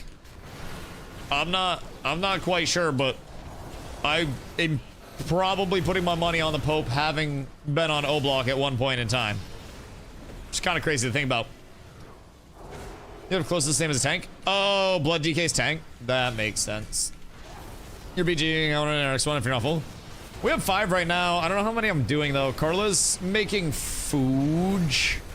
And then I told Carla that I would bring her through her like M0 content for the day. So that way we can get her some gear and try to get into raids again tomorrow and get into keys tomorrow is the more important thing. I really want to get some keys going tomorrow, baby. I might be on stream early tomorrow to start pushing keys, honestly. I did a lot of cleaning today. If I can get a little meal prep done, like first thing in the morning when I wake up, maybe get a tissy started. That might be the play. That might be the play. Have myself a little tissy. Have myself some noms. Get on stream early. That might be nice. So everyone knows to kill the Holy Pally again? Sorry, I'm padding. I'm not even gonna lie. For some reason, I'm planning another rust wipe. Gross, why? I mean, like, if you enjoy it, you enjoy it. I'm not going to judge you on that. But man, oh man, I don't know if you can convince me to go to Rust. Addiction? That's fair. Comfort. Fallback. I feel that. I feel that. We find ourselves in familiar places more frequently than not. So what are we thinking about Scars of Honor, my boys? Because I'm kind of interested, and I might do a stream soon where I throw in a couple hours of researching Scars of Honor, the same way that I did with Ashes. Just throw a little bit of effort into it. Maybe make it into a video. Give it a solid attempt. I want to really research because I don't know any of their planned systems other than procedural dungeons. I don't know what the concept of the game is. I don't know if it's supposed to be lore driven. I don't know if it's supposed to be PvP. I don't know if it's supposed to be open world instance. I know nothing, but I follow their developers. And like, I have seen their updates about movement and how they've been talking about their movement system being incredibly crisp and responsive. And they have, you know, full Unbound WASDA. So it's like the freeform movement. Basically, where if you hit S, your character physically turns and runs back towards the camera. So that can be pretty zippy for movement and bring in a lot, especially if it's a more action combat-y type beat. So, I mean, I think there's potential. I don't necessarily know what the combat system even is, if it's action combat-esque, if it is more along the lines of a tab target. I'm in for a complete surprise. But for several videos, he and Vladis both interviewed Vanillin? Is that how you say it? Vanillin? Also, DG, good day, my boy. How are you? So, like, summarize it for me without me having to stop what I'm doing and go watch a video. Vanillin? Like that? Or like Van Halen? Like a foreign Van Halen? Because I'm here for either one of them. Just got out of bed. What is your sleep schedule, dog? Vanillin. Okay, cool. Noted dearly. And I appreciate you. So, let's start out, like, first things first. Theme park or sandbox? Tab targeting with skill shot AoEs. Okay. So kind of like an Ashes. Sandbox? Wait, really? When's the playtest? It is April 30th to May 11th. So it's like a month away, basically.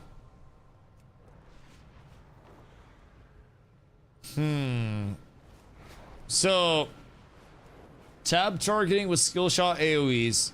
Sandboxy. What game is this? Scars of Honor. It's EU made. I think they've got a decent sized team on it. My concern would be the monetization. It's free to play, I believe, as of right now. And I don't know what their, like, target monetization is with it. But... Bulgaria? Word. Nice. We love to see it. Okay. So, like, systems-wise, what is the big, I guess, loop of everything? What is the integration of it all, right? Is there PvP mixed into the PvE, mixed in with everything else? Or is it more like a sandbox PvE? I guess I'm just like more or less completely clueless about it. TBC raid has an Indonesian mage who plays at like 9 a.m. his time for our raids. Jesus Christ. Jesus Christ. I think it's gonna be Steam. Do I have Steam pulled up? Oh no, Steam pulled up. Hold on. Hold on. I play P1 Ashes in a row. Hold on, I'm a peep. Let's see. It should be on here, right? Store. Scars of Honor. Okay. Oh! Welcome to Scars of Honor. Oh god. Free-to-play MMORPG on PC. No pay to win. Only skill decides who No survives. pay to win. This is Free the to world play. of Aragon, a land shaped by war. Very ambition, cartoony in and terms of the very bad graphics, but like decisions. that's not a Most of killer them for me will by be any yours. means. Choose from 8 races and 10 It's like classes PvX are at gonna be launch. arena Build for your 1v1s, heroes through 2v2s, hundreds of 3v3s. Talents, skills, and This spells. is That's oh thousands wait, of possible I hit the wrong keyboard. Sorry. This is a big draw with it. So basically, it is a Path of Exile like skill tree, where I believe instead of just passives, these are also supposed to give actives. And this is meant to bring in effectively infinite theory crafting in terms of your builds, which seems kind of fucking fire, if I'm being honest. Like, this seems good. Downside is this is a lot to balance. A lot to balance and a lot of interactions. That's thousands of possible builds. So You will that's pick the nice. perfect Looks one like 2005 on your first graphics. try, or Looks even like second. cross-platform And then graphics. Your victory will bring you with scars, a new way to improve your hero thanks to specific, unique in-game events. I mean, You'll honestly, this combat looks Ashesy. Like, it very much looks Ashesy. Wait, so what are the scars? It's thousands of possible builds.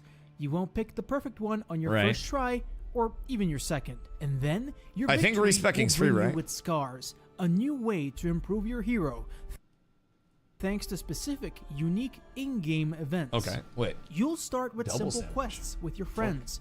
Trying You'll to fatten feel me up, stronger, Jesus Christ. confident, and then someone will say, They gotta go. Oh "Let's my rush god, this well, I didn't know they dungeon." had to go right now. That was a mistake. Why do you think Scars it's are called work in progress? Scars of Honor? Oh, yeah. I mean, it's a Dungeons play in Scars test. of Honor are procedural. Is You this can run alpha the equivalent? Same dungeon 100 times.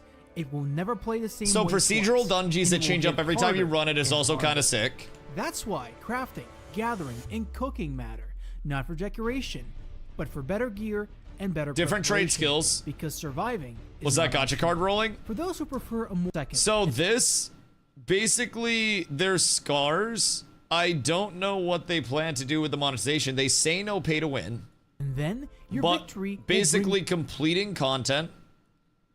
Changing your scar will require additional resources. Seems to be gold. I don't really know what's going on there. But seemingly these are random rolls where you and everybody else will have different RNG on these rolls. So your rolls and your acquired scars will not be the same as somebody else that's done the and same then someone content. will say, "Let's rush this dungeon." That was a Oh, wait, mistake. we're further forward. 100 times. It will never play the So same way procedural twice, dungeons and shit. it will get Random rolls for harder stats? and Yeah. harder. That's why crafting, gathering, and cooking matter. Not for decoration, but for better gear. Depending and on better how much they preparation, make this because matter, surviving could be is not Ashes-esque. optional. For those Fishing, who prefer a more little competitive minigame. experience, PvP awaits. arenas, battlegrounds. I'm wondering for a more competitive. if melee is targetless attacking. Like, if I have a melee on, can I just press to cleave? That's kind of what I'm curious about. Or if I have to have somebody tabbed and be in range. PvP awaits. Arenas, battlegrounds, team fights. No overpowered gear, no excuses. If you lose, it wasn't the lag. So does this mean they're equalizing gear? Because it looks like they're equalizing gear based on that. Because they said no overpowered gear, no excuses. So that makes it seem like they're equalizing gear in their Scars PvP. are earned. Honor is forever. I mean, it seems like it has potential. Like, am I crazy there? I'll wishlist it and then request access. I just do this, right? Request access. There we go. Ah! Like, it genuinely seems like it has potential. I'm not gonna lie. I have seen far worse, and I'm not gonna lie. I'd rather give that combat system a shot than Quinfalls.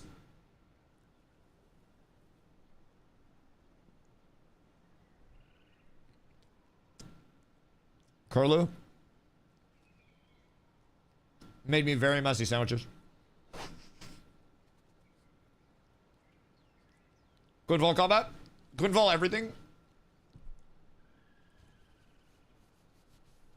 Quinfall literally everything.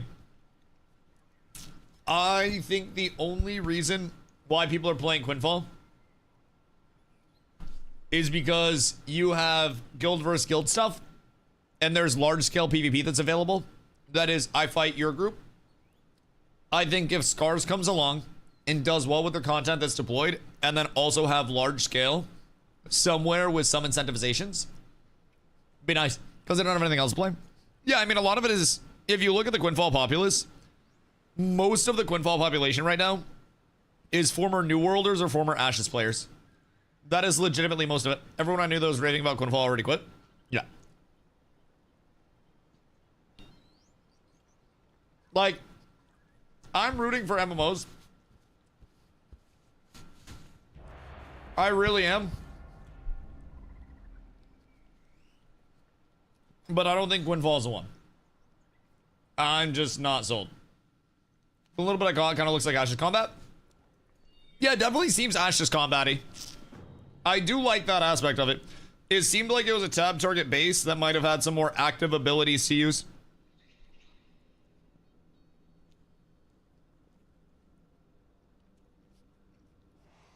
Carlo made me the worst sandwiches to eat on stream. They're so good, but they're so messy.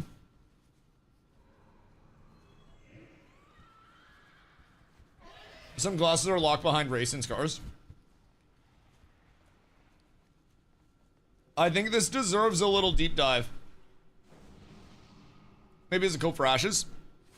Maybe. But it could just be fun. I don't necessarily think anything's going to be like WoW level. Especially player base wise. It took WoW 20 years of ups and downs to get here. It took WoW legitimately being one of the catalysts for the gaming addiction movement of the early 2000s, where the actual like national news was having segments on our children becoming addicted to video games. WoW was that motherfucker. Also, Junie, what up, dog? If I want to plug, try going into Dungeon Finder and raise and applied through. Applied, though it takes ages to see if you get accepted or not. I think 0 dungeons. Is how you trying to join pugs? You can do /join looking for group. I'm pretty sure there's probably a looking for group channel somewhere as well. But the group finder can be solid in between. I'm sure there's an LFG channel somewhere, though. You can do /join looking for group, all one word. Like /join space looking for group. Gather as many minerals and gems as we can carry before and see if that's active, but to do that, you'll have to stick close to the mine carts and grab hold of the yeah, of course, dog. Happy to help. Happy to help. Oh, Let's get to it. this sandwich was too good for me to put down. Looks a lot like WoW. It looks like a, I don't know, like WoW-y, but also kind of like Terrace Land were the vibes that I was getting from it, you know? Like a better looking Terrace Land, basically. Less mobile looking, more actual game platform. Benelin is a longtime WoW player. Yeah, as are like 95% of people at this point. Goddamn. I don't like Fortnite for that reason. I mean, I'm personally not a huge graphics person. Excuse you. I am a gameplay enthusiast more than anything else. Me personally. So, I will very much overlook bad graphics if it means that I can get very, very, very, very, very, very, very good engaging gameplay all the time.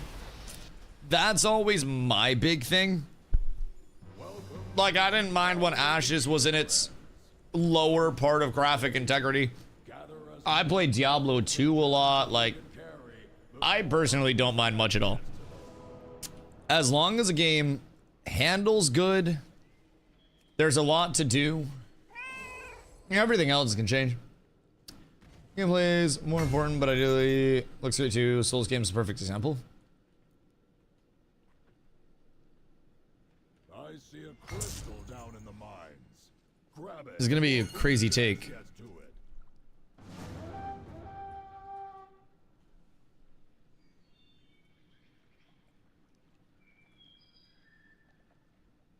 But like, I don't necessarily think the Souls games, sorry, I had something in my eye.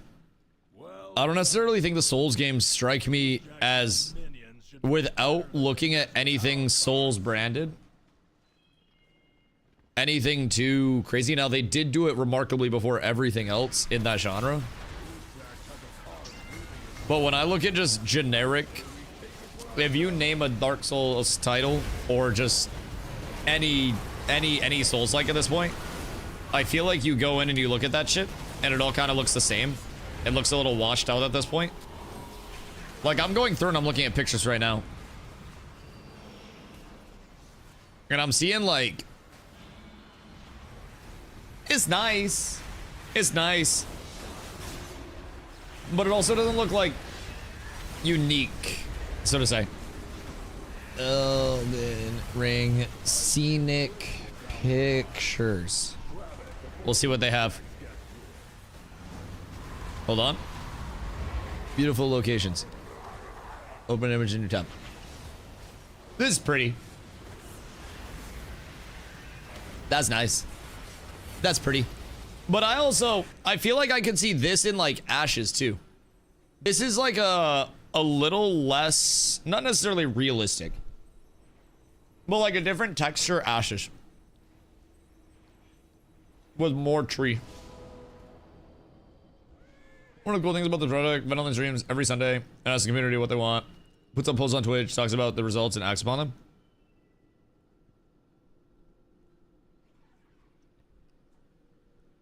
So, I guess my question there.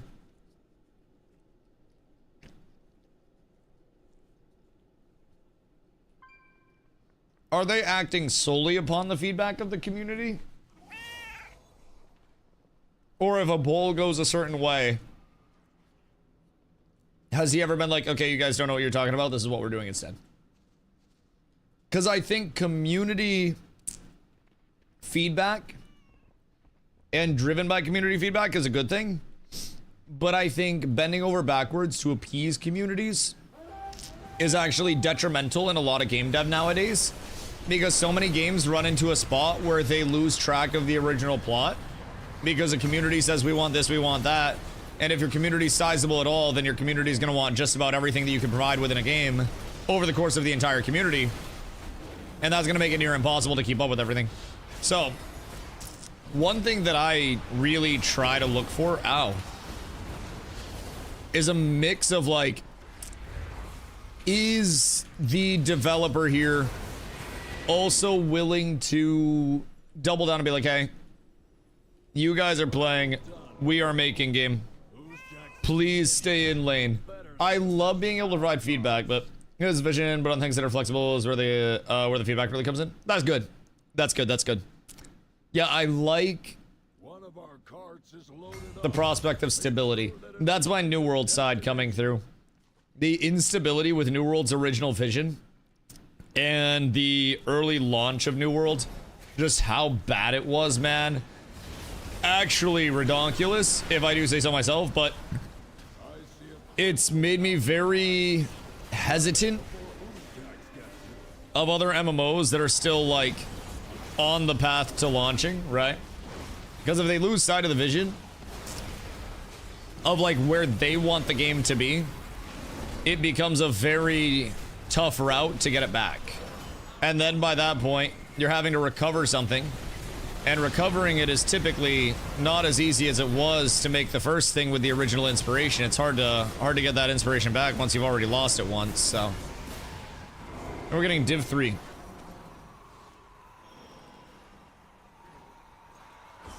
Never seen a MMO. I need an MMO. It's like movies that focus way too much on fan service and the movie ends up sucking. Or the scary movies that end up being only jump scares, and they're not actually scary at all, and they're just annoying jump scares because data shows the scariest thing in the world is a jump scare. Solarian? Your mother's Solarian. What do you have to say about that? Bro, I'm getting real tired of being the only motherfucking nightly. I think we're so staggered.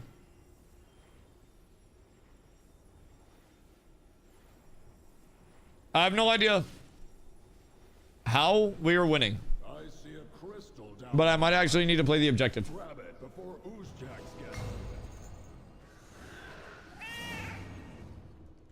No Beavertown sim?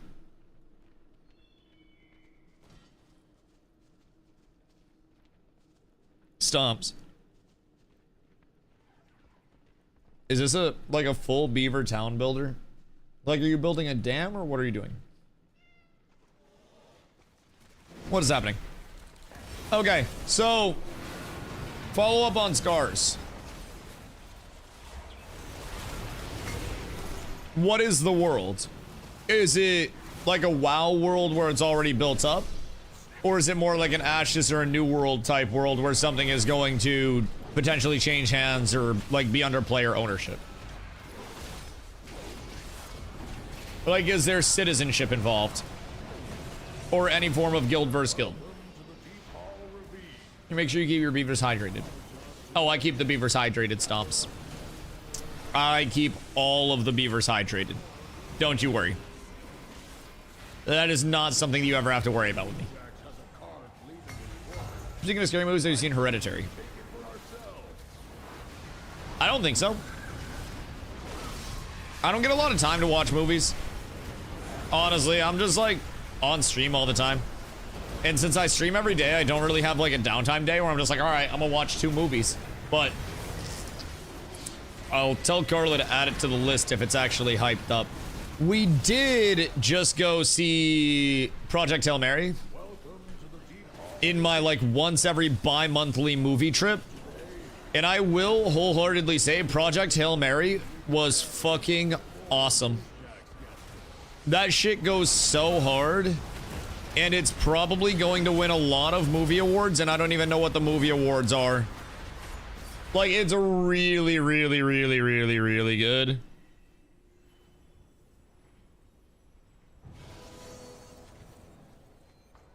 I would recommend embracing the Ryan Gosling Glaze Club.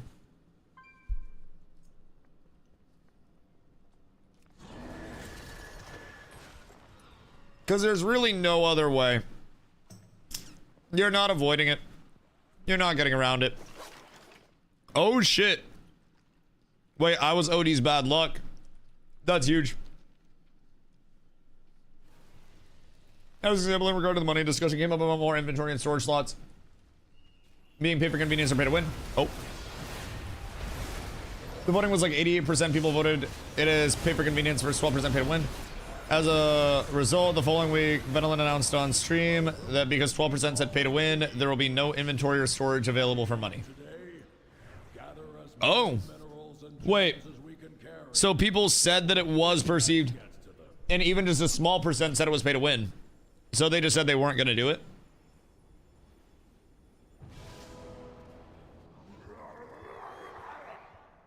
But that also makes me wonder, how much of that's just performative? I see a crystal down in the mine. Not to be skeptical, Grab it before Oozjack- but is there a part of that that's performative? Like, hey, look at us.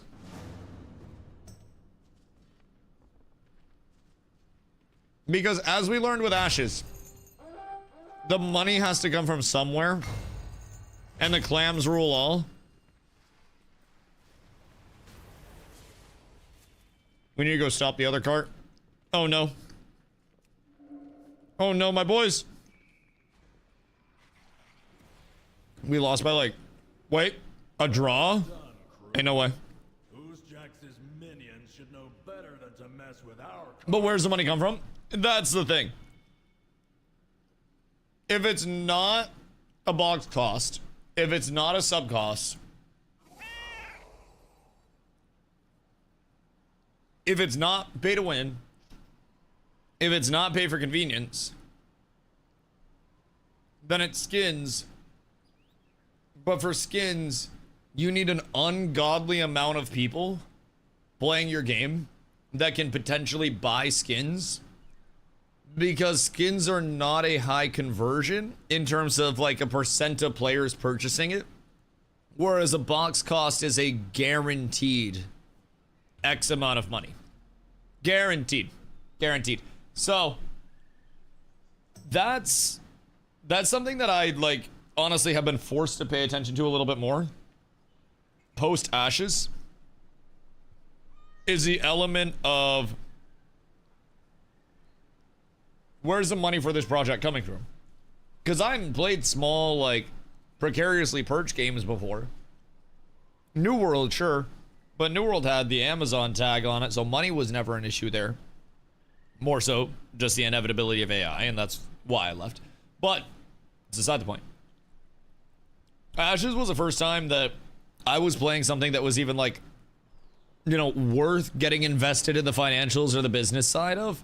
Because before that, everything else was just backed by so much money that I had played. I was playing Dota. I was playing Fortnite. I was playing New World. Like, no, that's pretty much it for stream stuff.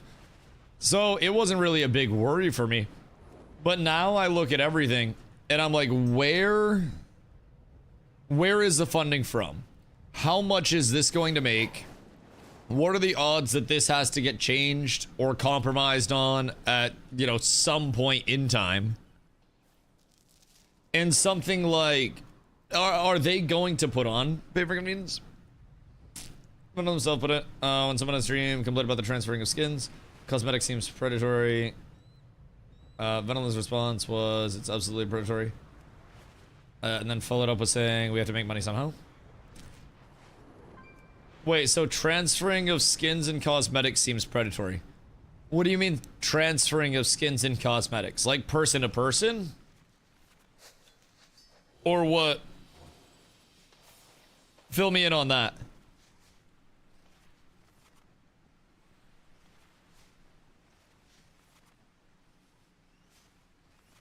I just had to unhinge my jaw to take a bite of the sandwich. I got a big ass sandwich to deal with, boys. Pray for me. Pray for me, genuinely.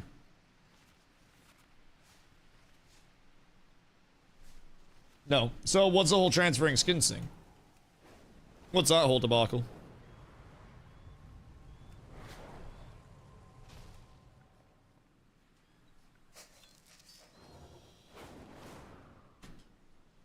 Because, like, they do need to make money somehow. And I feel like at a certain point, your routes of monetization, you only have so many. And if you exhaust the ones that aren't predatory to look like the good guy, then you end up becoming the predator. So you have a weapon that's really cool looking, and then you get one that's far better in stats that look like ass. You can transfer the skin from one to the other. Oh, yes, you can reuse your skins, right? And it's not like a one-time purchase consume. So are they saying, wait, for a fee?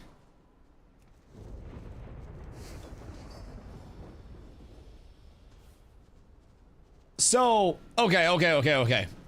We're talking taking the skin of one item, right? Like a transmog item to item. And then they'll also have skins in the store? Or is it just the items in-game? Yes to having items in the store as well. Because, I mean, that would kind of make sense if you want to change the cosmetic of something. But, yes. So what happens with the items in the store? If you buy those with the one-time fee, are you having to pay again to transfer those? Because I'm not trying to buy a skin and then transfer it 17 times. Thinking one more for me, then back to Crimson. Yeah, the PvP's great. The mosh pit of pressing a few buttons. Absolutely wonderful. Not sure. That'd definitely be something I'm interested in knowing. Because I am curious there. Because I definitely, granted, like, I'm not necessarily going to, even in Ashes, I didn't buy any skins when they dropped the skins in the shop. I actually didn't get scammed. GG. So, you knew? I didn't buy any of that. But, I'm not going to be the one going and buying skins because I'd just be cool with showing off the gear that I have.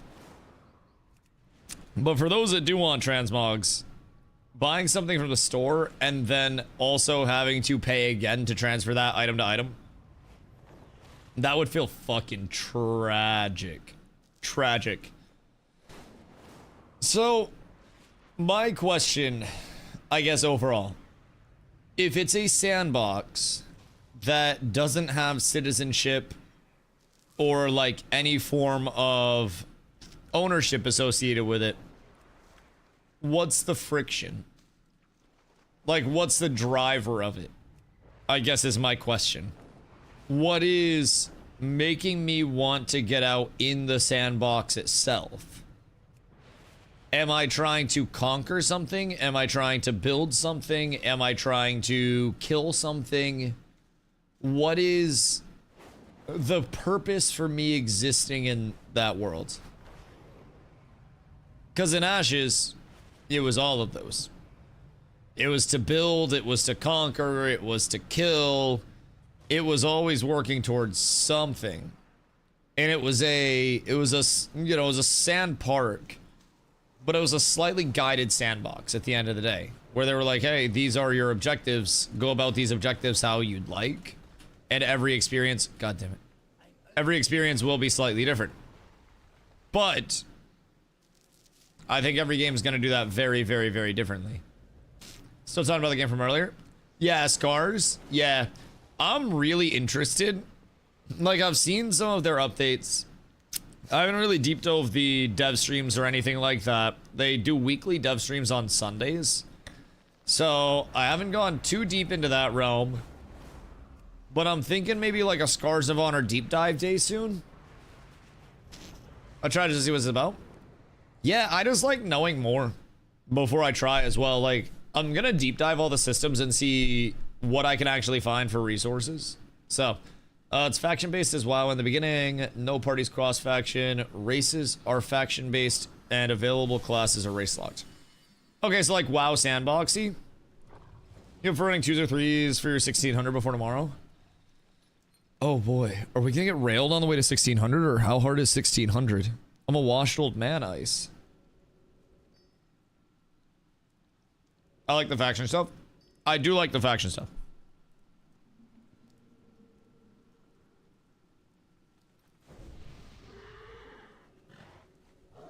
So,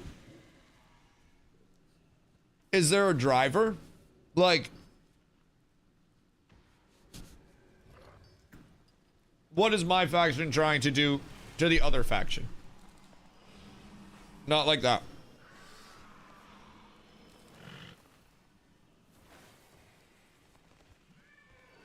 Free tier piece if you can handle it. Also, I'm older than you. I feel like you look so much younger than me. Like an adorable little baby. We knew it. We could also get a bumper third too. I don't really know what we'd need. But I'm sure a third wouldn't hurt. Wait, where's Glow? Glow! I yelled at Glow. Just got back from the studio. Rolling a Bluntsky before I hop on. The fuck you? What do you mean the studio? Fucking rapper? Wait, what is this? Just got back from the stew. Bro, I say that when I take a shit. Wait, what are you actually doing in a studio? The fuck is this? I manage a yoga studio. Oh, studio is such a wide term. Wait, you manage a yoga studio? Are you flexible as shit? That is a fucking divergent path. Wait, that's a crazy Willow fact. I don't do yoga too much.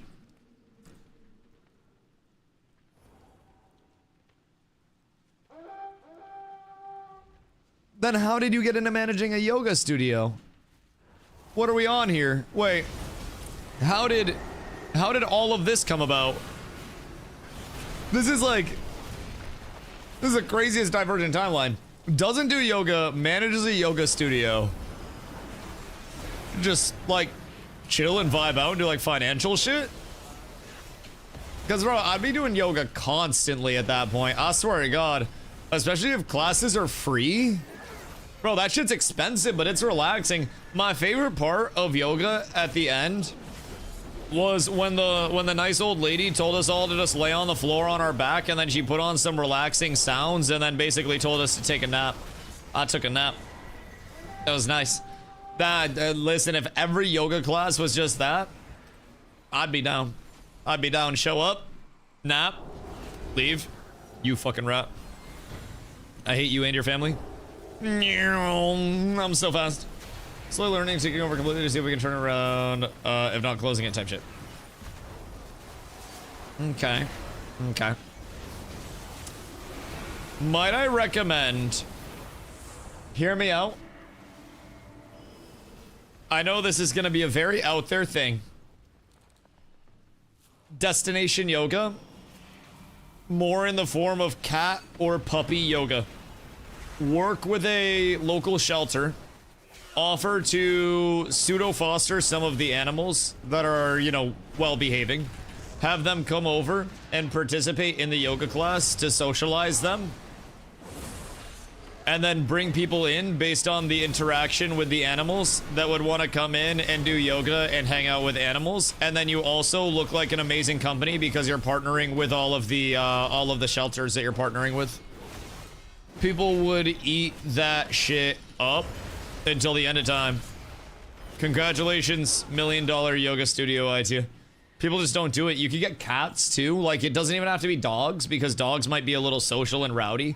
But like cat yoga, you just have a bunch of cats and cat trees and stuff.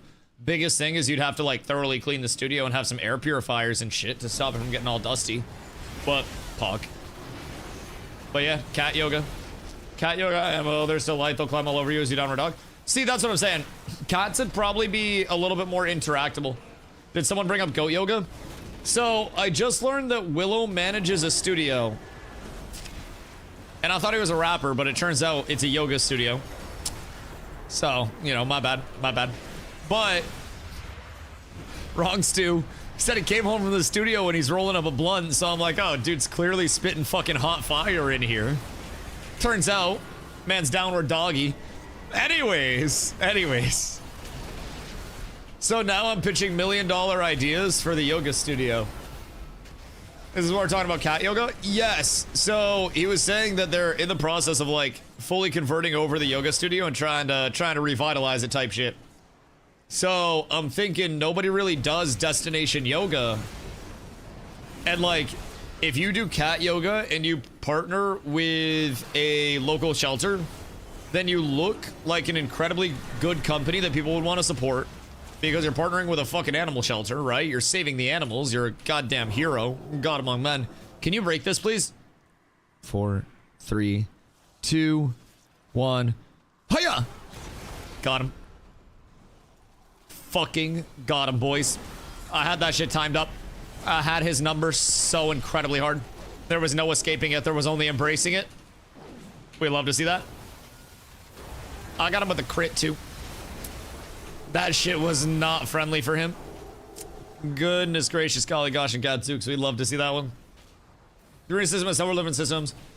1v1 mirror battle, where you battle only your same class. A skill base, where you all have just basic gear, 2v2 and 3v3. Interesting. Faction-based conflict. Guild versus guild is being worked on, as well as a more dynamic dueling system with flexible party sizes. Sounds kind of fun. Sounds kind of fun. I definitely feel as though it deserves a little bit of a deep dive. And I won't lie, they replied to my tweet, so that was cool. They got like 2 bonus points from me there. If you acknowledge me, I may be slightly more likely to come play your game. Way of the world. Give head pats, receive content. I shall bring the people. I shall build it. And they will come. They will come. I think one of the encouraging things that I've seen too, the actual like combat stuff that they've shown, the Ranger looks like it moves very much like the Ranger from Ashes. Like, it very much looks like bow and strafe movement is still going to be very smooth, very fluid. It's just a matter of what they have systems-wise. Side thought, are we trying heroic proc tonight or just chilling type shit? I think we're just chilling out. Crix is going to bed early tonight so he can get up for server start tomorrow and then degen. Which, I don't know how that varies from a normal Crix day. Brother's been playing like fucking 14 days non-stop, but, you know, who am I to judge? But yeah, keys come out tomorrow. So, I think probably prep for keys, get everything done tonight. I would really love to get in. If people wanted to, we could pug and try to get, Chimeras down at the very least, because Chimeras on Heroic does drop a huge trinket, and we get Chimera CE for that. But I also think we'll get CE just fine this upcoming week. I don't really see a world where we don't. Excuse you. Audible, bitch. He didn't see it coming. My man just got the shit scared out of him. Uh-oh. I'm getting the pump right now, which I do love. I just have to keep pumping damage indiscriminately into all of these fools. I'm gonna bubble this a little bit, just because. I would love it if you stopped eye-beaming. What is this Mog? Bro, that shit's cursed as fuck, I'm gonna be real. I do not fuck with that heavy at all. We also need to find where their heals are. Oh, good day! And good night. Oh no, shot. Bro, I swear to God, I hate healers that heal healers. Shit just makes me work so much harder. If they ignored every single person on their team, I'd be way better. Oh, why are you just trying to cast in my face? Brother, you're aware that I'm here, right? Like I'm actually smacking the fuck out of you. My brother in Christ. What is this lot doing? Dog. Please. Please, for the love of God. What if you stopped and you just kind of submit? Just for a sec. Just maybe for a half a second, boys. Just actually eat my nuts. No! No, I'm too feeble. I can't 1v4 them. I actually got them low as shit. I'm not gonna lie. I got them way lower than I thought I was going to. I might be able to get back in and then gap close on the Boomy. And then get a Hodge. And he has nothing left. And Boomy's dead. Sometimes it just takes a little bit of adjustment, boys. Now we're back on the Warlock. We just gotta wait for the reinforcements to come in. And then we win the fight from the inside out. Oh. Oh, baby, the reinforcements. That's what we come here for. Now we zoom up 45% more movement speed because of the Blessing of Freedom. And it's backside into the front, chat. Always wipe back to front. It's the important thing to remember about PvP. You want to bring all of it up to the front. You want to just goop it up, and then you want to snowball it up to the frontiest of fronts that you can possibly muster. And you just want to keep pumping. Sir, you were supposed to die like probably solid 10 seconds ago. If you keep going, I'm going to have another cooldown set up, but you know, it is what it is. Listen to DJ Critics. I don't know if I want to know DJ. That man is willing to do some stuff for some WoW prog, from what I've heard. So, yeah, he going to bed early tonight, so we're down a tank. Like, we could always just, like, get a smaller group together and pug. I wouldn't be opposed to that, because 14 is the optimal setup for it, I guess. It's 2 tanks, 9 DPS, and 3 healers, I think. Wait, was it 2? Was it 229? No, that's 13. 239. Sorry, that one. Don't judge me. It's been a long day. 239. So, heal-wise, I'm sure we could get 3. Pretty confident we could get 9 pumpers. We would just need a second tank for all of the switches. Because unfortunately, even I cannot solo tank all of the heroic content. I wish that I fucking could. But it appears that we do indeed need another tank. So I'm sure we have somebody in guild that would be capable of coming in and blasting it.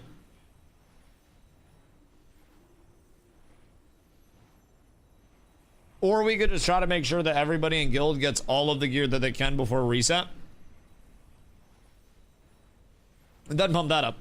Also, Carolina, if I want to go see BTS in concert. I'd rather watch the concert from the comfort of our own home that we won't be able to afford if we go to a BTS concert.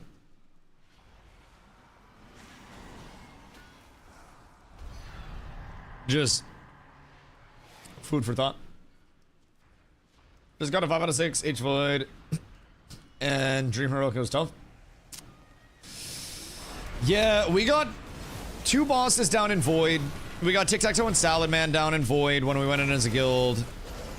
And then just weren't in a place to get the DPS checks down. Like, the tank stuff was perfectly fine. I'm chilling on the tank side of things. It was just DPS checks were really feeding us the fucking beans.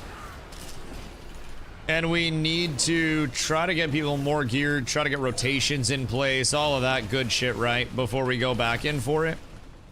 Because if we don't, then we're probably going to be a little bit cooked. But, sorry, sir. Really hate to see that. And we hit the B-Hop. And then we're into it. I kind of fuck with WoW movement once you really, like, start getting into it. Because we're kind of zippy. Like, pallies are not the worst movement by any means. I don't think they're the greatest. I don't even think they're up in, like, consideration for one of the greatest. But they're really not terrible. We do have some good options for it. 1 from 1800s and RBGs and getting a drop session. So I got my 2 pieces from PvP. Yeah, that's kind of what I'm thinking as well. Ice was asking if I wanted to run arenas and try to get to 1600. Because I've heard that's probably like pretty easy and doable. And I'm wondering if 2s or 3s would be easier. Because I don't have my crafted PvP gear. So my PvP set is a little bit buns at this point in time, which is slightly tragic. But I think it'd still be workable. I don't necessarily know how hard 1600 actually is. I don't know what 1600 is. I don't know who 1600 is. I don't know jack shit about it. But I do know, I don't know why I went back in. I did this to myself. Excuse me, pardon me. Into the home. My peasants, follow me. I'm stuck on this cart. Is there like a berserk in here or something?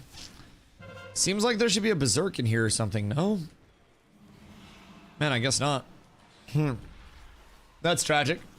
Leon, thank you for that, my boy.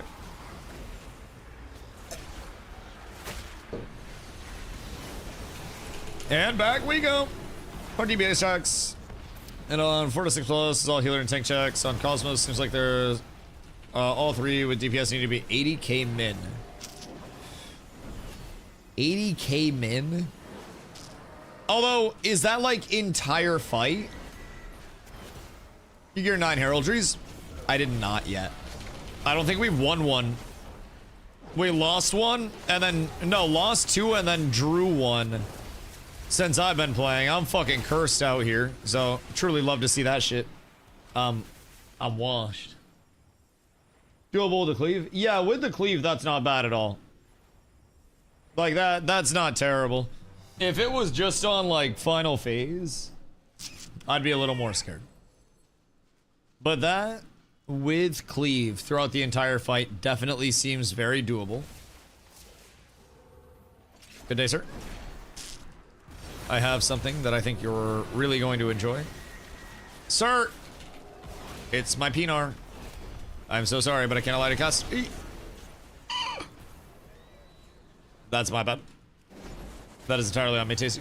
I probably could have saved you. There's Sherlock's gonna be the King Crown. Do they just pad on ads like crazy? Because that's the thing, like, there's effective DPS and then there's pad DPS. And if we're all pad DPS, then we're probably going to be kind of down bad, and we're not going to make a whole lot of prog. If I had to guess. Probably not a whole lot of prog at all. But I mean, I guess pad still contributes in the grand scheme of it all. Like, you got to get the ads down somehow. But man, I'd rather have efficient DPS. Can I have a Caleria? Now, is that benefiting everybody, or is that benefiting you? This seems like it's going to be very selfish. Your motivations are usually not pure of heart. Everyone can do this him and her with the same thing. Oh, wait. So it just, like, duplicates damage over to another target?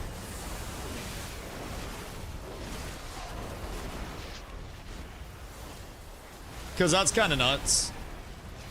That's actually, like, very, very, very strong if true. Yes. Oh. Were we doing that last time? Because I'm assuming every raid's going to be doing that, right? I don't really think there's going to be anybody that's not doing that at this point. I hate Destro, so no. Did we have a Destro lock last time? Shami is a healer, by the way. Yeah, but anytime I go on him, somebody heals him. Like the fuckington brother. I don't understand. I don't know why he's getting so much love, but Dusty can't get love.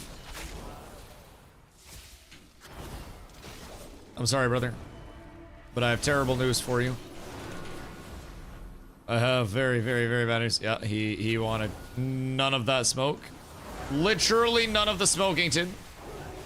My dog just wanted to get the Heliante out. You, however, are much too close, and I might be able to blast this. Just a smidge more! Sir! Yeah, that's sad. I really hate to see it. Really hate to see that. Truly tragic. Was it quest to get 9 heraldries to win 4? I think it was just win 1. I think. All demo. Right.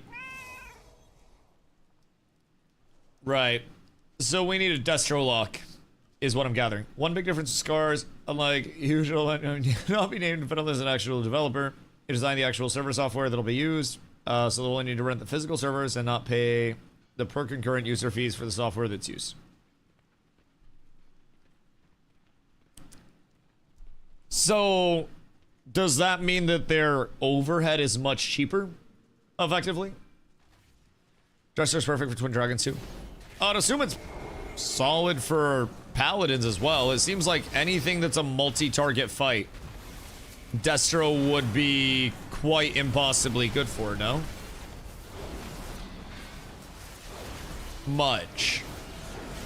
Right. Right. So what is the biggest thing that they lack? Like, where are they light? How many developers do they have? Because it all seems good at this point.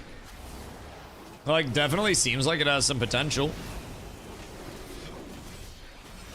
Do I think it'll be like, WoW killer? Hell no.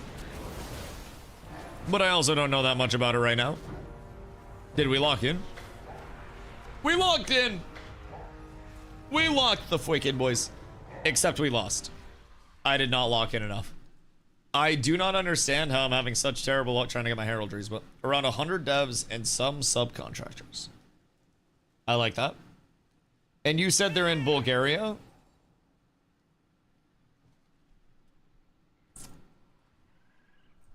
Exclamation AI to labor laws in Bulgaria exist.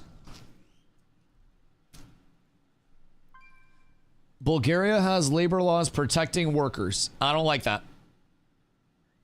I don't like that at all. I feel like game developers shouldn't have any protections until the game is done. And up until the point that the game is completed, they should be trotted through fields like cattle. And they should be fed only grass until excellence is achieved. I feel like leading with an iron fist, beatings at noon, punishments at midnight is the only way to actually get people to put their heart and soul into a game nowadays. So that is a negative for me. Would love it if we could move development to like North Korea or something like that. Maybe open it up a little bit. Other than that, pretty solid. How much do they... Hello. How much do they have to pay their developers? Is my next question. What is the average wage of a developer at Beast Burst Entertainment? Also, hi. What? Just poke me and run away? What? What to? Oh, hello. How are you? The main investor is actually Venolin's previous boss who talked him into actually starting the studio.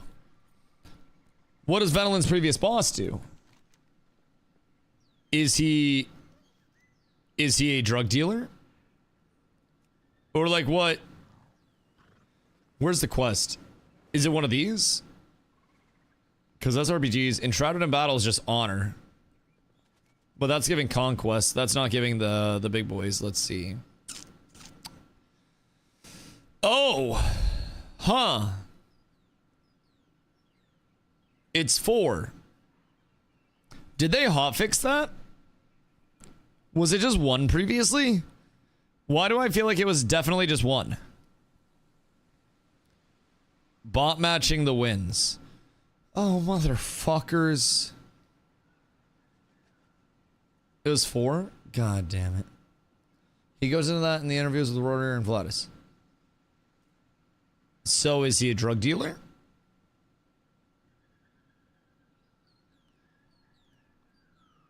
Because, like, listen, I don't judge where the money is from as long as the money exists, brother.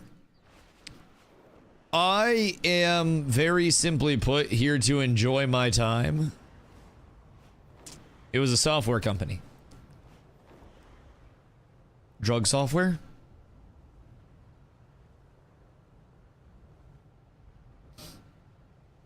He just wants the MMOs. Funded by a drug lord. Yes. I feel like a drug lord would probably be a good MMO funding entity. Simply because they would have the balls to say what they actually wanted and what they didn't want within the game. They would stand up to the community and also probably kill members of the community. There's a very good chance. Drug Lord MMO would be pro PvP. I don't see that as a bad thing. Some people would probably see that as a bad thing. I consider that an overall win, if I'm being completely honest. I have absolutely no quarrel whatsoever about that. As far as dev costs, Veneland states that to build a game in Bulgaria costs about 20% of what it would cost stateside. Fuck yeah! Whoa! Cheap wages! So, they can basically, they have 20 developers right now when you convert the metric developers to Freedom Unit developers. That's so fucking big. All right, next. How many hours can he force them to work a week? And does he value his developers as humans or not? Because to me, they are simply buttons to press along the way of putting this game out. 80 hours a week? 80 hours a week, feeding tube, legs strapped to chairs until their projects are done, and then they get 5 minutes of sun time. He values them strongly.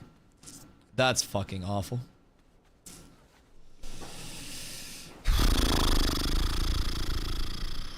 Definitely gonna have to instill in him that everyone is replaceable. There's always a next man up mentality, brother.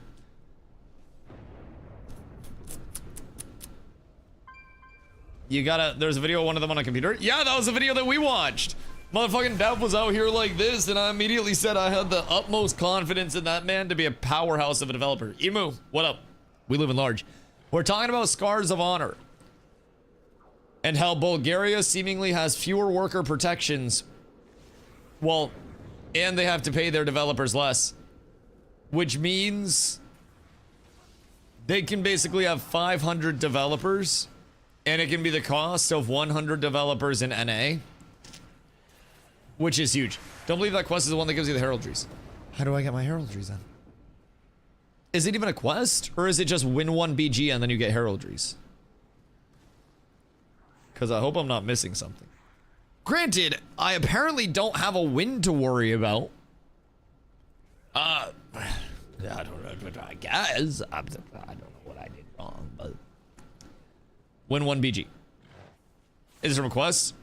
They got a pop-up quest after I won. Okay, so I literally just have to play the objective one time. That's awful.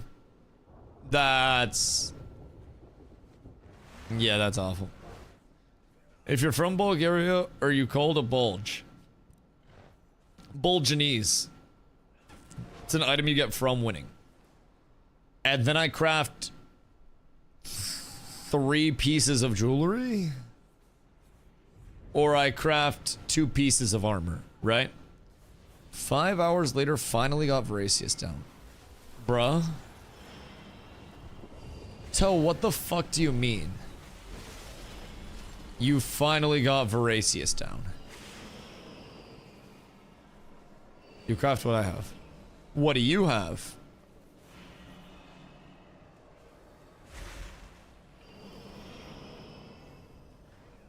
$246. Galactic Gladiator Signet. Thalassian Competitors. Wait, is that it? Shoulders. And hand? Wait. Why tier hands? And what would I need to do? Like, I'm not using my catalyst for tier for PvP. I got bad news. I mean, boots? Oh. That makes sense. Damaging spells and abilities can cause you to heed the whispers and fire a devouring bolt to your target, dealing cosmic damage. Oh, that's the same thing that I have on my weapon right now. Okay. And then do you have your hands embellished too? Or not your hands, shoulders? Boots and shoulders. Damaging spells and abilities. Oh, so you have it double embellished with the same thing. Wait, why is that only 4 qual?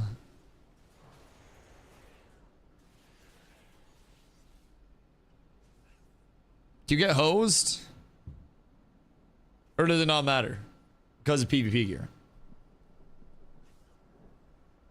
That's max qual. Is PvP gear lower?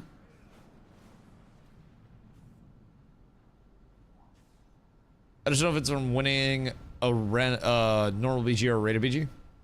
Well, let's hope it's normal. Let's hope it's normal. Because otherwise, I'm going to be sad. Spells and abilities have a chance. Oh, you're an on proc boy? Oh no. I'm a usage person. I gotta get my shit.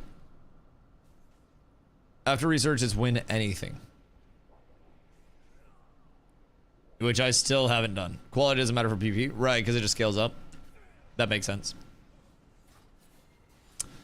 Alright, well, we'll give this another shot. Maybe I can catch a Dubsky. You save gold? Yeah, so I can probably just not have someone use their concentration on it. And then just not tip them 10k. Because that shit... kind of excessive. Kind of adds up. Over time, I'm not gonna lie. I've spent a little too much at this point. Catalyst is the same for PvE and PvP. Yes, but you only get a set number of them. So I'm pretty sure your catalyst is gonna like be consumed if you upgrade a PvP piece, right? I think Carla just fell over. I'll be right back. I'm so confused.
We're good?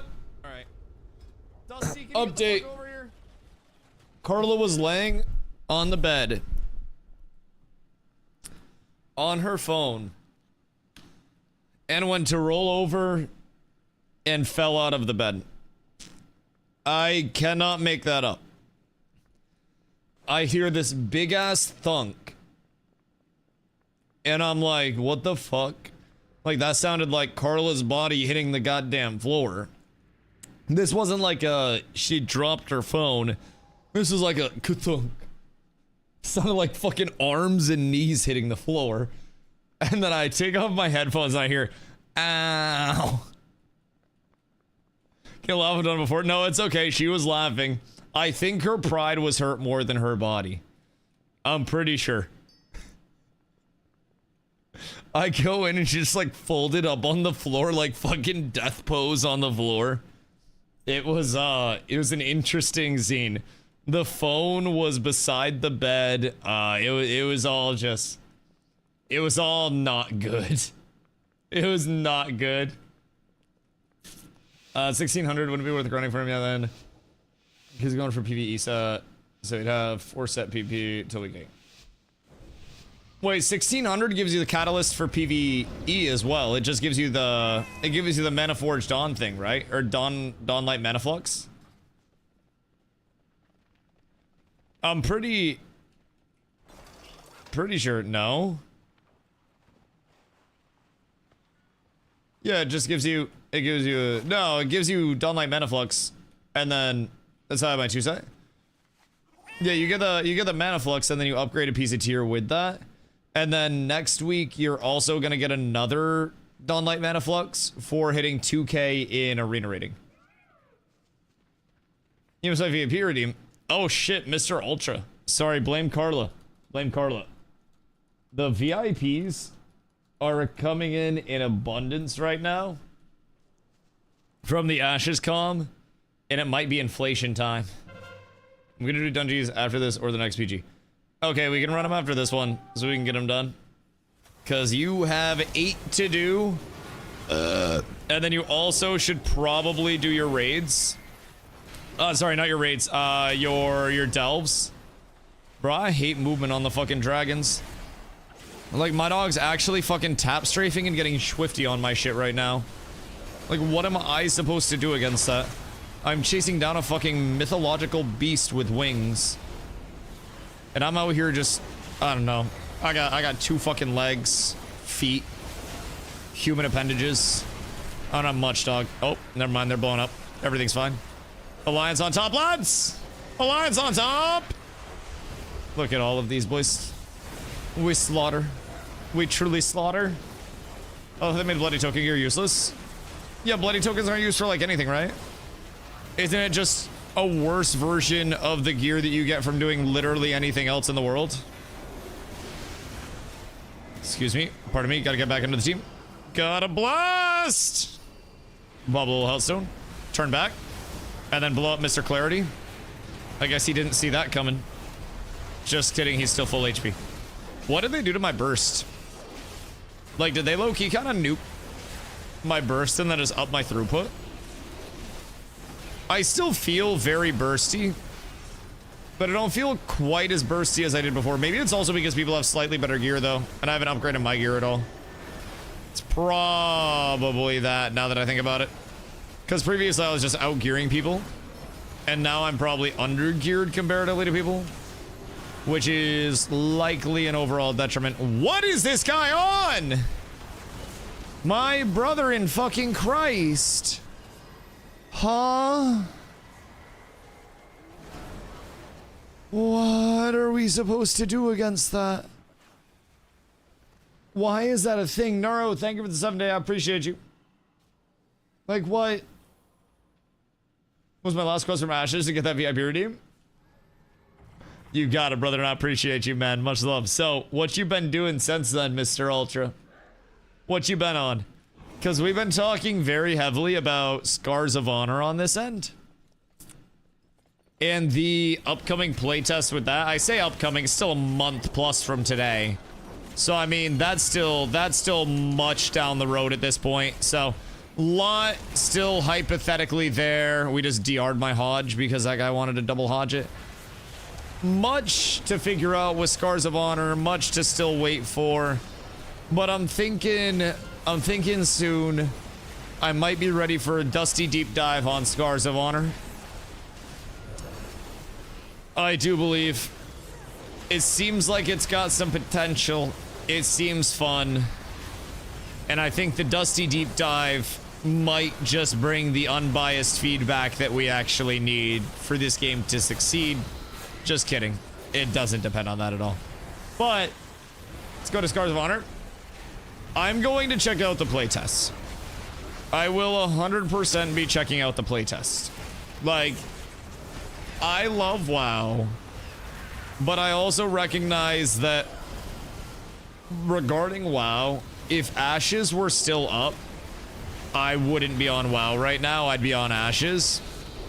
And while WoW is an amazing alternative, the desire for something that brings a little bit more of that social sandbox element back for us is still very much there, right? It's alive.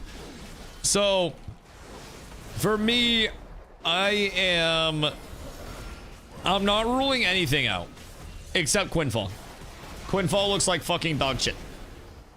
But I'm not ruling many things out. Sir. Sir. What if you chillax and then get countered? Yeah. You don't want to hang around now, huh? That makes sense. Mostly work, golf, farm, a little bit of gray zone. Gray zone warfare. Wait, really? Gray zone warfare. I haven't heard of people playing that game. Do you mean gray zone warfare, or you're in a gray zone? Because there are two scenarios there. Because I haven't been playing gray zone warfare, but I do resonate with the being in a gray zone. 1000%. I just found a pretty good zone to land in so far. Broke my healthy food streak and had some Taco Bell yesterday. I tipped him $1 because no one ever tips fast food people, and he gave me a coupon for a free taco. This is going to be able to plan out to get free tacos. Oh, dude. If you are just gray zone warfare. Oh, fuck yeah. Okay, cool. I thought I was picking up on the right thing, but also I'm depressed. No, so Scars of Honor looks like it's going to be fun, but how's Gray Zone been? I remember when that first came out, there were quite a few people that went over and checked it out and, like, hyped it up a little bit. Oh, look at Scars of Honor. I definitely plan to check it out. Scars of Honor is literally, wow, just PS3 graphics. From what I've been gathering, it plans to be much different than WoW in terms of, like, the theme park versus sandbox and maybe a higher crafting integration. I'm not quite certain, which is why I want to do a little bit more research on it. But I'm gonna be honest, if it's between looking at Scars of Honor and looking at Quinfall, I would much rather look at Scars of Honor, especially with the constant communication from the devs, everything that's happening over there. It does look like it has some promise to at least develop into some form of a game, which is nice. But honestly, I don't know if I like social sandbox or theme park a little more. I am, you know me, I describe myself as a community builder because that's my favorite part of these games, is trying to bring a bunch of people in and saying you can contribute to us some way, somehow. And theme parks are a bit harder to do that in because theme parks typically have avenues of completion where it's not necessarily meant to be a fully integrated PvX, and it never will be.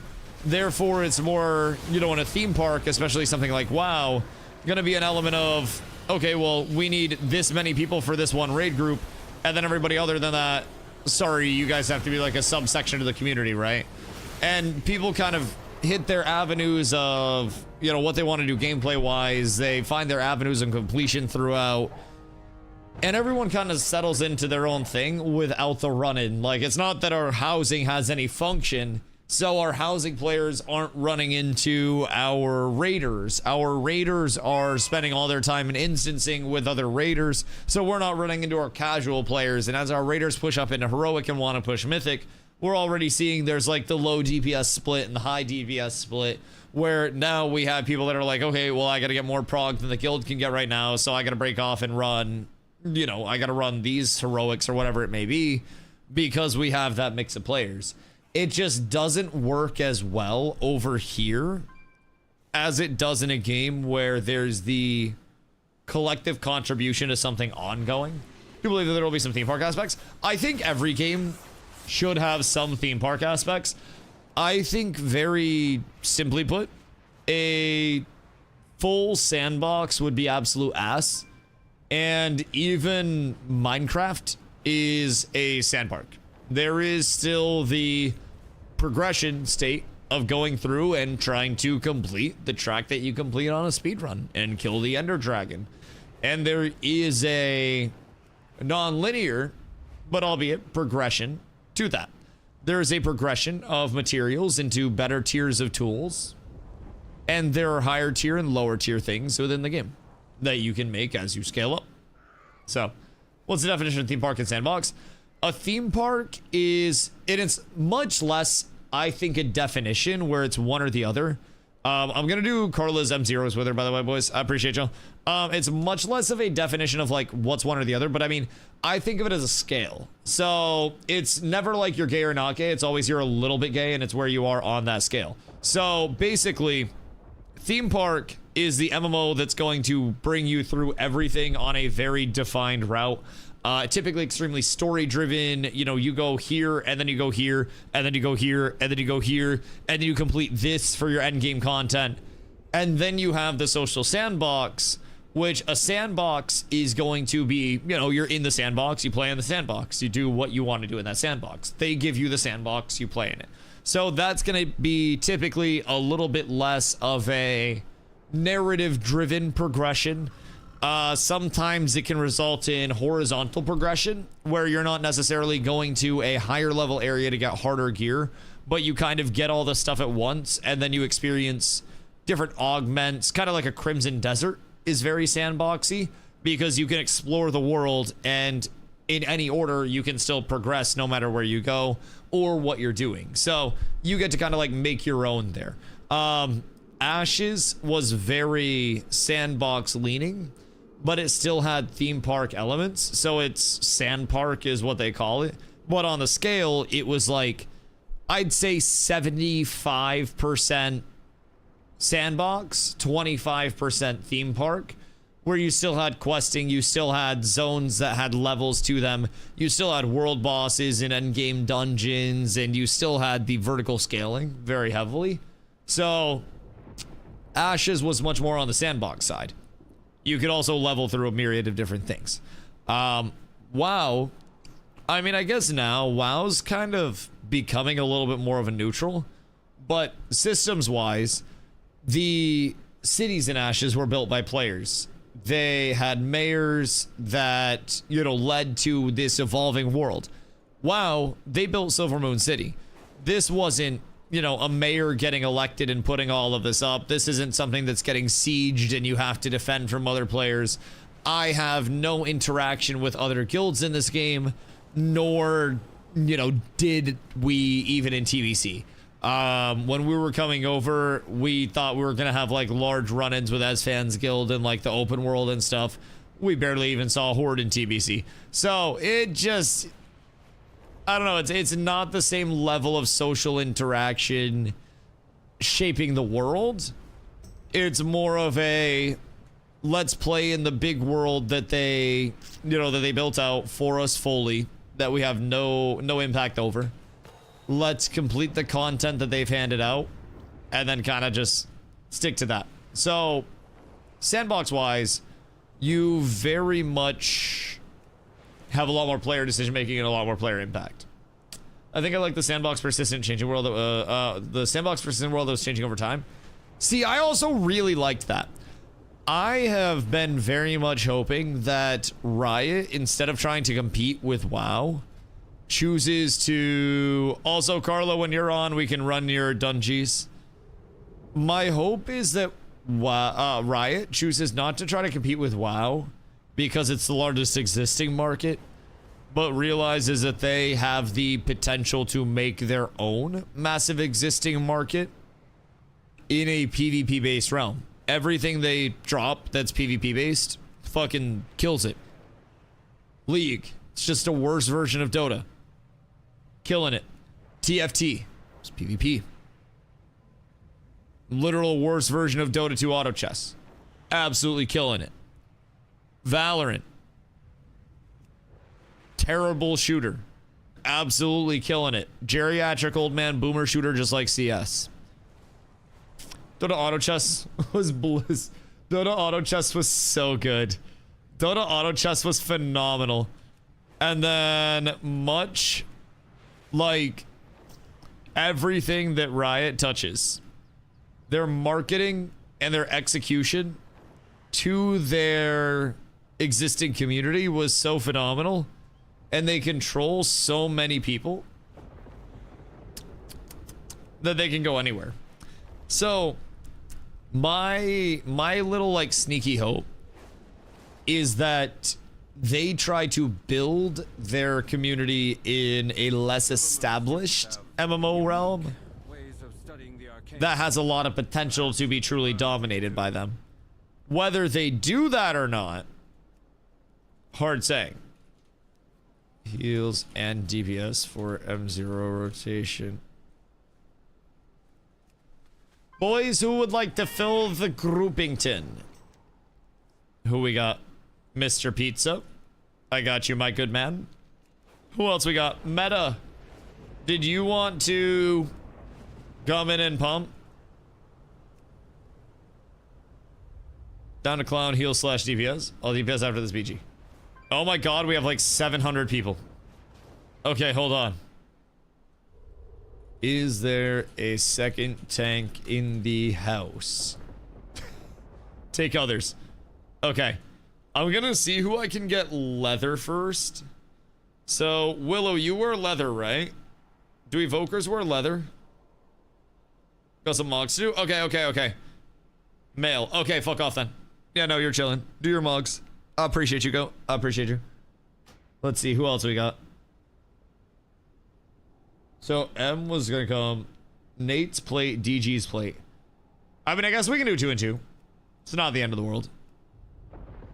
Oh, wait, no, what's Nate? Is Nate leather? What's Demon Hunter use? Is Demon Hunter also leather or nah? I'm leather on this. Oh, sick. Okay, cool. So we have 3 leathers. Easy gear shares. Great. How good is everyone's gear?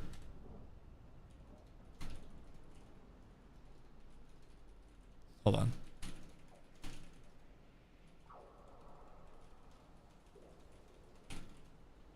Easy. I'd rather get somebody in that has shit gear. But also, I think this is exposing our constant demand for more tanks. I think we may need some more tanks. So how about just doing it for the crest? Yeah, I mean, if you wanna chill, I can invite them. I just don't know if they need it or if they're like, we're desperate for tanks. I'll see if I can get us a couple tanks. I'm kind of shocked that. Any crest? Oh, word. Okay. I mean, as long as people are getting what they need, then they're chilling. So, I guess we start Magisters.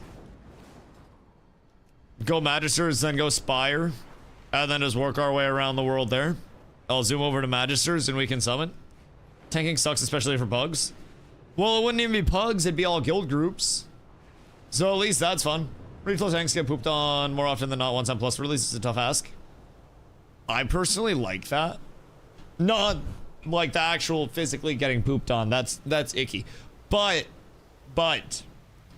I like the fact that there is incredibly difficult content to look forward to that will require me to be very aware of every small movement that I am making, every pull taken into account. I'll fuck with that heavy. I like when there's a lot of responsibility on the tanks because there are a lot of opportunities to misplay. People are brutal to tanks in LFR, can't imagine mythics. Oh god. Oh dude. People that are gray parsing will absolutely roast a tank before anybody else. So wait for hate DMs once you rip someone's key. Well, I'll just be running keys with people in chat, so that's fine. You guys hate DM me enough anyways. That's not fucking new. Yeah, the good news is I'm kind of insulated from that to a certain extent. As long as we have the guild, then it should just be the usual hate DMs. You still doing BGs? We just switched over to start pumping some M0s. Raids need 2 tanks with 20 plus people. I had 2 tanks, but couldn't find raid spots, so I just DPS in there now. Yeah, that's the thing. Raids, you don't need a lot of tanks per person. And pluses, you need much more of a demand per person on your tanks. It's a little bit... Wait.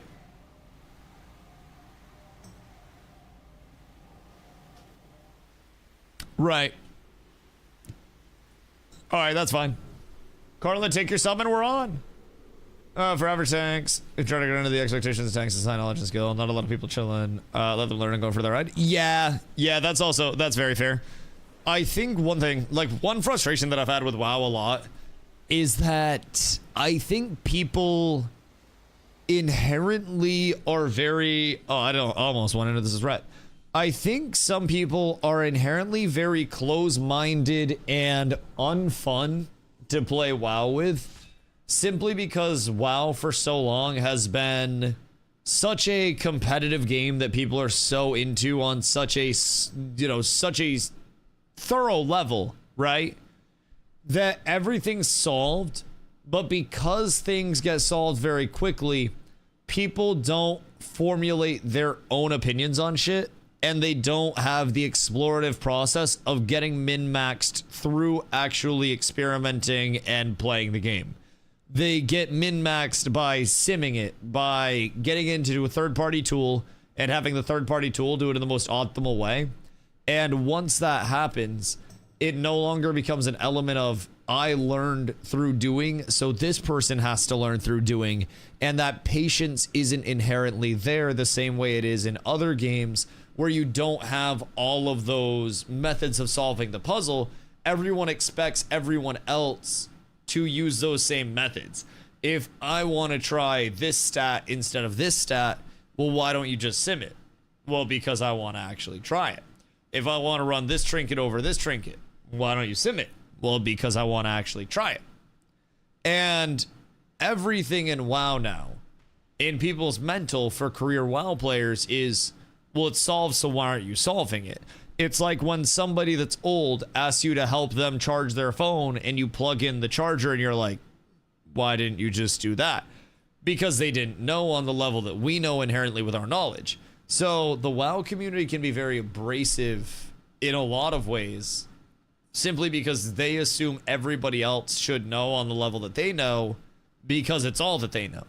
And the more WoW players can kind of remind themselves that some people do enjoy the explorative process, and it is about getting to the highest level of performance, but it's also about the journey to that high level of performance. I think the better experience a lot of new players will have in the scene, because it truly is outside of the protection of like a guild environment. It is for a lot of people. Wait, what?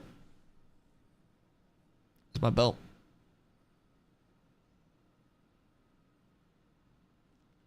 No. If I was my belt. There it is. Tonka. Save. Alright, we're up. It's like doing mental math or using a calculator. Yeah. I mean, not that I think anybody in their right mind should enjoy fucking doing math in any way, shape, or form. But, yeah, weird to admit that publicly. You do you though, Doc. Anyways, fucking nerd. Some people act like they know and shut people down. And people are also so quick to default to something I read in a guide being true no matter what. And they're not open to the, well, let's see if this is actually true or not, right? It's very much a, I know what I read and nothing else can be told to me. And like that shit gets me sometimes. I will say it definitely, like at certain points in time, I've just been like, brother, have we forgot that we are not race to world firsters? Have we forgot that we all just technically are kind of butt cheeks at the game? I know that some people might be awesome and good at the game, but also, what if for a second we do consider that none of us are salaried to play the game, therefore none of us are really that good? Have we considered that fun should be the most relevant thing, my boys? Do you sim that opinion? I simmed it and accounted for all boss measures as well, including DPS checks. And it came back that it was the most optimal opinion to have possible. So, kind of excited about that. This fail on heroic fear breaths, melee range, melee opponent out, people call me stupid. It happens again in the range, who call me stupid fear the group. Oh yeah. Oh yeah. No, that's how it is. That's how it is. The WoW community has some amazingly knowledgeable people in it. But unfortunately, a lot of the time, the people that have the most knowledge get drowned out by the people who are the loudest. And I do truly, you know, I empathize for them. There, Carla, where are you? What are you guys doing back there? Uh-oh. Where did you guys go? What the goddamn Hellington? What the fuck is going on? We pulled the entire dungeon. Everything's fine. Everything's fine. Well, like, I love WoW. I do. Playing WoW is very fun. But sometimes interacting with certain types of players in the WoW community is less than fun. Just because of the overall mentality. And I don't even necessarily know that people know they're doing it in the way that they are doing it, right? I think it's just... I think it's almost second nature at this point. Uh-oh. And people have become so accustomed to everything being this simmed out, parsed out, like, solved instance, that they forgot about the journey. And the journey is what has made so many MMOs good for so many people. But everyone has their own journey. Need Zombler to slap him up. Bro, I think Zombie would have lost his mind by now. I'm not gonna lie.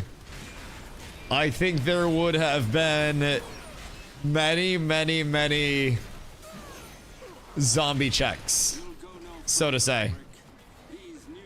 Many zombie checks. Like, when he reaches his point of, motherfucker, what are you even on at this point? And you can tell that all of his patience is gone.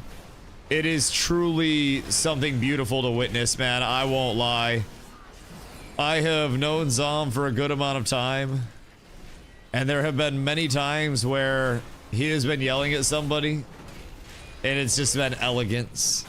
Actually, just like music to my ears. It's wonderful. And we need someone like that. But it's also, like, it's not even necessarily our people. It's just WoW in general. I think a lot of the time, the extreme amount of information that exists about WoW has led to people almost, like I said, it's like the charging the phone, right? Somebody that hasn't had a cell phone for a while may not know that they just plug in their cell phone to charge it. Somebody that's had a cell phone their entire life, well, you know all about the wireless chargers. You know about putting your phone on the back of somebody else's phone because you can charge off of their battery. Somebody out there in chat probably just learned that you could do that, and they're like, what the fuck? Wait, what? And everybody forgets that the learning curve to different things can be varying levels of steep. Understood too? Yeah, you fucking idiots. How did you not know that ahead of time? Fucking griefing your cell phone usage for fucking 20 years. Like, that's what the WoW community would tell you. Like, if I figured something out in an LFR, say I didn't know how to tank a boss, and we just went in and pulled the boss, and then I figured out after that there's a tank swap that wasn't communicated, instead of being like, hey, can you make sure you taunt? You're supposed to taunt here. And me be going, ah, my bad. They'd be like, oh, what the fuck, you fucking idiot? Oh, why the fuck are you in this group? Get the fuck out of it. And it's literally the easiest form of content that exists in the game. On the TVC side, you have the people who want to parse like it's 2009 again. Not even 2009, that shit's 2006. but also they only want to do it from the solved 20-year plus existing meta. And it makes me sad. Is that mostly for bug groups though? You'd be shocked. You'd be, what is this? Int? Wait. Your spell's abilities have a chance to release an energy orb that bounces between up to 5 nearby allies, increasing their versatility. Well, who needs a trinket? Did Carla need a trinket? No, Carla needs head and neck. Who needs trinkets? Because I do have this. /P. Roll if need. Use cuffs. Wait, those are leather. Oh, you use leather, don't you? God damn. I forget that you guys are all leather share. But no, I won't lie, like it's definitely on the volatile end, more limited to pugs. Like there's a lot less of, I would say, the outward hostile shit in guilds, and you do insulate to a certain extent. But the mentality can absolutely still be there, where things should be done in one way and one way only. And if it's not the optimal way, then it's not worth doing. And I mean, on the TBC side, you see it from the optimal comp is this, the optimal tank is this, the optimal healer is this, the optimal this is this, the optimal that is this. When it's 20-year-old content. And then on the retail side of it, you see the people that are like, oh, you're playing something that's not, you know, insert brewmaster for tank, or insert whatever meta class is for whatever meta role. And they're like, good luck completing any content, fuck stick. You're not gonna get your 0.1%. Meanwhile, the person that's saying good luck getting your 0.1% has never even sniffed a 0.1 in their life in any game, and they're just kind of noodling to noodle on someone else's behalf. So it's always, oh, I got you, don't you worry. Sorry, it was a little sloppy of a Polski, but everything's fine. We absolutely ball. I was talking about noodling. But yeah, I don't know, man. It's something that to a certain extent exists in every MMO, but it's not even necessarily just a, this is the meta, this is what's better than other things. It's a, like an instilled, you're a stupid, dumb, idiot bitch that's never gonna clear content if you're not playing the exact meta. And to a certain extent, one thing that really like bricked me up about Scars of Honor was the PoE like skill system, where you have an infinite level of customization to your tree, and people will come up with builds. Shit, if it's good, I'll probably come up with builds. I'll probably do my own builds for it if I really like it. Be ready to dip your toes, by the way. Dip your toes in if you have the red circle, and then get out of it. Yeah, perfect. Because it silences you when you're in. Beautiful, beautiful. We're learning the mechanics, boys. And then he does a big channel. And then when he does his big channel, we all want to get in the circle, so just be careful. Don't stand in that. That'll hoit. Good oh my god, wait, what the fuck? Carlin, keep pumping! Keep blasting, don't stop clicking. In the circle, in the circle. Everybody in, everybody in. Get flicked. Nobody got in. You guys have to get in during that, or you get a silence. Alright, back to blasting. Everything's fine. Play Rogue. So people are just like never gonna invite unless I have high. Yeah, I like a game where people are encouraged to cook instead of discouraged and effectively like, wait, was that a helm? Oh, she got the helm! Oh shit. +1 piece. +1 piece. Now it's just the neck. She is one final piece away. Oh my god. The 256? The 250? Oh my god. We gotta get you some better trinkets.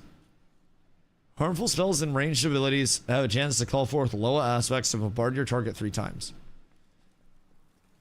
Do we think that this would... I thought I crashed. Do we think that this would be better for Carla than the Loa trinket?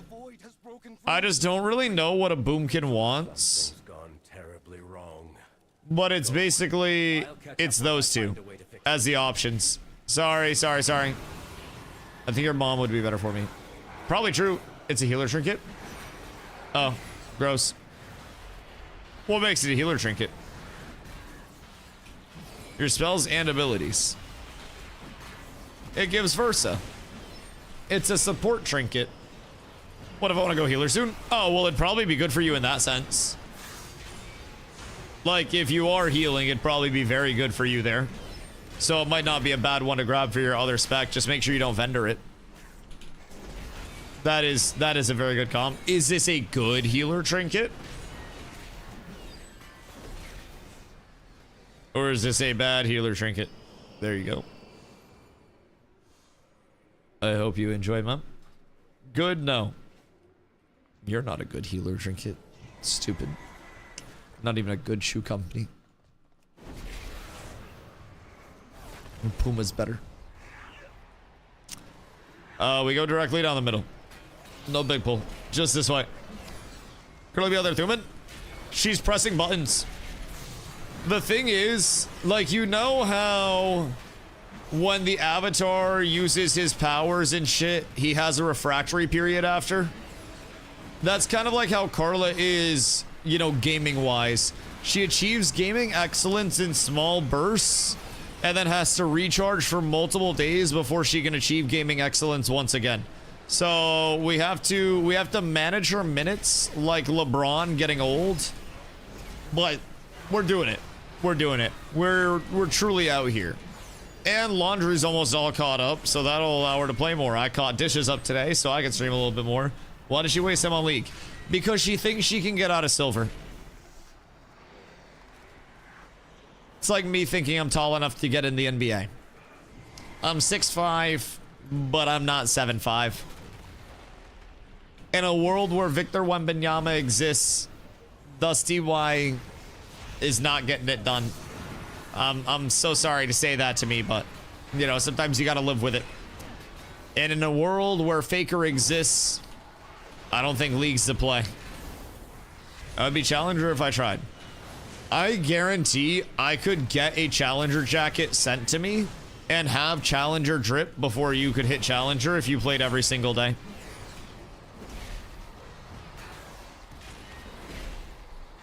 I could probably find a way to touch a League of Legends Worlds trophy before you hit Challenger. I think I could hit Chal before you hit Chal. But it's important to have dreams. It's very important to have dreams.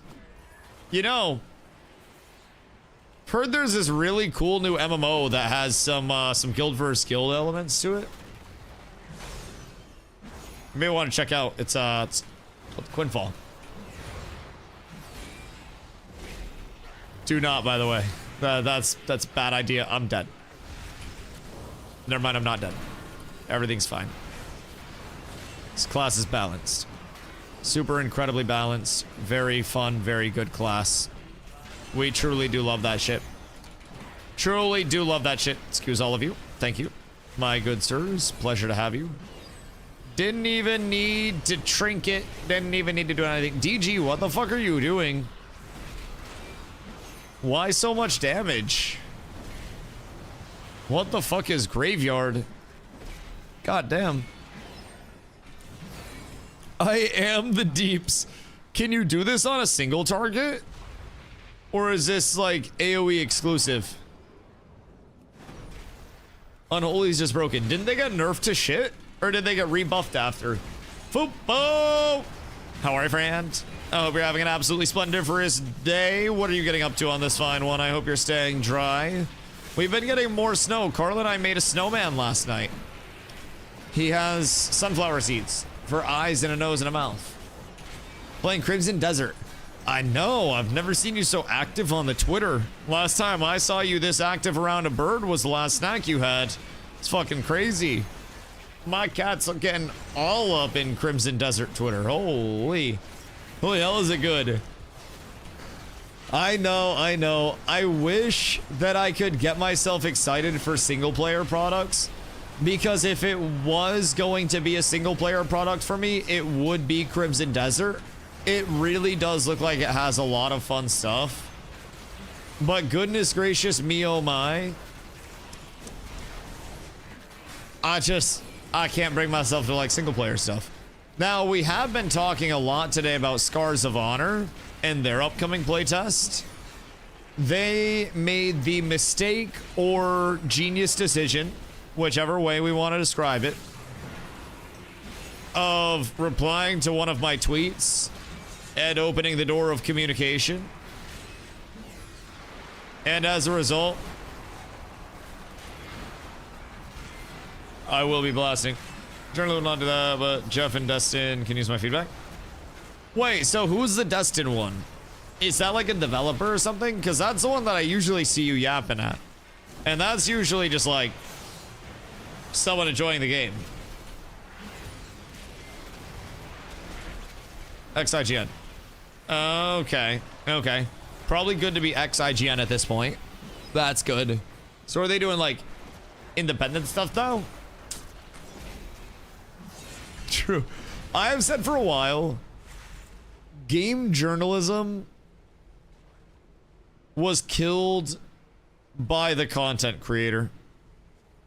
Not that content creators are exempt from the influence of money. In fact, a lot of them will happily throw something out there review-wise for some clams, where the talking points ask them to not speak negatively about the game in a public place and then provide their feedback privately later on.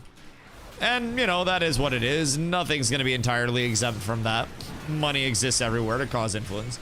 But content creators have to become big, or game journalists, literally just a different format. Yeah, exactly. It's a more modern world of game journalism with content creators, where you're no longer pulling out a magazine when you take a shit and reading a review that somebody wrote a few weeks ago and gets shipped. You're now pulling out your phone and reading a review or listening to a review that's curated to the exact game that you want to play in the exact time. Are you playing with good tanks? Are you reminiscing on some times that you had with other people? Are you thinking about other tanks right now, DG? No one's ever called me that before. With you. W Glaze. We truly love to see it. Whoops. As I fat finger a bind, don't worry. Everything's fine. Carla would tell you I'm pee-pee poo-poo, but, you know, teach their own. People are allowed to be wrong. It is what it is. That's why she's dead. Don't worry, I got the res. Everything's fine. I would never sabotage you. I think you stood in stuff. But yeah, I think content creators have presented a world where the dependence on things like Game Informer have dwindled very heavily, and the gamers now inform themselves based on the content that's available on every single platform. You can find a fucking Force Gaming video or a Canon video about any MMO that's coming out. You can find a Peon video about a lot of projects and a depressing one about Ashes. You can find content about really whichever game you want to, whenever you want to. And you also know that it's not curated content that's being thrown through editors and everything. It is a true take from somebody that's actively playing the game. You can see it live as it's happening and inform yourself, which I think is absolutely huge. Ebiness is disease. 10 jumping jacks outside, or you will forever be down bad. That is your sentence. W res. Very W res. Everything's peachy. I went north to the mountains, got Champion, I know what. Sorry, be right there. I'll need to attune the Sinister to the My bad. That's on me. That's on me. What? Anyways. Is that monstrosity? Okay. You keep it Went north to the mountains. Got chased by 2 ice wizards. Fell into a pack of goats. Excuse me, what? I think we have ads on us. Am I tripping? Or do we have ads on us? I think we need to go down. Hold on, come back down. There's an ad coming up from fucking Narnia. I don't really understand, but the blueberries are scooting. Very confused, but, you know, that's fine. It's fine, is what it is. You're not healing? Yes, it would appear I have an anti-heal on me. It is... something. Something. That's fine, though. We bull. Everything is Gucci here. We have nothing to fear. Paladin tank is perfectly balanced. Wait. Devouring Strike absorbs healing. Oh, okay. So you just have to overheal like crazy when the Devouring Strike goes on. It's a healing absorb that shows through. Where's Carla? Oh, Carla's up there. Okay, cool. Oh, so when the health bar goes gray like that, it's the Devouring Strike. And then you just blast heals and then it gets through it. Good to know. Good to know. That makes a lot of sense. Joe, nice cube, roll that'll wake you up. That is also good. Yo, Sauce, what if I go? Crimson Desert's been a blast. I have heard from a lot of people that Crimson Desert is incredibly fun. Where'd Carla die? Especially from an explorative standpoint. People have been going out and just finding the craziest shit within the systems and having a lot of fun with it. I've been saying, like, I really wish I could bring myself to play single player stuff more. Because I've heard a lot of people having a good time. I've heard the opposite from people. Have you heard recent people talking about it? Or did you hear the under 4 hours talking about it? Because I drew up a chart that summarizes very well the actual, like, game review cycle. So there's the pre-launch hype, and then you go into your launch, and then you have your immediate negative or positive feedback. And that's someone reviewing typically within 4 hours of gameplay, and somebody reviewing within 4 hours of gameplay, whether it's positive or negative, did not actually play the game. So I think it's from day one. Yeah. So they've been patching pretty much every day, and they patched through the entire weekend. Multiple patches, quality of life patches, big bug fixes, all that shit. They have been going kind of crazy with it. They've added storage and many new features as well. They're kind of going crazy. So this is why I have week 2. You have actual feedback from people with potentially hundreds of hours who have experienced the game very, very, very heavily. So it's kind of cool. Kind of cool. I don't play single player games, lose money. I mean, it's all, you know, it's all personal preference on that side of things, but I do also much prefer multiplayer games. Also, this is a volleyball one, so everybody get in your section. I think it's very heavily like personal preference on single player, multiplayer, whatever it may be. But I'm very happy to see games receiving love from developers instead of having, you know, initial problems and then just being given up on like a sick child without modern medicine. Like, that's just something that happens a lot right now in game dev. And you've seen it in titles that had... Carla, catch it. Nice. Truly goated. You've seen it in games that have had ample funding. You can pump. I got you. You go blast. You go blast. I'm here to support. I'm happy to help. Happy to help. I legit got killed by a glowing purple plant. What were you doing to the plant? Why'd it kill you? Because I feel like you were probably bothering it if it killed you. It seems like it's a you thing more than a plant thing, if I do say so myself. Do I have beer res for pizza? Probably doesn't matter. Maybe we went out of town, then... No, that's fucking wild. That's fucking wild. My man got his shit jumped. Got his bones shook. Wait, what'd I get? Custodial cuffs? Leather 233. And then plate... Oh my god, ow! Jesus Christ, brother. Do I have this bound? No, that's just poison and disease. What the fuck is this? That shit hurts. I'll roll the 100 for you, Carla. I did not roll the 100 for you. Plan's still funny when you find it. Okay, hold on. This is also one thing that kills me about... Uh-oh. Right. What are we just dying to here? I guess we just get the fuck out of here. And then we go down to, Spire. So... like, what I'm fearing, so to say, with single-player games and non-live services... not necessarily that that's not live service. It is a live service as it's receiving a lot of updates. But it's not multiplayer, right? And... if I can knock him out of here... why, are you tired? Alright, let's keep pumping then. Let's keep pumping, because tomorrow's a big day. Tomorrow is Mythic Plus Dungeons. And that is a large reason to celebrate and get active in content. That's a big W. So we'll keep blasting. We should be able to get you a neck relatively quickly, though. There are plenty that drop. I slept at 2:30 a.m. and woke up at 8 a.m. Skill issue, elbozo, your own fault. Quit your job. Actually, don't quit your job. Pick up more hours. Thank you. So excited to pump some infos. Oh, me too. Me too, brother. But the thing that I was saying about, like, single-player games and Crimson Desert. The longer this game exists, the harder it is to not become exposed to the codexing of the game.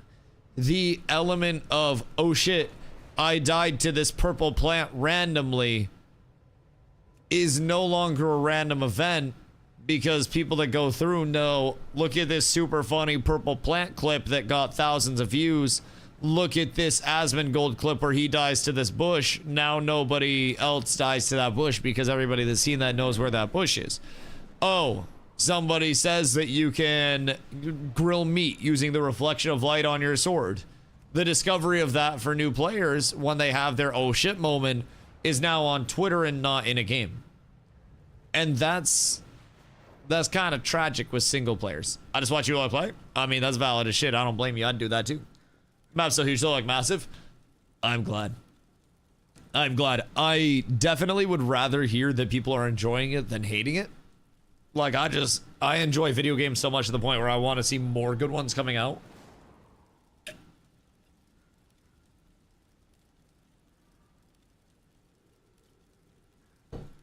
I just don't know, like, how much, excuse me, I'm dying. How much long-term playability before it gets completely solved there'll be. Help me summon you, goober. My dog just, like, auto-ran up in that bitch. Like, there's just so much information that gets passed so quickly through so many different realms, so it's like a solo MMO. Yeah, it's Black Desert Offline. It's literally just that. It stays live, so it can be my offline competition game. Now this almost makes you wonder, is BDO going to see updates like this? Like, are we looking at BDO potentially becoming a banger? But BDO's pay to win, right?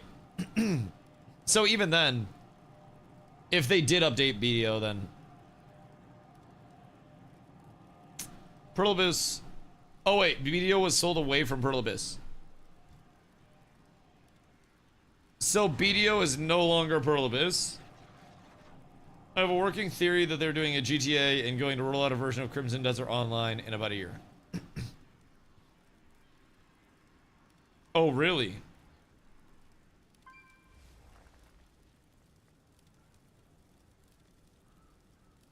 Is Pearl Abyss for BDO? Okay, good. So, what would...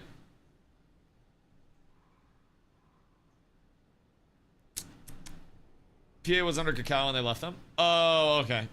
That makes sense. Cacao was a publisher, wasn't the developer. So they were publishing through Cacao and then went elsewhere with it? So... But what would Crimson Desert Online be? That would just be BDO, no? Hopefully they take this time and make BDO too. Think GTA Online. But in Crimson Desert. Wasn't GTA Online just a bunch of hackers running around? Like RP? And are we talking like GTA RP? Are we talking like no pixel shit? Or are we talking like actual GTA Online that was just a bunch of hackers running around all the time? Also, Carly, your summons out for the next dungeon. Base online, so complete sandbox. Steal horses, stab people, etc.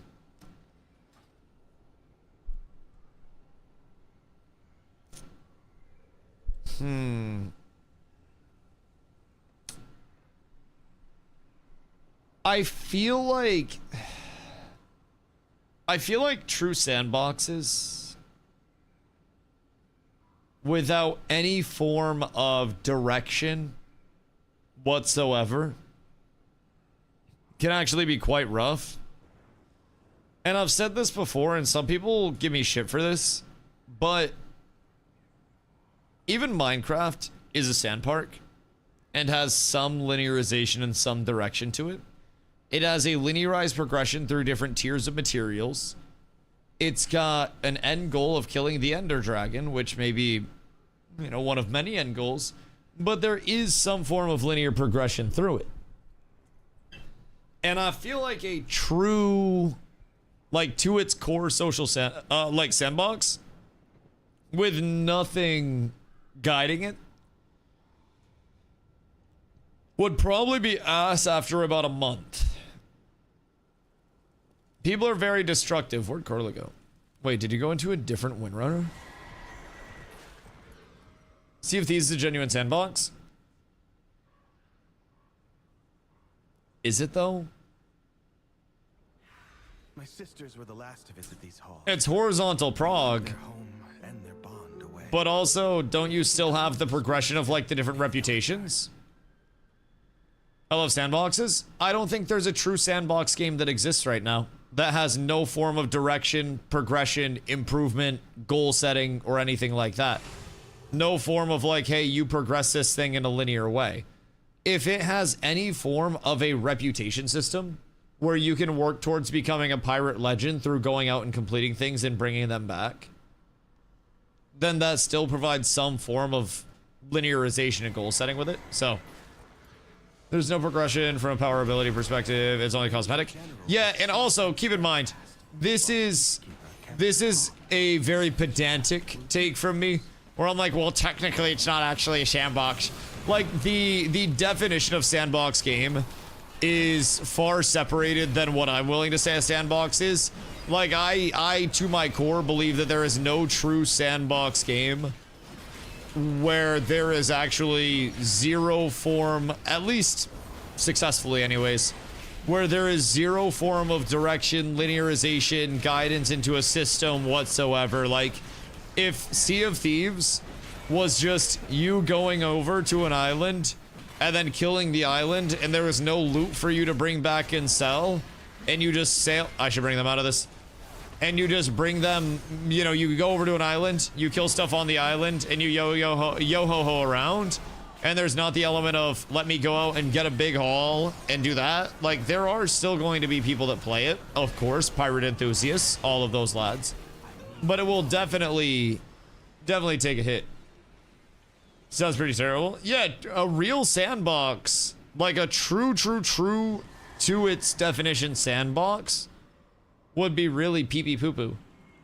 Is that an actual just sandbox? Why am I not surprised that the cat knows where the actual sandbox is? Fupo, have you been shitting in that?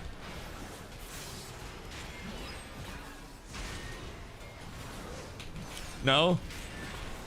I feel like it might be a sandbox. I think Fupo might be— what do I look like this? Carla, don't worry. It'll all be over soon. Oh, you're a dwarf. Wait. Did that switch mine and your appearance? Wait, what the fuck? Wait, you have my drip! Oh my god, wait. Do I have your drip? Whose drip do I have? I'm Carla! Look at me, I'm the boomy. Look at me, I'm casting. Alright. Off we go. Off we go. I guess I'll say Sea of Thieves is the closest I know to a true sandbox. Yeah. I mean, there are games that are very, and this is why I say, like, that it's a, in my mind at least, it's a scale. It's like there are no true sandboxes. There is only a scale of being more or less sandboxy. The same way that there are truly no straight people, you're just a little bit more or less gay. And you're always on the gay scale just a little bit. You're always on the sandbox scale. It's just, are you closer to a theme park or are you closer to a sandbox? But you will always have elements of both in a successful game. It's just the proportion of which those elements are distributed within the game, right? So there are MMOs like WoW that do still have sandboxy elements that are explorative in their nature, that provide you alternative means of leveling, of progressing, of casual content. Like, there are sandboxy elements to WoW, but it's predominantly theme park, so it's not known as a sandbox because it's not a sandbox. Ashes was known as a sandboxy MMO because despite having plenty of linearization and progression and theme parking, it was a create your own adventure with a lot of different goals and a lot of different outcomes in a player driven world in its entirety. Therefore, it had more of a sandboxy tag, but that still had plenty of progression. Crimson's a perfect ad game. Oh God, yeah. Oh, absolutely. Crimson Desert, if you are looking for, God, almost like Wind Waker meets Skyrim, if I could go that far. Keep in mind, I didn't really put in that many hours on Skyrim either because I thought it handled clunky as shit, but I also give Skyrim respect for what it is. But it's giving me those vibes a little bit. Just imagine another big screen, couch and roller in hand. See, that's what I'm saying. Wouldn't be for me, but I could definitely see somebody like chilling with the family, hanging out, watching something, probably the best goddamn stream on Twitch, and then just, you know, exploring a world, figuring it out. And for people that are not always on Twitter, not always online, they might not be exposed to all of these solved elements of the game that a lot of people are naturally going to get if they're active on socials and shit. So definitely understand that part of it. I have a very hard time avoiding the spoilers and avoiding the, you know, this is super sick mechanic that I found in Crimson Desert today. This is terrible mechanic that I found today. Like, there is very little I can do. But that's cross-prog, so I can play on my PC and my Xbox. Yeah, but you have to buy, like, the Xbox version at first, right? And you can't buy the PC version and then a cross-prog? You had to buy like the Xbox Game Pass or something, or not the Xbox Game Pass, but like the Xbox version to cross-prog it. Which is kind of weird. Kind of weird. To buy it on the Xbox app? Yeah. Well, Now, will they let you claim it through Steam and launch through Steam if you buy it on the Xbox app? Kind of like an entitlement system.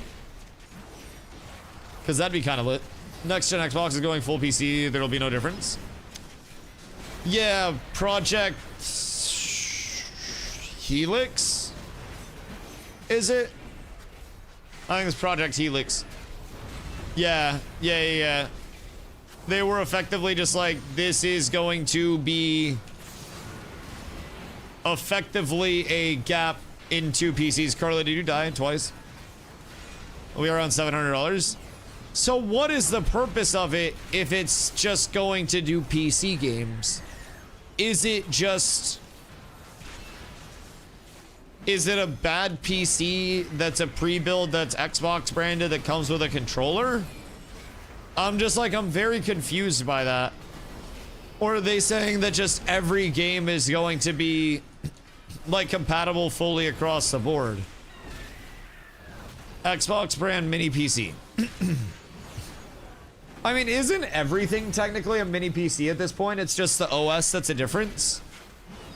Like, if you could find a way to uninstall the OS that's given on an Xbox and reinstall Windows, couldn't you technically just run an Xbox like a normal PC with Windows on it? It's all OS dependent. Doesn't have a dedicated GPU or something like that. You know what's crazy? When I first started streaming, I didn't have a dedicated GPU. Beautiful. She reminds me of Arisa. Your gear? My sister was also ferocious. Ay. Here. Threatened. I have Let's find the a next repair guy out. When you're up, repair here. I have res. I want you to know I had to spend money on that. I had to spend lots of money on it. Oh wait, I guess I could have just mounted up when we get outside. Oh wait, we're not outside. We're not done this yet.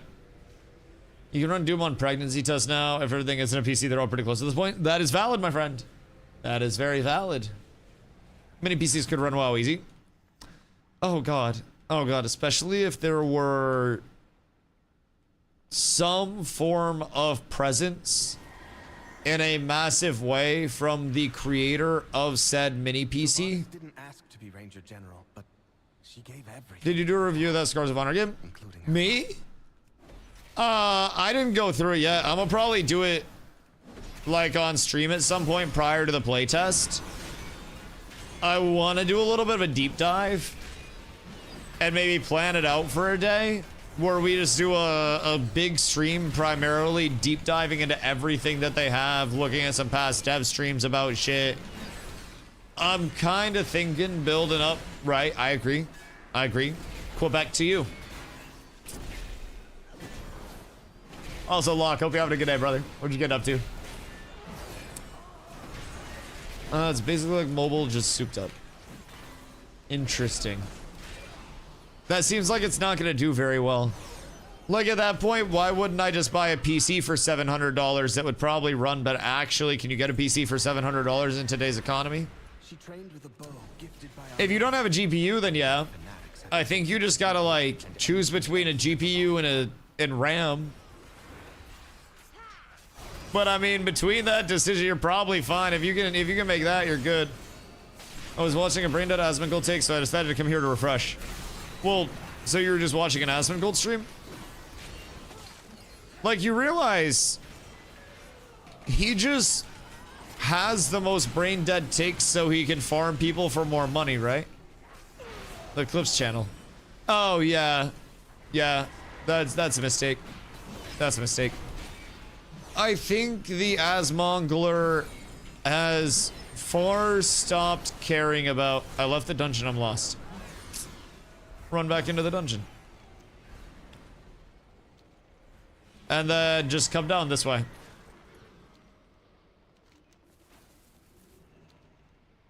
Come back this way. Excuse me. Pardon me. Some of the integrated GPUs are getting decent. Yeah, and the clip farm got so much worse. Yeah, because that's what makes people money. That's what makes it... Jesus Christ. Sting, that's fucking huge. Like, he makes more money than I will ever see in my entire existence, no matter what I do, off of simply farming people and clipping the shit out of him. Get all the money so he can not take care of himself. He's probably just going to disappear from the internet at some point and then never have to worry again. Or he truly does it for the love of the game. Who knows? Who knows? But some people's entire appeal is that they're the Roach King. That they're the relatable gamer who's not living the life of luxury as a big famous influencer. Can you imagine how much Asmongold's persona would change if he drove a Bentley and had blonde hair like XQC and was well manicured, saying the opinions that he says and like farming people in the way that he farms them? If he brushed his teeth every day and had pearly whites, how much less funny it would be if he took a sip of Dr. Pepper. Oh, sorry, took a sip of water and then chased it with Dr. Pepper. His bit is not taking care of himself. And he's probably the equivalent of a Honda Civic that hasn't had body work, but under the hood is perfectly fine because the owner of it just wants to... just wants to keep everything slightly under wraps and not let everybody see. It's really mean to the Civic? Yes, it is. Yes, it is. Maybe I mean, he's also probably not the healthiest. He's a very skinny roach lord of a man. But at any point, he has the resources to disappear from the internet and become healthier, more fit, and more physically well off than probably anybody in the chat. Because he could dedicate the rest of his life to training, and he could actually come back Chadman Gold at any point after a 5-year disappearance. He could work with the best physical trainers in the world. He could afford a chef to cook healthy meals for him for the rest of his life. He could have the best regimens possible. He could have an unlimited amount of resources, accessibility to not only like monetary training, but also people connections off of his persona. He could disappear for 3 years and come back looking like Dwayne The Rock Johnson. And I'm not making that up, bro. He could train like NFL players do. He could train like NBA players do. Would he ever? Probably not. But could he? He could. Just hit 90k DPS on a Imperator and LFR without any consumes. Jesus Christ. Jesus hecking Christ. Well, it might be time for us to blast heroic next week, boys. A day of M pluses, and then we get into some heroic pumping. Oh yeah. Oh, that's gonna be absolutely glorious. That's gonna be beautiful. So, how are pugs managing to clear content smooth that like a lot of guilds aren't? Is it just that pugs are going in more optimal? Because pugs don't take bullshit. You make 2 mistakes, you get kicked. Yeah, that's fair. That's fair. If your DPS lows, if your DPS is low, you probably get kicked. So they like filter the group over X amount of hours to make sure that everybody's good. Yeah, that makes sense. That makes sense. A lot worse for long-term retention, but... And they only let high-level people? Right.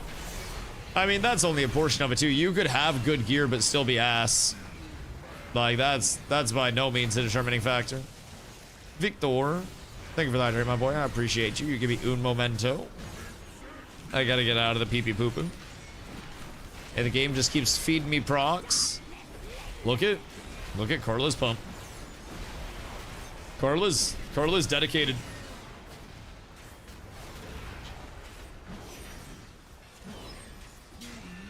Carla's feeling it. Careful, Carla. And don't die. You must do the mechanics. Feels toxic, but also holding everyone back from the content is kind of hard to justify keeping someone. See, that's the balance of WoW. You can very easily go try to sift through everything and find the most elite group of players that you can find, or you can try to teach the most, like the group of players that you want to teach and bring them into being good players in the first place. And then out of nowhere, you have an established long-term thing where you're looking at completing not just one week of raid content, but you now have every single form of raid content for years to come all on farm. That is what the benefit of the guild really is. But also the longevity of those guilds isn't necessarily always long enough to get entirely through that. Definitely some very good pug groups out there. Well, there are also so many players that you can eventually just filter out the 1 to 2 bad players at a time that you get. Or the 1 to 2 underperformers. And it's the same thing that they tell you managing a business. Like when I was at Starbs, they always said, be ready to get your lowest performing content out. Be ready to get your lowest performers out, and be ready to get new potential high performers in. And that was a very, very, very, very, very core business principle for them. So it kind of works the same way with pugs. If you have low performers, you kick 1 to 2 people at a time that are the lowest performers, and then over the course of it, your low performers don't exist anymore and it's only higher performers, and you bring up the floor. And if you keep doing that, even after you've kicked your low performers, then you now have your medium performers from before being your low performers. You kick your old medium performers who are now your low performers. And you've got even higher performers in now. Then your medium becomes your floor. Then your high becomes your floor. And out of nowhere, you're pushing up more and more and more people. And when you can recruit from a near infinite pool of people, it's always possible that you will find some heavy hitters throughout the pugs that will be available to complete the content, especially with the extensive player base that WoW has. It just naturally is going to happen. So I do definitely understand that side of it. It would honestly be a lot easier for everybody to clear content if the first instinct was just, this person's bad, get him out of the group, replace him with somebody that's good.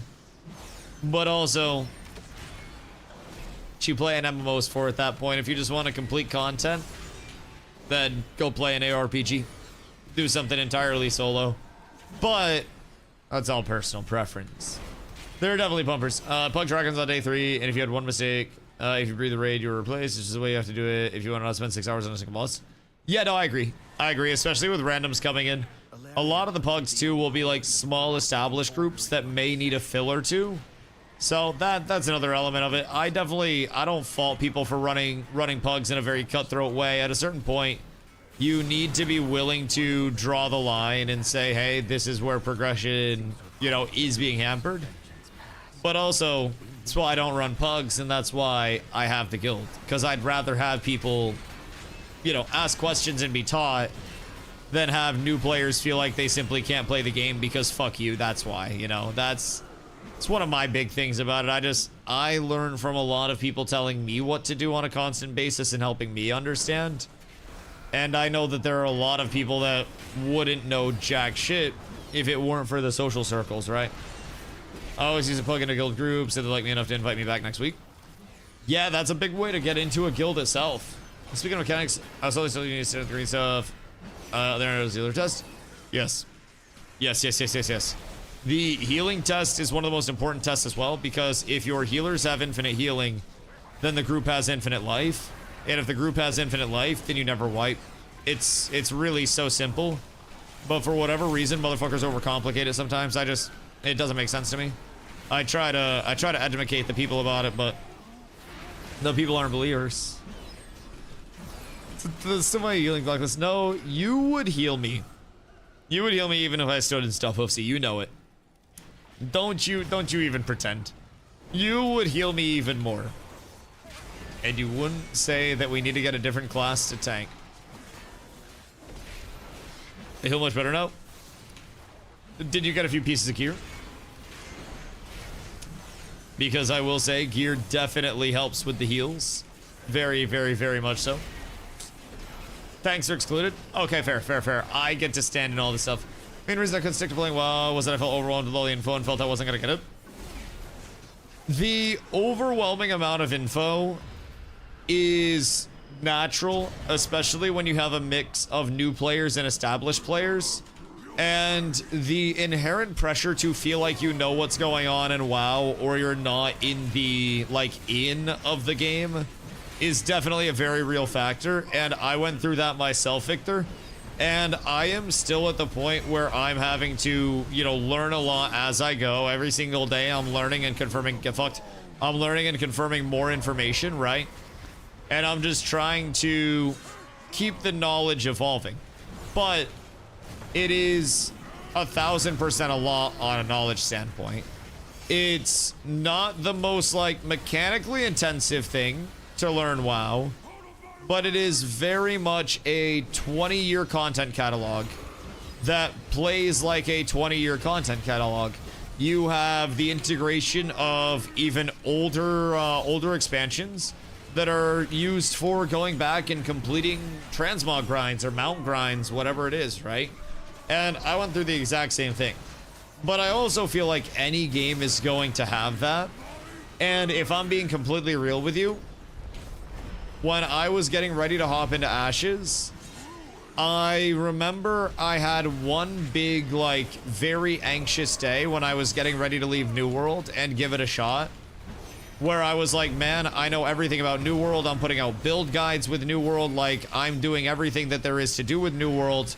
how the fuck am I supposed to know what a dynamic grid is and what, you know, what like server meshing is and what all of these terms are, because I was watching dev streams and those terms were being lobbed around. And I'll be honest, it almost stopped me from streaming Ashes in the first place.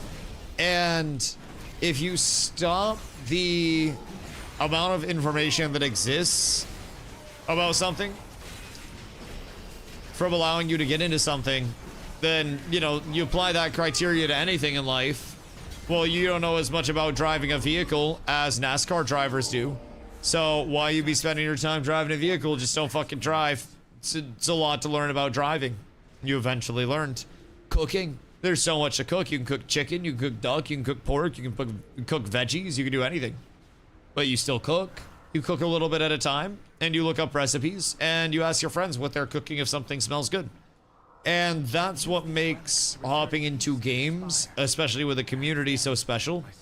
The element of figuring out what everybody's cooking, what your friends are doing that you're not doing, what other people know.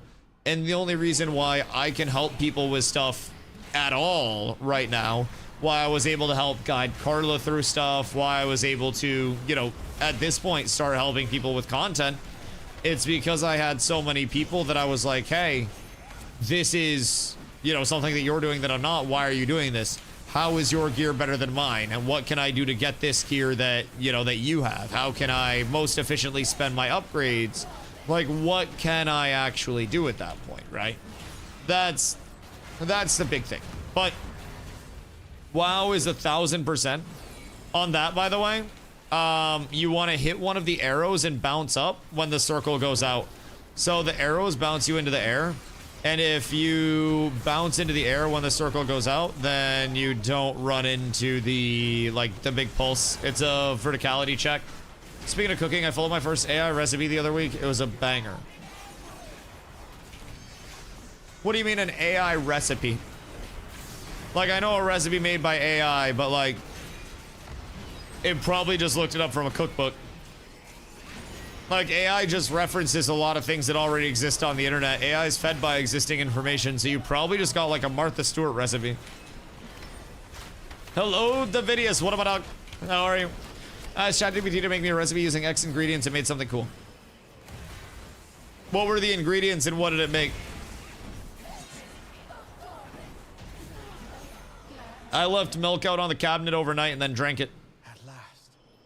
I want you to know. Linger within these halls. Wait, what do we get from that? Everybody loot, because that has a banger trinket from it. My sisters will be able to do the same. Hiya! Fuck, I lost. That's gross. I'm kidding. I didn't actually do that. I like bothering Lockshock. Oh, DG got a heart! Oh my god. Oh wait, that's so bissy. Oh, holy shit, DG got a heart. Congrats, my dog. Do you use haste? Or no? I'm assuming you use haste. Which is fucking tragic. Which is fucking tragic. That is such a huge trinket. It's better than what I got. Bro, that shit is a lot of people's, like, bissy. That's nice. 208 haste is a lot. So I use the Glorious Crusaders keepsake because that gives 221 of the highest secondary, and my highest secondary is haste. And then I use a Crucible, so it has big crit on it. But I run haste and crit. So, like, if I wanted to go full haste, I'd chase down one of those bad boys. If I wanted to go full crit, I could replace my Glorious Crusaders with the one from not Veracius. Chimeras. Is nice. Is nice. That's a big boy. Congratulations. Oh, wait, and you got a speed roll on it, too. That ain't too shabby. That ain't too shabby at all. Goddamn. The ingredients were chicken, tomato, spinach, cheese, onion, and garlic.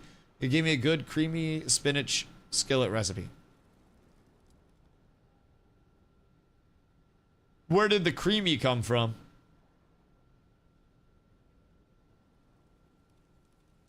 Did you have to get milk? Because that sounds like you're a couple ingredients away. I said I could add sauces and spices. Okay. Okay. That makes sense. It added heavy cream. Yep, that checks out. So did it just have you throw it all into a skillet and then just make a sauce with the tomato and spinach and then just put the chicken in the sauce? And then have you thicken the sauce? Because I feel like you could have just thrown everything into one pot that had the same outcome. I'm not trying to invalidate the AI processes. But I'm not gonna lie, it didn't even tell you to make like a stuffed chicken breast, make it bougie or anything with a little bit of breadcrumbs and a light frying on it. You could have like stuffed it with the cheese, with the spinach, with some tomato, and then you could have done like the onion. You could do the onion on the side. You could even do like a pickled onion or something like that. But you could stuff it with everything, and then you could bread it, and then you could fry it, and then you got tremendous. It was chicken first, take chicken out, onion in with the garlic. Right, and then just make sauce. Right. Next up, Mazara over in ZA. I have to piddle, but we need 2 people to go over there and then summon, and then we should go milk. What's wrong with saying milk? I say milk. Then make sauce for you, add chicken, then put cheese and spinach on. Yeah, that's a Martha Stewart guide.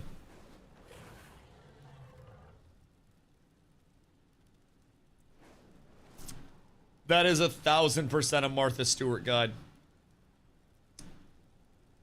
I'll be right back. I'm gonna take a piss. One sec.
Quality Name has requested to join your group. Who dat? Who dis?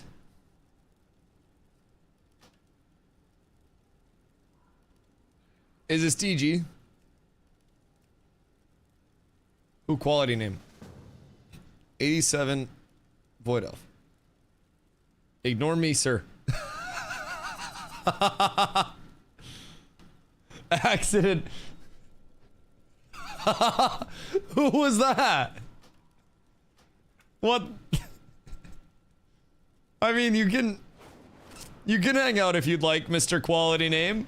You might not be ready for M0s, but shit, we'd be happy to have you. My golly. Donnie, what up, dog? Gotta say, I love how Dusty playing retail after the AFCB. Sick place to land. It is definitely a good place to land, but it's also a place that can have a very harsh landing for some. I think WoW can either make or break streaming careers when people come into WoW, and more often than not, it is breaking instead of making. It takes a lot for somebody to be seen in a consistent way within the WoW directory, within the WoW community, because there are simply so many WoW content creators of so many various forms. You have people that have WoW Twitter followings. You have people that have WoW YouTube followings, WoW Twitch followings, WoW Kick followings, WoW everything following. And it can be very, very hard to break in to any of those like WoW subcategories. Have a group for some now, but if we get a spot, I'll holler. Also, Taz, what up? Hope you're having a good day. Back from family dinner. Do Heroica just waiting. I think just chilling at this point. I'm bringing Corla and some other people through M0s so that way we can try to get everybody geared out for guild heroics. We've had a few people that are pugging it, which is great that people are able to get it down through fighting through hours of pugs to get gear, so it'll help with our guild clears. So we're trying to put in the work over here. I'm blasting M0s for Corla, like I said right now, trying to get her in neck, and then I think she might be going to Bedge after that, but search about retail days, feel that I step. Okay, I'll people when I get off, and then I shall respond. Also check your house when I do that. I shall. Do I need 250 for N1? No, I mean, you can go in with a group at any point. Like, when you start your keys, you're given a key as soon as they open, and it'll give you a key to a dungeon at, I believe M2 will be the default difficulty. This is technically 1, so it starts at 2, but you just get your key, and then you go in to complete the key, and if you complete it, you get a higher level, and if you don't, then you stay at that low level. And in the future, when you're raising it up, if you have like a 5 and then you fail, it gets de-leveled. So you'll just be given a key to a dungeon and then you'll try to complete that. And that's how it all starts. So I think gear score is all kind of recommended at that point, so to say, more than anything else. Let's see. All specs. Vessel of Tortured Souls drops here. And if I'm then it can still drop. Vessel, chat, who's used Vessel of Tortured Souls other than me and Lesh? Because we both hate this shit. Like, we both really hate it. It sucks, don't use it. I told you this a week ago. Shut up, bitch. Mister, it's not that bad. Okay, well, at the time of using it for a couple of hours, it wasn't that bad to have to go around and grab the orbs. And then 2 days of running around and grabbing the orbs, I wanted to fucking chop my own head off. So yeah, I'm not using it anymore. I run the crit trinket, and then I happen to get a champion version of this from Delves, which, because of the uptime, I actually really fuck with Glorious Crusader's Keepsake, and it blasts me with a whole bunch of haste. So I just got haste and crit out the wazoo because I like haste crit over haste first. So people that don't look at Sims will say it's good, but in practice, ass. See, this is what I always try to say. Theory and practice are two different things, and Sims cover theory. I, as a player, cover practice. I am very much a practical application person, and Sims people will swear up, down, left, right, and all around that Sims can cover you having to run and your movement time and boss mechanic this and wiping your ass that. I don't know that I buy that shit, man. I don't really know if we have US government level Sims out here. But I mean, hey, ask Grok to calculate what trinket is better and see what he comes up with, I guess. That's probably our best sim that we have access to at this point, at least for free. So I personally, I see a lot of guides that say that the jar is good. I don't know why I just call it the jar, but whatever the fuck it's called. It's it's a vessel. Yeah.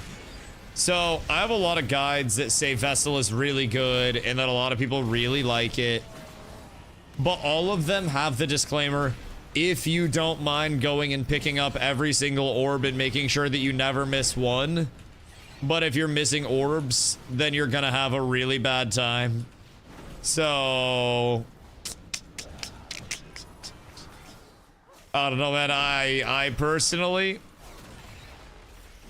I could not be asked to continue running around and just grabbing a shitload of orbs on the ground when I can just exist and I can have both of my trinkets up all the time and I can just be 30+% haste, 30-ish% haste, and then 40+% crit chance. It's just, it's such a game changer. And I don't know why the uptime on both my trinkets is so high, but it really, it's kind of fucking bonkers, if I do say so myself. It really helps me pump out damage. So, because I'm Dusty talking in chat and running off a cliff. I have terrible news. Terrible news. We are down horrendous. Locke, I hope you have a beautiful night, my friend. I, for dinner, am going to be eating some week-old leftovers that were in the fridge because Carla and I just went grocery shopping today, so we got to clean out room in the fridge. Also, there was a moldy strawberry in the box, so I took it out, washed the rest of the strawberries, and we'll be making the rest into a smoothie. Have a great night, brother. Locke thinks that food safety involves throwing away anything that has been in your fridge longer than like 24 hours because it's unsafe. And I grew up too damn poor to believe in that mentality. That's some rich bitch bullshit. That puts food costs through the roof, boys. Not only did I grow up poor, but I also ran a business. I understand that food costs be an absolute bitch. So confused with the sim calculation. See, people have insane mastery or haste or something. Then I see about the tax, but sim calculation still shows more DPS. You need a mathematics degree for a while. People will try to convince you that you need a mathematics degree in WoW only to complete a boss and do DPS that puts them in like the 70th percentile and then blame other factors outside of their own terrible performance. And people in WoW significantly overcompensate for not being able to do by being able to math. And I feel like math in WoW, with all of the third-party resources that do exist at this point, has always been the fallback for people to just optimize the fuck out of it.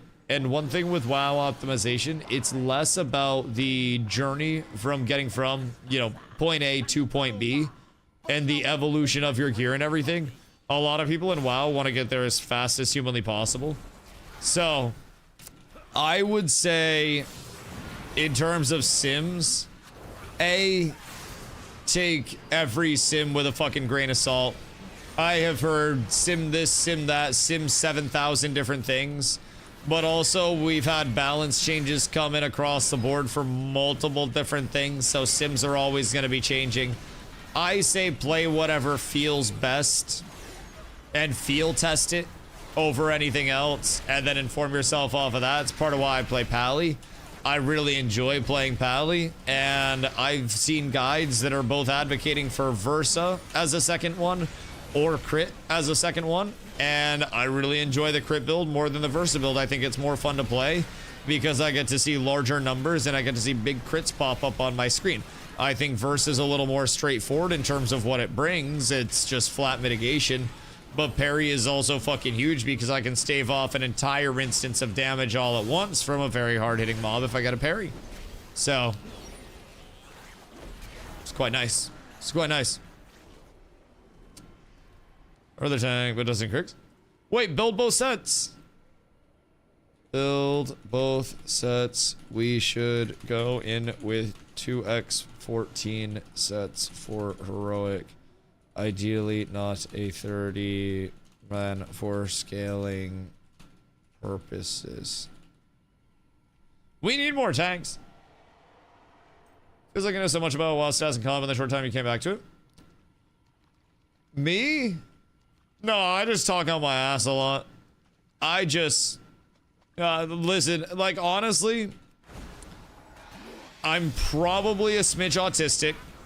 I have ADHD, and I also play video games 60 hours a week, and have, you know, a decent amount of people that come by and will teach me pretty much everything about the game that I ask them. People have researched things and provided entire articles for me when I have questions. And I have incredibly kind people that hand feed me information whenever I am somewhat curious. And my learning is very accelerated because of the support network that I have. So I have people that are compiling their years of experience into short 1 to 2 sentence answers. When I ask something like, why am I building with haste and crit? And why is haste so good versus just reducing my globals? Learning that haste also takes all of these green cooldowns and basically reduces the recharge time on all of those green abilities as well. Learning comps because we're always talking about different raid groups and people are running pubs. And I personally am kind of an inquisitive person as well. So I will always try to ask like what they're running. Lesh went through his evolution of trying to figure out what was going on with his DPS. So the entire time he's going through it, I'm basically making him talk me through it as well. So now I understand that a demo lock is trying to every 15 seconds have 6 imps that they're going to implode into 3 imp gang bosses, and the imp gang bosses are going to cleave and do more damage. So that way their DPS throughput's going to be a lot better. I've never played a warlock in my life. I don't know shit, but I could probably do 60k damage on one. I have a very unique scenario that allows me to learn games and be in this echo chamber of information where I also try to be very receptive and understand along the way. So, question for you then, sir. Warcraft 259 weapon when you can just go 6 out of 6 champ for 263. Doesn't make sense to say the Radiant Sparks. So, crafting a 259 weapon, you can recraft the weapon as well by just getting, like, the new crest that you want to recraft for the tier, and you don't have to spend more sparks. So, now that my sword is crafted right now, this was crafted 259 week 1, by the way, before champ gear was really readily available. So, this was when we were all pushing up veteran gear, so 259 was huge. So, this week, people are actually crafting their 273 weapon, I believe it is. Is it 273 or is it 276? Hold on. 276, sorry. I think it's 276. So basically right now, 272, is it? God fucking damn it, for the crafted weapons? Okay, either way. So right now people can craft up to 272. See, I'm still learning. 272 using hero crests. I want to save all my hero crests and basically skip the 272 because next week we get myth crests. When myth crests come out, I can craft my sword up to, is it 289 that we can craft up to, or is it like 286? Because 289 is 6 out of 6 mythic. But I think it might be slightly lower than that. I think it's a little bit lower than the equivalent of 6 out of 6 mythic. Either way, I can craft high 280s next week, and I can skip the hero crest, and then I can just put the hero crest into my actual gear itself, and then upgrade my hero tiers pieces or my like hero track pieces. So I have hero shoulders and I have hero legs. So next week, I'm likely going to make my legs into tier, depending on what I get from my vault. Upgrade those a little bit. Hope that I get another piece of tier from my vault. And then hit 2k with the M+ rating to get my other catalyst, or just hit 1600 in PvP finally. But then I'll be able to get my 4-piece. Once I get my 4-piece, I can then unlock more pieces of tier. So long story short, you don't have to spend more of your sparks to recraft an item. It's just the crests themselves. So I'm going from 259 all the way up to 280 whatever I can craft with myth. And I'm just going to skip the hero tier altogether. And then I'm going to be using my hero to actually upgrade my armor. I crafted the 259 because I crafted it as soon as the crafting was available. So I basically got an incredible amount of use out of this because I haven't had to worry about a weapon. And with crafted stuff, you also get to embellish it. So at the bottom, you see equip your damaging spells and abilities can cause you to heed the whispers and blah, blah, blah. Deal damage to your target.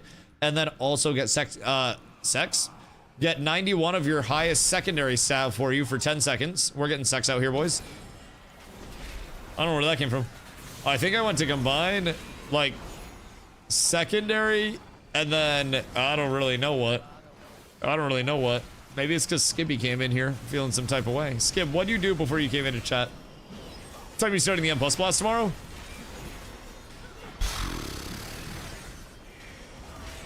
Optimistic Dusty wants to say noon. Realistic Dusty wants to say I'll be on sometime before 2. Chat will probably tell you that I'll be on at 2:30. But I am excited. The servers are down for a while tomorrow. What time are they supposed to come back up at? Because I'm not getting on like super early. I'm asleep. But what time are they expected to be up at? How to get the hero crest? Hero crest, I think around when you start. Okay, word. Hero crests, you can hover over all of these in your currency tab as well. So you can get these from heroic raids. You can get these from M pluses when those come out. Or you can do T11 delves or Nightmare Praise. So any of those things will give you hero crests. And then you can also get 20 that are outside of the like exemption, or 20 that are outside of the cap from doing something. I don't remember what the 20 was. I think it's like a weekly quest or something. So the hero crests, since we're likely going to be in hero gear for a while before pushing up to myth gear, especially full myth gear, the hero crests are going to be worth their weight in gold from an upgrade stance, just because there is going to be so much gear that we're trying to push up to 6 out of 6 hero. And the more you push to 6 out of 6 hero, every piece that's 6 out of 6 hero in a slot stops you from having to upgrade 1 to 2 on your myth. So then you end up saving mythic crests. So it's this big, like, it's this big compounding benefit, I guess. And honestly, a lot of it stems from just budgeting the crests well, if I'm being real. So I used my veteran. Did I use my veteran to make this? No, I used champ, right? Yeah, I used champ to make this. Or I don't think I used any because 259 was the default craft. So you want to get an M7, A+, you can get hero track drops. 10s is myth only from vault. Correct.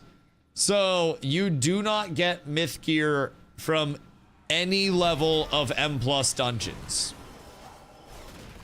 You just don't. That will only be from your vault and from mythic raids, from what I have gathered. Would you ever turn champ gear into tier or just wait till hero and myth? Only hero and myth. I haven't turned anything into tier yet because I want to see what I get from my vault. I got shoulders from heroic raid, so that gave me my 1-piece. I could turn my legs into tier right now and get my 2-piece, but I don't want to use my catalyst charge on my legs and then get my 2-piece on something and then pull tier legs out of the vault. So I would heavily recommend waiting until your first vault, seeing what you have for that, and then honestly running LFR and running normal next week. I'll probably get groups together just kind of like, you know, informally, because that should be pretty easy for us to blast. Maybe normal we'll get guild group together for. We'll do like normal into some heroic prog, because normal should be nice and fast. And then we could probably start with like normal Chimeras into heroic Chimeras next week, as long as people have got their gear, because we'll do it probably a couple days in, let people get some runs in and stuff. But if we go in with that, then there's a good chance that people will also find tier there. So the smart play is to wait until you've exhausted your potential options to find that tier. And, you know, get your vault, do your next set of raids, and get the most out of it. But you could just shotgun it now. The only time I would recommend shotgunning it, though, with, you know, current gear in the short term, is if you are going to be, like, hitting your 4-piece off of that. Because once you hit your 4-piece, you end up getting the ability to find the, like, the catalyst charges, the mana flux, dawn flux, or whatever they are, from more versions of content. So that opens up converting more pieces to tier. But yeah, that's a whole nother realm of it. More or less, I wouldn't upgrade anything under hero to tier. I think it's kind of a little wasted in that sense, right? Because there's a very good chance that you will replace it. You can still get tier out of raid content and shit like that, but oh wait, we have to run them into each other. Excuse me. Yeah, that's what we're supposed to do. My bad, my bad, my bad. We're supposed to make them collide, and then everything's good. Uh-oh. Well, now we have a lot on us. That's not good. Yeah, perfect, perfect, perfect, boys. Good shit. And then don't stand in the scary. Everything's beautiful. You, I'm gonna run into yours. I am the other ghost. Happy to help. Happy to help. And then this part, soak the balls that are going to make it to her. But other than that, avoid the balls. So don't let her get any. And then we chill. Alright, we're up. Good shit, gang. Haste and mastery. Would I rather have haste than have crit strike and versa? Maybe. Maybe. Although you don't care about graphics and more so gameplay community, do you prefer the more realistic looking MMO, Korean MMO, or the cartoony style / WoW?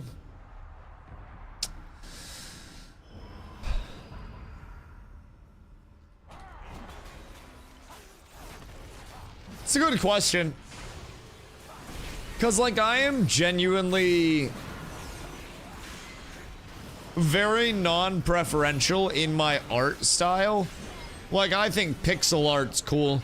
I look at Minecraft and see bits of Minecraft where I'm like, oh, that's fucking sick, right? Especially when you get into more intricate building and stuff. I don't know, that's hard for me to narrow it down to one.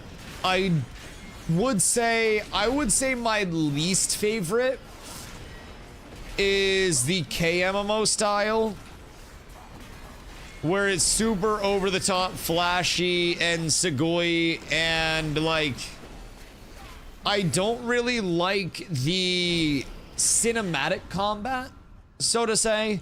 I think the super flashy cinematic combat games, honestly, like Crimson Desert, that's part of what I'm like meh on, because it's like that cinematic combat type with these combos where you just press a button and then watch something happen, and it's like you hit fucking F and then you're like huh, huh. And then you hit one more button and then you chain another 7 seconds of abilities onto that. Like, I don't necessarily fuck with that very much. I would much rather one input to one action on my character and then chain everything super clean off of that. So gameplay wise, that's a preference.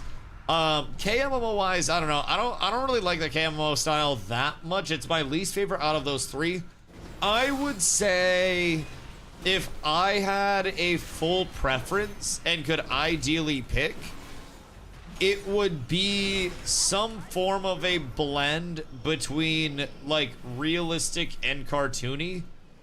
I like a video game world that, you know, I don't want my MMO to be like fucking New York City where I'm just walking through an actual IRL town, right? I want it to be discernible that it is a game and shit. I want it to have a unique art style.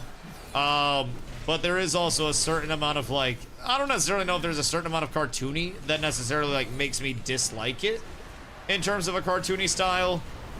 But if it is cartoony, I like a certain element of rooted in realism to a certain extent, right? Like going throughout the different biomes and seeing different biomes that have some high fantasy elements to them. So like this giant frozen mountainous biome that has this, you know, ice castle that's been taken over and inhabited by a faction that serves as your main hub for that area. And then you have these quests that take you through these like roaming bands of fucking mountain yetis and like dragons and shit. And then you go through these ice caves and you explore that, and you have these like, you have these elements of realism tied in with this very clearly fantasy world. I think that's a cool element for me artistically, but I like light fantasy. Yeah. I mean, is it kind of like Ashes? Yeah. Like, I really thought New World's art style and aesthetic was really well done. Elements of it, I also think some things in New World were fucking hideous. But, like, New World's element of visual and sound was a really good hybrid. Like, it was really well done. I liked Ash's art style a lot as well. I think Ashes still had plenty of room for improvement. But yeah, that element of like something as simple as going into one of the towns and it looking like you know, a semi-realistic period town. Obviously it had some unique elements to it that, you know, hopefully in the long term. Oh, we got a vessel. The largest debate trinket in the entire game. I swear to goodness. I swear to goodness. But yeah, those like small elements of realism that get mixed in with those fantasy parts where you definitely have the uniqueness, so to say. I think I lean towards what I can only describe as Lord of the Rings style looking games or themes. Right, where it's a relatable, like I'm not going in and playing a fucking dragon morphling type shit. I'm not going in as a capybara.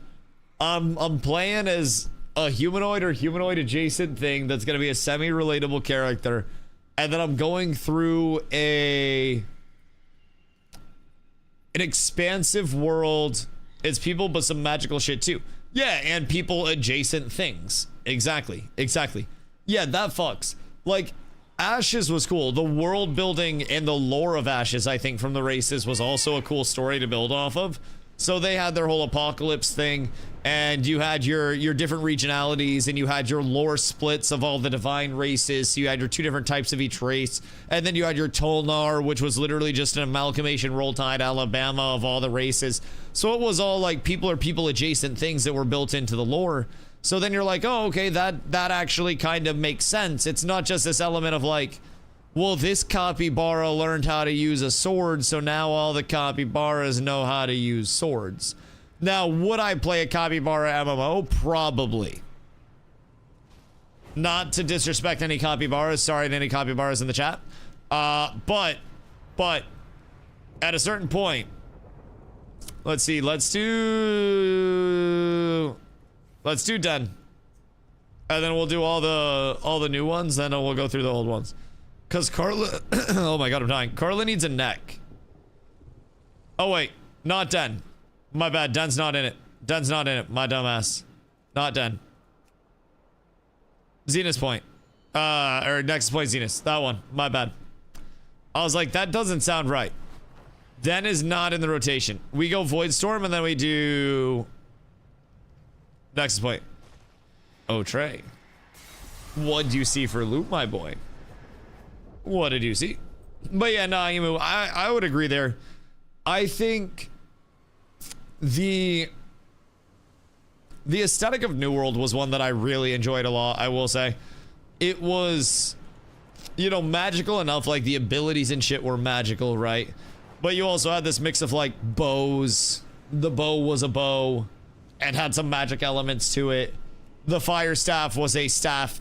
The great axe was a great axe. Gortham. What is that? A capybara. Drippy. Drippy. I fuck with that. All right. Nexus Point Zenus over here. Is your last one your EP? This is the one that we get the neck from, Carla. I believe so much. So the neck comes from... Wait. Is there a neck here? Loot. I don't think there's a neck here. All specializations. Trinket. Okay, hold on. Seat Pit and Windrunner has necks. We already did Windrunner. So let's do Pit. I like Pit. That's a good comp. So Pit of Sauron has crit strike haste. Carla, what do you need for stats? Because we could either do Pit of Sauron for crit strike haste, or we could do Seed of the Triumvirate. And Seed of the Triumvirate has... Where's the neck here? Oh. Haste Versa. So what do you need there? Pick your hotel, motel, Holiday Inn. And we shall go there. And then you can sleep for the night. But we must complete one of these bad boys for you, or the world shall end. So, I need Haste Mastery. You can have Haste Versa or Haste Crit.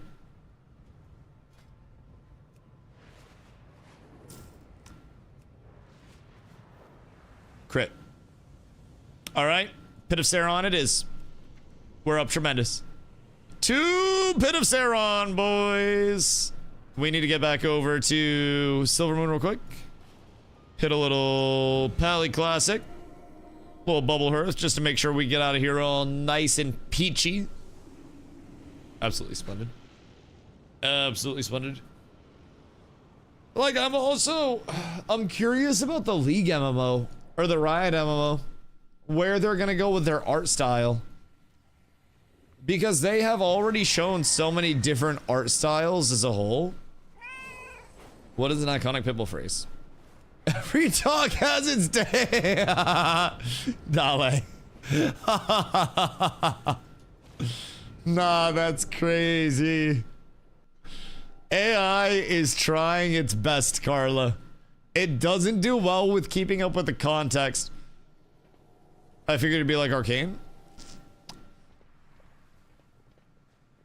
I have no fucking idea, man. Because MMOs are always so, like... so weird, given the success of that franchise. I mean, yeah, but also the success of Valorant and the success of League of Legends. Like... they have a lot of shit that's fucking successful, man.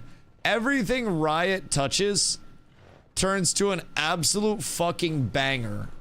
I hate to admit it, because I am a Dota fanboy.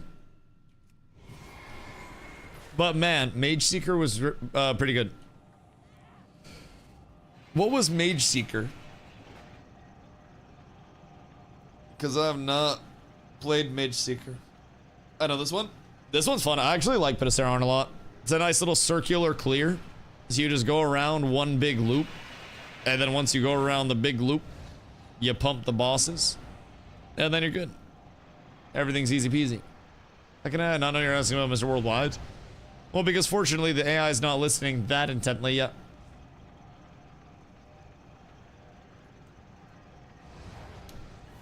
Is that a Pitbull line?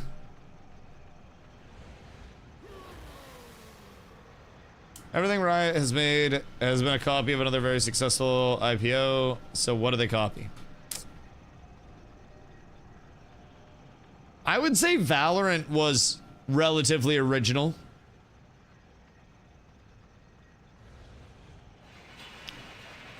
Granted, it Frankenstein two concepts of different shooters together. But it definitely had some original elements to it. Valo was CS with extra steps. I think Valo was CS and Overwatch morphed into a love child. which very much could have gone the way of the Overwatch faster pacing or the CS geriatric boomer pacing. And I hate Valorant, but that shit do definitely deserve its love. I have many latitudes. Carla, no undressing chat. They're just trying to exist. Hey, why don't you 2+2 get in the dungeon? So I can get you some neck? Question mark? I gotta get my bitch some neck before bed. And also I'm tempted to make a rotisserie chicken tonight. There's an early way to reskin an MMO and add on to it as a completely different game. I mean, the problem with doing that with MMOs is that it's also very reasonable to drop a MOBA and have a 3-lane MOBA with jungle camps and heroes and say, these are the heroes you have for now, enjoy it, queue up against each other. And that has much more replayability immediately than trying to drop an MMO that only has a couple 100 hours of content. I've been in here standing next to NPCs. Did you... This way, Bozo. Turn left. The boomkin running is so fucking stupid. He's so chonky. He's so chonky. Alright, we're up. But I think in the MMO scene, it becomes especially difficult to try to replicate. Because when you try to replicate, you're immediately in competition with games that have a larger content catalog, a more established player base. It's constantly an uphill battle. And I feel like this is just a hunch. And my hunches have been about as inappropriate as a boner in a Penn State locker room. But, like, I think that they're going to end up going more on the social driven side and not try to step into WoW's territory. I know they can exist synonymously with Dota 2. They can coexist with CS and with Overwatch. I don't know if the MMO streets will take kindly to multiple MMOs. I do not think so. I made some other pork chops with mushroom and onion gravy and mashed potatoes and roasted carrots. That sounds delicious, actually. Carla and I went to the store today while she was on break before I hopped on stream because 99 cents a pound, tissy chickens. So we got 11 pounds of chicken. Basically, no, it was like 12 pounds. It was basically like 2 6-pounders. So that was huge. And then while we were there, they also had, as a very impromptu sale that wasn't in the app, $1.50 a pound, like massive long pork loins. So I could like cut that into pork chops. I could cut it in the pressure cooker, or like cook it in the pressure cooker and, you know, make it into some meat for tacos and make Carla make a salsa for some tacos. That could also be a fire option. There's so much that I could do with it. Someone mentioned shake and bake earlier, I think, when we were talking about chicken or some bullshit. Someone said like drumsticks are really good for shake and bake. That might have even been yesterday, but I've been thinking about shake and bake. So I could do shake and bake pork chops. I could do anything. That was you? Yeah, I told you I make mental notes of everything. I'm not kidding when I say I remember everything that chat says during stream. I'm not fucking exaggerating. Shake and bake, haven't had that in forever? Oh, you're rich now, aren't you? You forgot the streets that you came up in. I bet you hate on instant mashed potatoes now too, huh? You and all of your newfound wealth. Forgot who you are. Forgot who we used to be. Sound like an angry boyfriend, not a poor person. Goddamn. Embrace the poor. Shake and bake and instant mashed potatoes. I had to make real mashed potatoes tonight.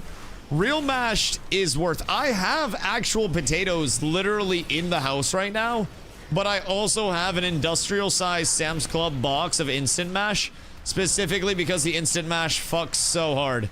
Like, if I don't clean up leftovers tonight, which I should probably clean up leftovers tonight because there's not a lot of room in the fridge. I might still make some instant mash after stream tonight and then have that while I clean up leftovers. Because there's like a singular rib that Carla was supposed to eat a while back that she never ate. So I got to eat a pork rib. And then I made some like, not flatbread pizzas, but we kind of got these like thick flatbreads. So I made those into pizza last night. So those are kind of delicious. You guys saw? That is very true. We do have the Zaz. I'll probably have to put some mozzarella cheese on those bad boys. But yes, we do have pizza.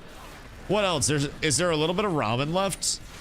Carla made a lemongrass ramen recently. So there's probably a little bit of that left. What else do we have that needs to be cleaned up? Also chicken parm. Oh, chicken parm. Oh, that might be it. Sorry, Nate. I didn't see that you were getting abducted until too late. My bad. Chicken parm, folks. Okay, I'll probably clean up chicken parm and pizza after stream then. Prepare the lactate. Because I'm going to be struggling if not for that. Can we just stop and kill this guy, or do we have to get all the... We have to get all the dudes first? Excuse you. Pardon you. I do like this dungeon, though. This was a... That was a Wrath dungeon, right? I'm pretty sure. I remember running this dungeon in the past. Like, way back in the day. But, yeah. Yeah, this is a good dungeon. Came out with ICC. This shit was good. It's a nice little race car design where you can just go around in a circle as fast as you'd like. Don't worry, I got you guys. Don't you worry. Everything is awesome. Everything is cool when you're part of the team.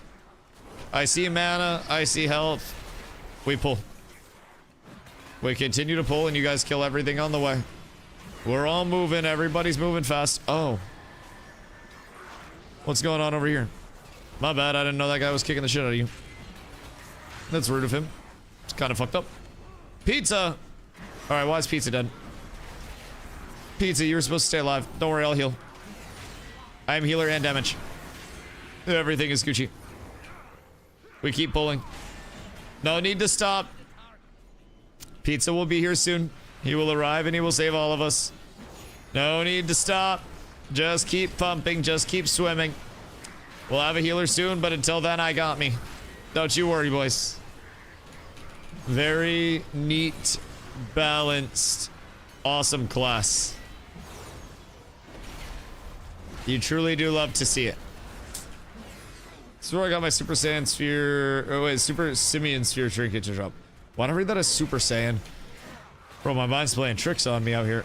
Uh-oh. Have I bit off more than I can chew? Survey says no. Survey says absolutely the fuck not.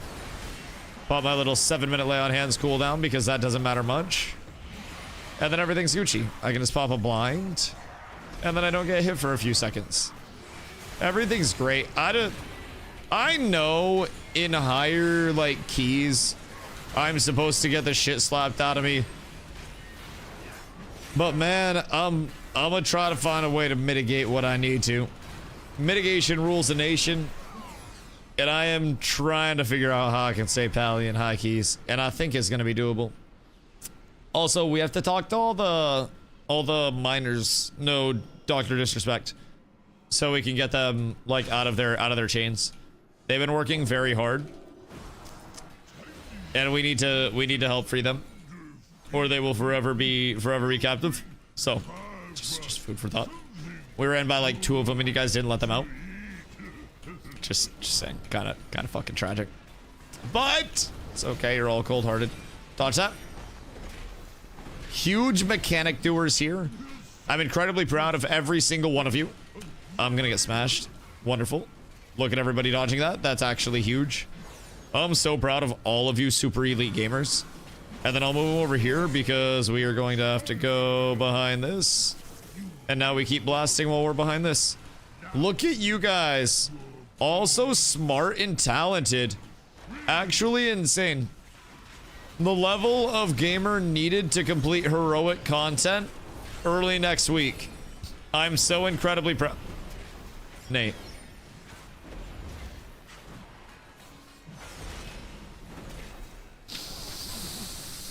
Nate. You could have done it any other way than that, man. Could have died at any other time. I don't even know how you managed it. Are you just standing and shit? Nate, get the hell out of the bad stuff. For the love of God. For the love of God. Okay, we're getting a necklace. Do I? Pizza got a neck. Oh my God, wait. Wait a second. And it's tradable. Pizza doesn't need it. Carla open trade with him. Goodness fucking gracious. Carla's full 246. She got her piece. She got her piece. We are so up tremendous. Oh my God. Look at the fit. Look at the fit. All right, let's finish this one out, Carla. We have 2 bosses left, so it'll be very quick. Plus, this is mostly done. The longest part of this is just clearing all this trash. And then it's basically back-to-back bosses. We just talk to this guy. Just kidding, he dies. And then we pull all these. Oh wait, no, we have to go back to the other side for this one. We're almost there, though. Soon, you shall be freed. Soon. So, when we're going into keys tomorrow, I've been told that we should just have one person grab a key and then push that up to like T5 or higher, and then have everybody else grab their keys after the fact. And that's just so everybody can skip forward in terms of their key prog, right? No. You want 1 main and 4 alts. Oh, well, that's not gonna happen. When you complete a key, they'll get a key. Oh, so technically, like, I would have to have them on 4 alts to push up my key, and then they'd get on their mains when we got to the key that we wanted. Oh yeah, fuck that. We'll just push everybody's keys up. That'll be fine. That's not a huge deal. I doubt it'll take too long, and we'll probably have so many people that are running keys anyways. Okay. That makes that a little bit more lame then. That poor guy's stuck. He's been flying there for 20 fucking years now. He is the hourly employee. He is the salaried one. They are not the same. It's nice if you need to run 40 keys, so you have variety on loot, otherwise it doesn't matter. Yeah, that's fair. So, what's up with, like, We could probably use these parts. when we're running keys, it's just gonna give us a random dungeon, right? So we could get any one of the 8 dungeons in rotation, and then it just assigns us the next level based on our completion. Yeah. I mean, I'm gonna get real familiar with these dungeons. Good news is I like tanking dungeons on repeat. So, based on time? Right. Okay. Understood. Depending on timer, you get 1, 2, or 3. You go from 1 to 4. Okay, cool. How many mobs do you typically find you have to kill or, like, get to skip, basically? Is it a majority of the dungeon getting skipped? Or I guess it would depend on the dungeon, huh? Because, like, Pit of Saron, you're not going to be able to skip a lot because you need to actually get all of the mechanics done. Varies by dungeon. Right.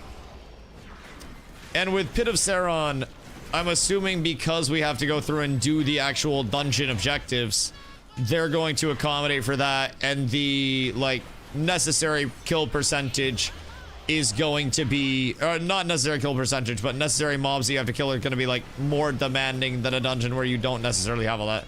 Usually, like, 90 to 93% have to be killed. Oh, okay. So you're only skipping a little bit. Why do I keep getting wedding rings? Brother, it's like I'm in fucking Utah. How many of these am I supposed to give out? Does anybody need a ring? I have an extra wedding ring. This next pull, by the way, we're going all the way up to the cave and then destroy it. Matral needs a ring. All right, don't tell Carla. Don't tell Carla. Don't tell Carla. She'll make you take it off. She'll get jealous. We're gonna run all the way up to the cave, by the way. And then we'll all just get in cave and blast there. I am entirely confident in us. We just gotta kick mobs. And then we should be Gucci. And then everybody go all the way up to here. Even if you have aggro. Just come all the way through here. And then we're all gonna tuck right behind this.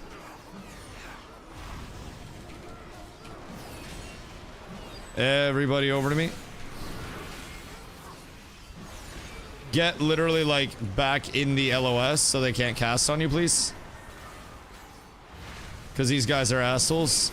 And they will cast like crazy. Oh, fuck. I just double tapped and used both of my instances of Mitt. Truly hate to see that. About to be squishy coming out of this, boys. Yep. Felt that. I fucked it. I gotta stagger all of my Mitt for this. And I just like didn't properly. Oopsies. Alright, so we're gonna break that into a 2-pull next time. Losing Carlo on the way didn't help as well. We needed the extra burst. I blame her.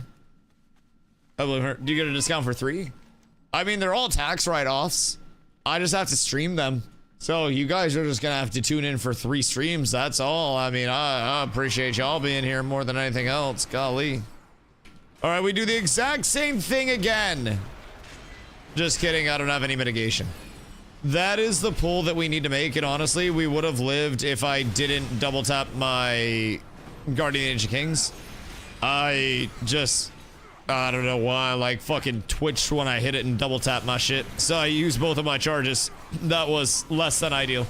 So, gotta be cautious of that. But this pull is a 1 pull whenever we can, especially on an LOS basis, will save us so much money. So macro, so you never do that. Oh wait, is there really? So I'm assuming it's a way more common thing than something because the GCD exemption as well.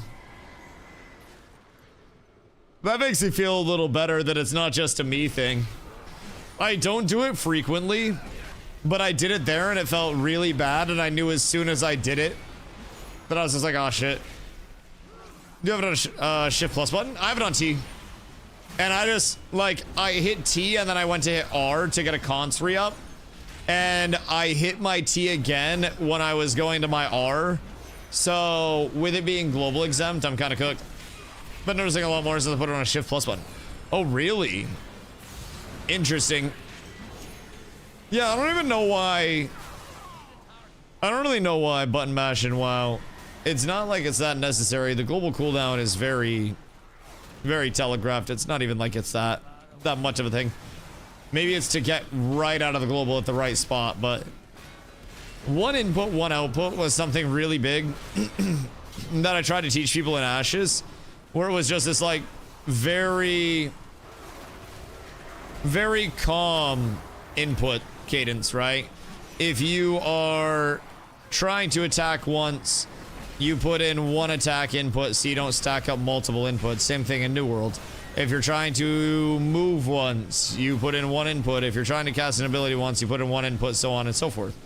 And it'll make your bars look a lot slower, but it'll also make you realize that you don't actually need to hit that many buttons per second in an MMO to be succeeding. It's pretty relaxing, if I do say so myself. There's usually a cap on what you can actually do. And you don't necessarily have to be blasting. Hey, bring those closer to the start. So that way it takes up less space.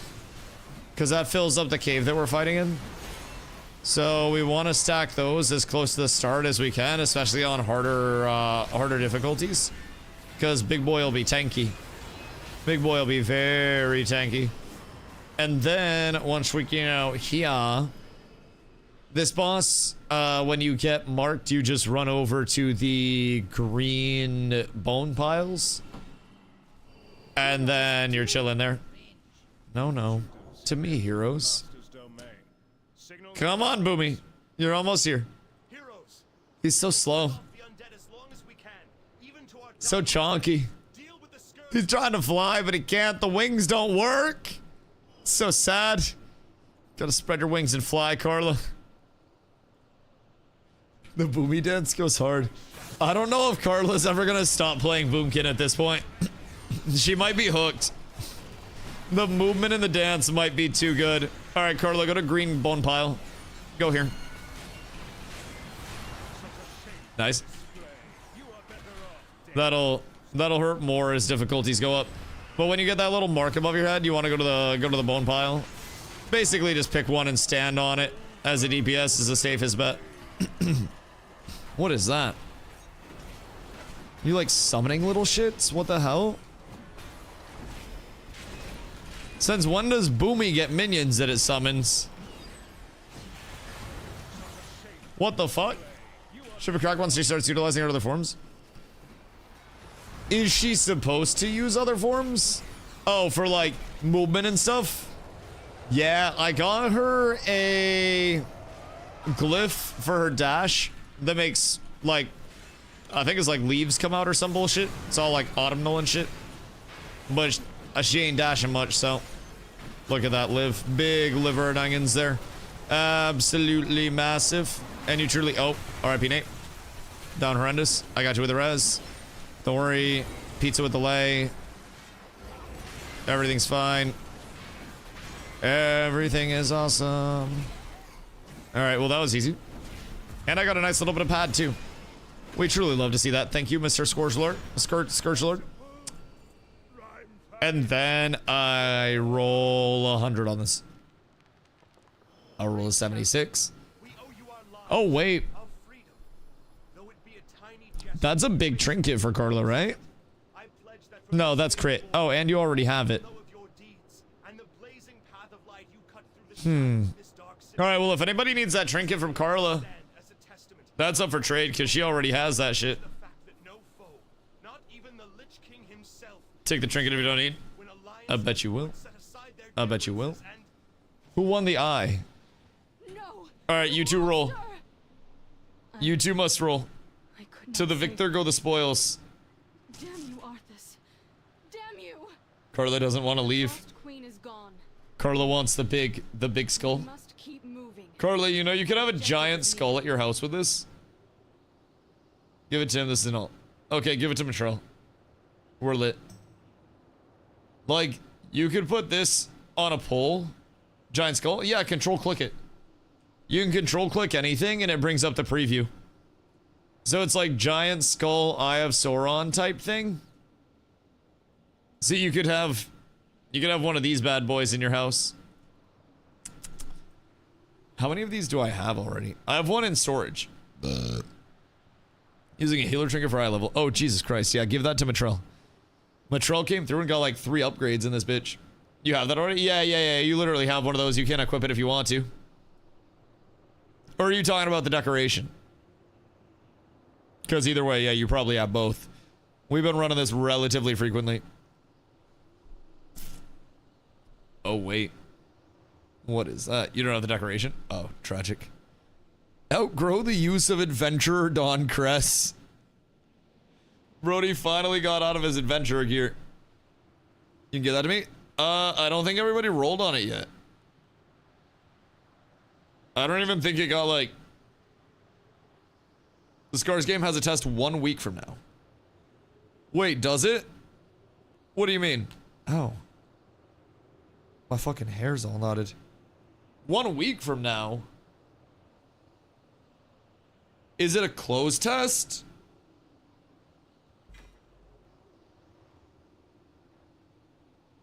April 30th. Oh, yeah, no, it's April 30th to May 11th. Yeah, so 1 month, 1 week. Yeah, that's the big play test. Ow, dude. I have a crazy knot in my hair right now. That shit hurts. Oh, wait. I actually don't think I can trade it. I think it's warbound. Yeah, I can't trade it. You hate to see it. You hate to see it. You gotta get your rolls up, brother. You gotta get your rolls up. Go to the spot for M+. I think since Carla's dipping, I'm probably gonna get, like, things all wrapped up on my end soon. And then dip out a little early, maybe get some food, get some good sleep tonight, so I can hop on a little earlier tomorrow and get on the M+ grind. Because it seems like keys are going to be very worth running. Very. Ow, dude. And apparently gotta have Carla fucking brush out my hair, bro, because I got knots like crazy in the back of my head. Golly. Actually, what M plus do you need? Because I can do another one real quick. I can blast one more M plus. I got time for that. It's only 10:30. I actually got on time today. Kind of. Kind of. What do you need the most? Because I could...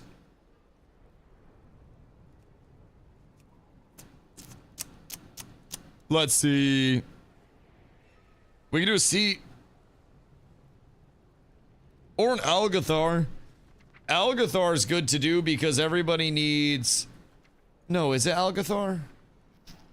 No, it's not Algathar. It's Skyreach, right? That has... Wait, which one has the fucking trinket?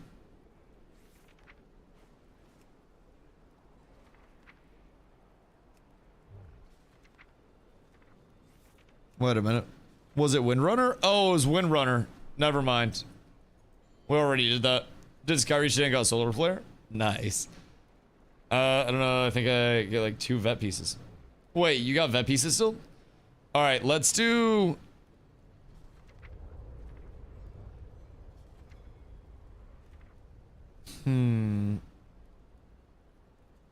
Coach's Whistle can be good for mastery. Puzzle Box is big for people. I do Nexus Trans. We just did Nexus. I have Algathar. I have Seat, or I have Skyreach left. And also you have to DM me.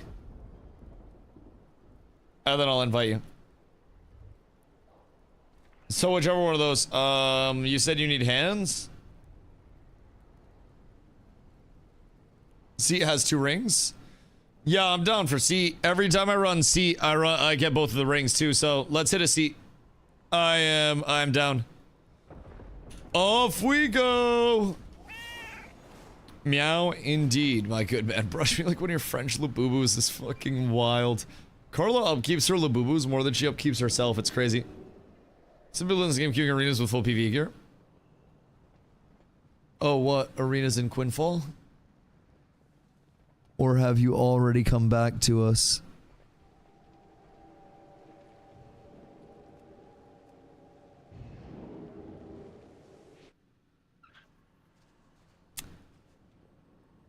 I had to blow out. Is it because Quinfall is just a little smidgy widgy mid? Maybe a little less than mid. No, I'm still playing Quinfall. Will you admit that it's not that good? I want to hear it from you. I need to know you're not in denial. I need to hear it from your lips. I need every Quinfall player to look me dead in my correct eyes and say, I am only playing Quinfall because there is no other guild versus guild MMO right now.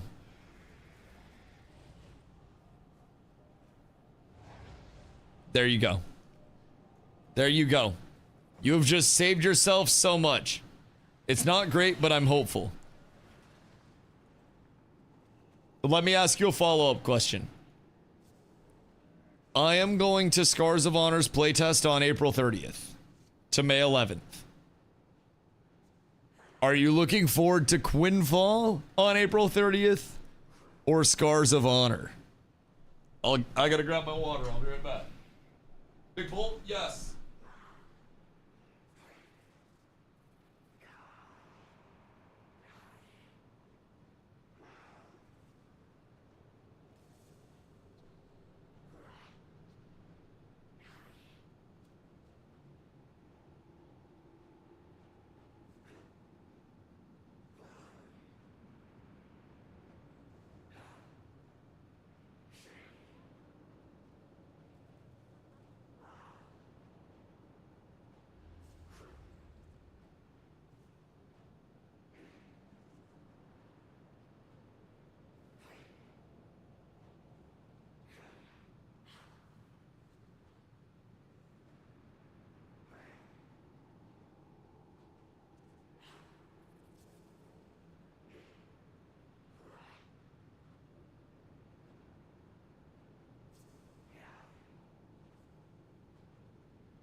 Good day. Scars just a WoW reskin? I think if you think that Scars is a WoW reskin, you probably haven't looked much into Scars. Like, Scars is leaning, according to them, much more into the sandboxy side. They're playing heavily around procedurally generated dungeons. So every dungeon route, every dungeon path, every dungeon experience that you run is going to be a unique and different one. So you will have to basically evolve what you're doing dungeon-wise very, very, very heavily based on, you know, the dungeon that you're doing, the time that you're doing it, and it's all going to change every single time, so you can't even plan around what you're doing, like M+ modifiers or anything. So that alone is something that WoW isn't even doing with the procedurally generated dungeons yet. The entire premise of it, from what I've gathered, is supposed to be more of the player-driven, crafting-driven, you know, player-to-player econ, similar to an Ashes econ. The thing that is most like WoW reskin, I would say, would more so be like their faction and race system, but even then, that's just races belong to one of two factions, and certain classes are bound behind certain races, which is nothing that I think is exclusive to WoW. I also don't necessarily think WoW was the first one to do that, even back in 2004. So, like, the only thing that's really, as far as I know, a direct copy of WoW's philosophy would be their race class system and the faction system. But even then, I don't necessarily think that WoW was the originator of either of those. Gameplay system wise, it seems to be shaping up much differently though. I plan to do a Dusty deep dive into Scars before the playtest comes out, so people do know what they're getting into. And I feel like, why am I a gorilla? I kind of fuck with this. Did you switch? Wait, me and a gorilla? Why am I a gorilla? How am I a gorilla? Apes together strong. Look at my ass. I didn't even know I was a gorilla. That's how little I look at my character model. What the fuck? I don't know how I'm Harambe, but appearance swapped. Alright, bet. Fine with me. I enjoy gorilla. I enjoy Ooga Booga. But yeah, I'm gonna be doing my deep dive before the Scars playtest actually hits. I'll be going over probably, you know, throughout some streams, maybe to like end it later in the night, or potentially even to start stream earlier in the day, maybe try to get some excitement around it. But basically want to go over a few times, check out some of their past dev streams that have some good info in them. See really what's going on that side, check out the resources that are available about the game so far, and see what I can learn systems wise and everything in between. And then really just go into the playtest actually informed, I think is the best way that I can say it. I want to know what I'm going to be playing, and I want to at least like have an idea of the systems. And I'm not gonna act like I'm an expert on all things Scars of Honors, because like I'm just starting to find out more about it. But it definitely, to me, seems a lot different than WoW at its core. But we'll see. Oh, I just had to itch my leg. We'll see.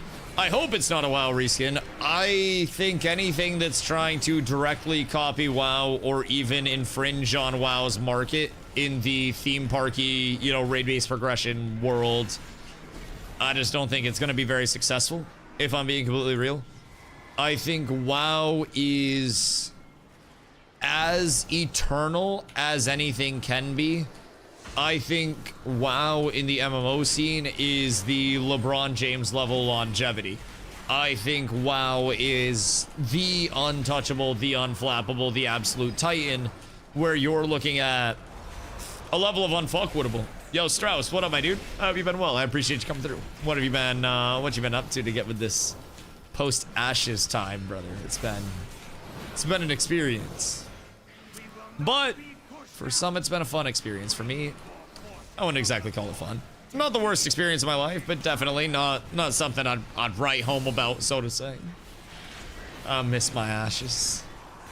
Have you been well though, man?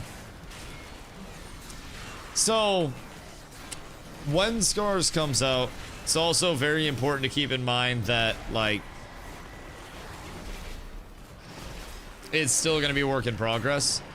But on that note too, I think Quinfall realistically,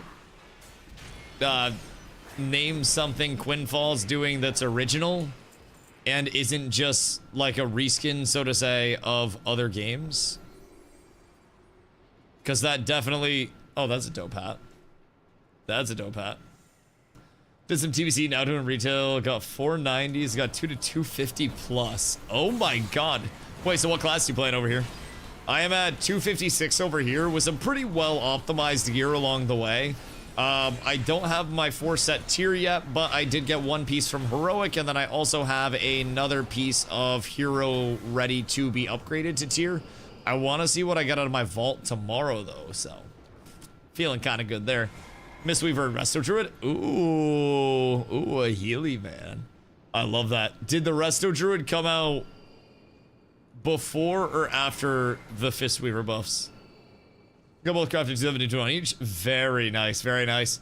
Yeah, I skipped the 272 crafting on the weapons, so that way I could go directly up to the myth crafting. I don't know what eye level myth crafting brings you up to. I'd assume like 285 or something like that. But I'm skipping the hero crafting, so that way when myth comes out, I can just jump right up to there on the recraft, not have to worry about it anymore, and then I can upgrade my gear slots with all of the remaining hero pieces to prep for myth, since I'll be in hero armor for a longer time. But 272 weapon is also a fucking slapper. 272 anything. Added bracelet and cloaks. Nice. Nice, nice, nice. So, are there different, like, embellishments that are available with that? Or was it just slots that weren't really available? I like my weapon and shield, personally. Stops me from having to worry about pretty much anything with it. Reminder on this one, use your Dark Circle to clear the balls, and then Shadewing does Dread Screech, and then we just have to cancel the Dread Screech when Shadewing does Dread Screech, and then the entire fight is, whoops, incredibly easy. Try not to tank the balls, or you will get a stacking debuff as well. That is my bad. And also watch the ads on our backside. We can pull them if we need to. It's not the end of the world, but... Oh. That's not good. Alright, try to kick the Dread Screech as much as we can. Because that's a fear when that gets through. So we want to make sure that that bad boy is not getting through. Don't worry, I got heals for people. I can help. Pally is balanced. Everything's fine. Everything's peachy. This is great. Wonderful. Dread Screech is canceled again. Oh, Nate. Down goes Nate. He got absolutely blasted by fucking something. Oh, I'm going. We're up. My mid's up. Everything's fine, boys. I have so much time on my mid as well. This is great. This is exactly what they write home about. This is what they tell you about. This is the moment that you've got to prepare yourself for. You spend your entire lifetime waiting for this opportunity to carry a boss fight. Do you actually show up when it's time, chat? Editor, can I wait with buffs? That's for me and group members. The humble healer build.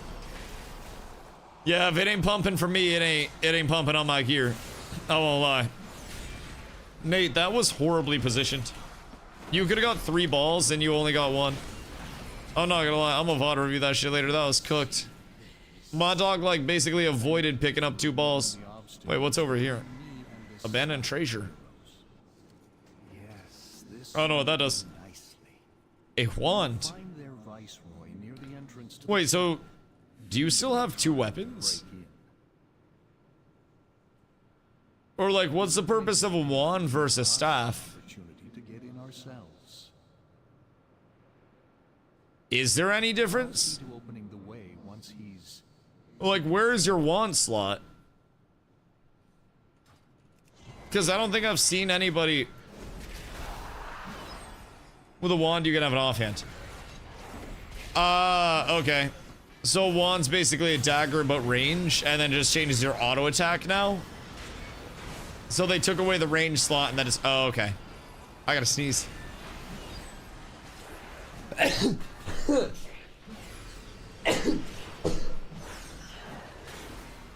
Okay, sorry. That's on me. Incredibly rude. Oh. Well.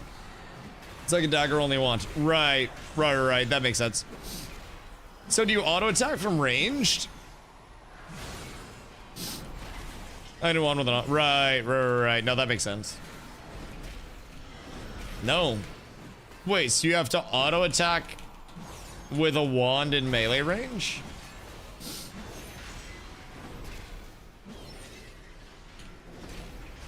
You never use it in Allied Classic?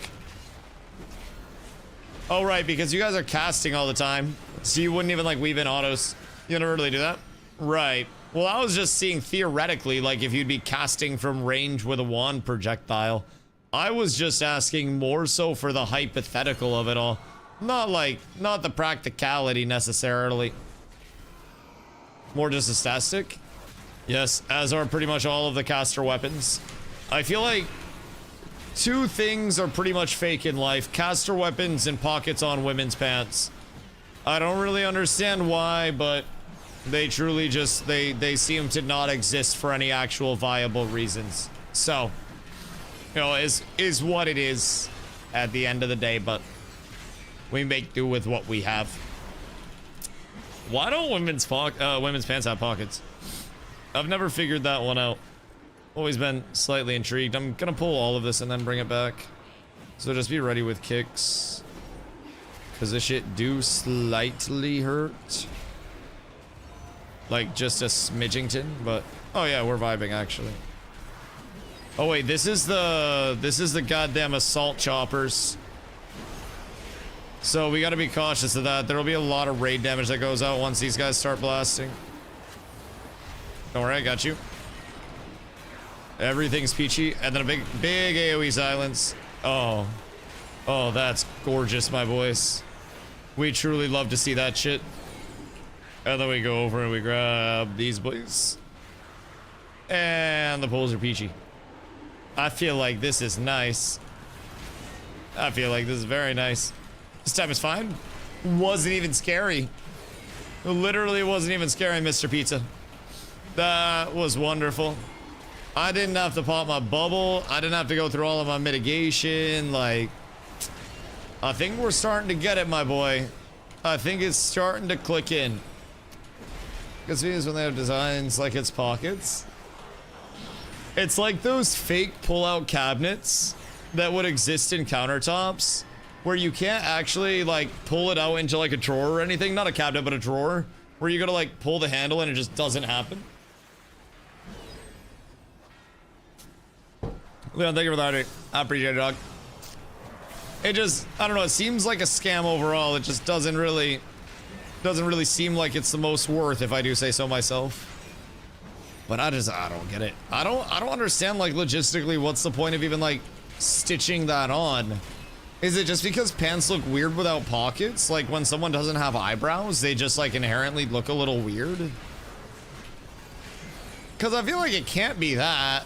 Because that would just increase material costs, and increasing material costs isn't something that they would want to do on a business side. For no reason. I mean, maybe to make it more appealing, but I don't feel like that would be the play. Chad, somebody research that shit. Because I feel like there's gotta be a reason why just notoriously women's pants don't have pockets. Because I don't necessarily... I've had gym shorts at points that didn't have pockets. But... I think that's about it. I don't think I've ever had actual pants that haven't had pockets. I'd like refuse to wear pants that don't have pockets. Also, I'm getting absolutely no gear, and I'm kind of happy that I am not. Oh, that's a nice Trinky Dinky. Yes, the Zero rings, I thought you were the ring giver. I got you off the last boss. I got you off the last boss, I promise. You got nothing to worry about. This is the Haze Versa one as well. Will there be a stream in the future where you do a DJ set? I have never sensed anything. I don't have DJ equipment. It is rare that I mean, I could probably do like a mean garage band composition, The few cases I know of, but I am slightly limited. What? Ignore that, please. Oh. Can I get G invite? Oh, / G invite back to Condrius. can wait though. This entity must die. Oh, he's dead. Someone make a note. We gotta invite that guy to the guild. That is entirely my bad. He might also be on his main right now. Padlock's already in the guild. He might have got the guild invite too. Whoopsies. I did not see that. I was busy pumping. I have no excuses. Only apologies at this point. That is my bad. Point him at the sigils, my boys. Uh-oh. Who did the mechanics? Only Matrell. Literally just Matrell. My god. Someday, I'll be able to trust people to actually do the mechs so we can fight in a convenient area. But until then, you guys get ring around the fucking corner here. Goodness gracious. Me, oh my. Everything's fine. Everything's peachy. Then you line it up, and then we're good. Look at all this wonderful space to play. Look at all this incredibly glorious, easy space on front and center stage. Oh, it's beautiful. It's absolutely exquisite, my boys. And providing you give me space to play, I can give you the smoothest experience that you've ever had in here. And if I don't have space, no smooth experience for you guys. Y'all are cooked. That's not on me. That shit was moving with me for a second. Yeah, just throw it somewhere in general. Oh. That's rat shit. Oh, wait, this is where we have to pump, huh? Wait, no, this is where we pump. It's a siphon void. So now he just dies. All of your coolies, everything you have. All of the damage. Because if we can kill him during this, he takes double damage during this. So, is very good for the pump. Oh, that's beautiful, gang. That's absolutely gorgeous. Well done. Good blast. Ring. Oh. How did a being of the light become a creature of shadow? The void is a force of change. Ring? Of transformation. Shadows are Any ring? ever shifting. Oh, I told you there was gonna be a ring. I feel the fallen Naru's power. I told you there was gonna be a ring. Beckons me. The old toner girl, Chris. You stand on the I'll be capped up. Illyria. I have upgraded my pants. No, I didn't even upgrade my pants. How you got 200? Oh, the 30 from getting Nullius done? How are you at 200? Because I got 120 right now. But I definitely don't have 200. I don't think I've spent any. I haven't done my Nullius, but... Apes together, strong. Sheesh. That was underdramatic. That was underdramatic. Todd, thank you for 78 months, my boy. What you getting up to? It's a beautiful goddamn evening, though. Tomorrow we blast? Yes. Yes, indeed. You get over cap for... What is your nightmare quest? Oh, yeah, I did the nightmare quest. So, does each Nullius give you 40 per? Because that's a fucking lot. I heard two I'm just gonna call it hard mode. Hard mode Nullius also gives you Myth Crest, right? So I'll definitely want to do those bad boys. Is that a weekly thing? Or is that just a one-time? Because I think it's a one-time, right? Or is it weekly? Because if it's weekly, I'm gonna have to do that shit before bed. Not sure if it's weekly or one time. Pretty sure one time per team. That's what I thought as well. Okay, I feel less bad about it then. Great evening indeed for a little smoke and some Rocket League. God damn the Rocket League gaming. Do you... Like, are you nice at Rocket League? Because I feel like you be playing on the ground a lot. I feel like you're probably, like, predominantly on the ground. I'll just I don't want to throw shade. I don't want to. I just sometimes feel like I must. I need ring. I don't. You can't trade it, can you? That's fucking tragic, actually. You really do hate to see that. I'd be chilling in the net. My dog playing goalie out here. Good fucking gravy. Good fucking gravy. Only your party members. Well, party members, but also you can't trade it if it's an upgrade. So if he had a veteran ring, then he wouldn't be able to trade that because it's a champ ring. So it'd technically be an upgrade. Yeah, so I don't think he was able to trade it, which is kind of tragic if I do say so myself. Boyos, I got to get me some food and get me some sleep so I can be up early tomorrow.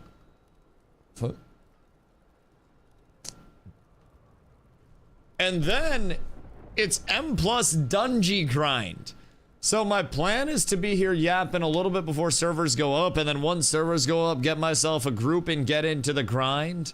I don't know when they go up, but I'll probably be here a little bit early tomorrow, just so we can get some blasting taken care of, get some content actually completed.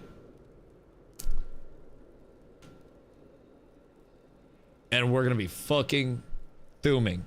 So, we're gonna go show some love to one of our old Ashes friends. I believe he's got a D&D campaign going right now. So the one true MMO that never falls. Boys, if you guys are new to the channel, I appreciate you being here. My name is Dusty. I stream every single day starting sometime around 2 p.m. EST. Tomorrow, it is the big Mythic Plus Dungeon Pump. And it's going to be a fucking blast. So make sure you guys drop the follow if you are new to the channel. I've streamed just about 1,000 days in a row, which is crazy to say. We are literally right there, my boys. Literally right there. So I will be live all day tomorrow. Ty, the gamer always wins, the house always loses. And we will be blasting all day. Nice long stream. Bring your friends. Bring a drink. Bring some smoke. And bring your primes. Or don't show up. Boys, I will catch you guys tomorrow, bright and squirrely. And we're gonna bang out some content. I love y'all. I appreciate y'all. Peace.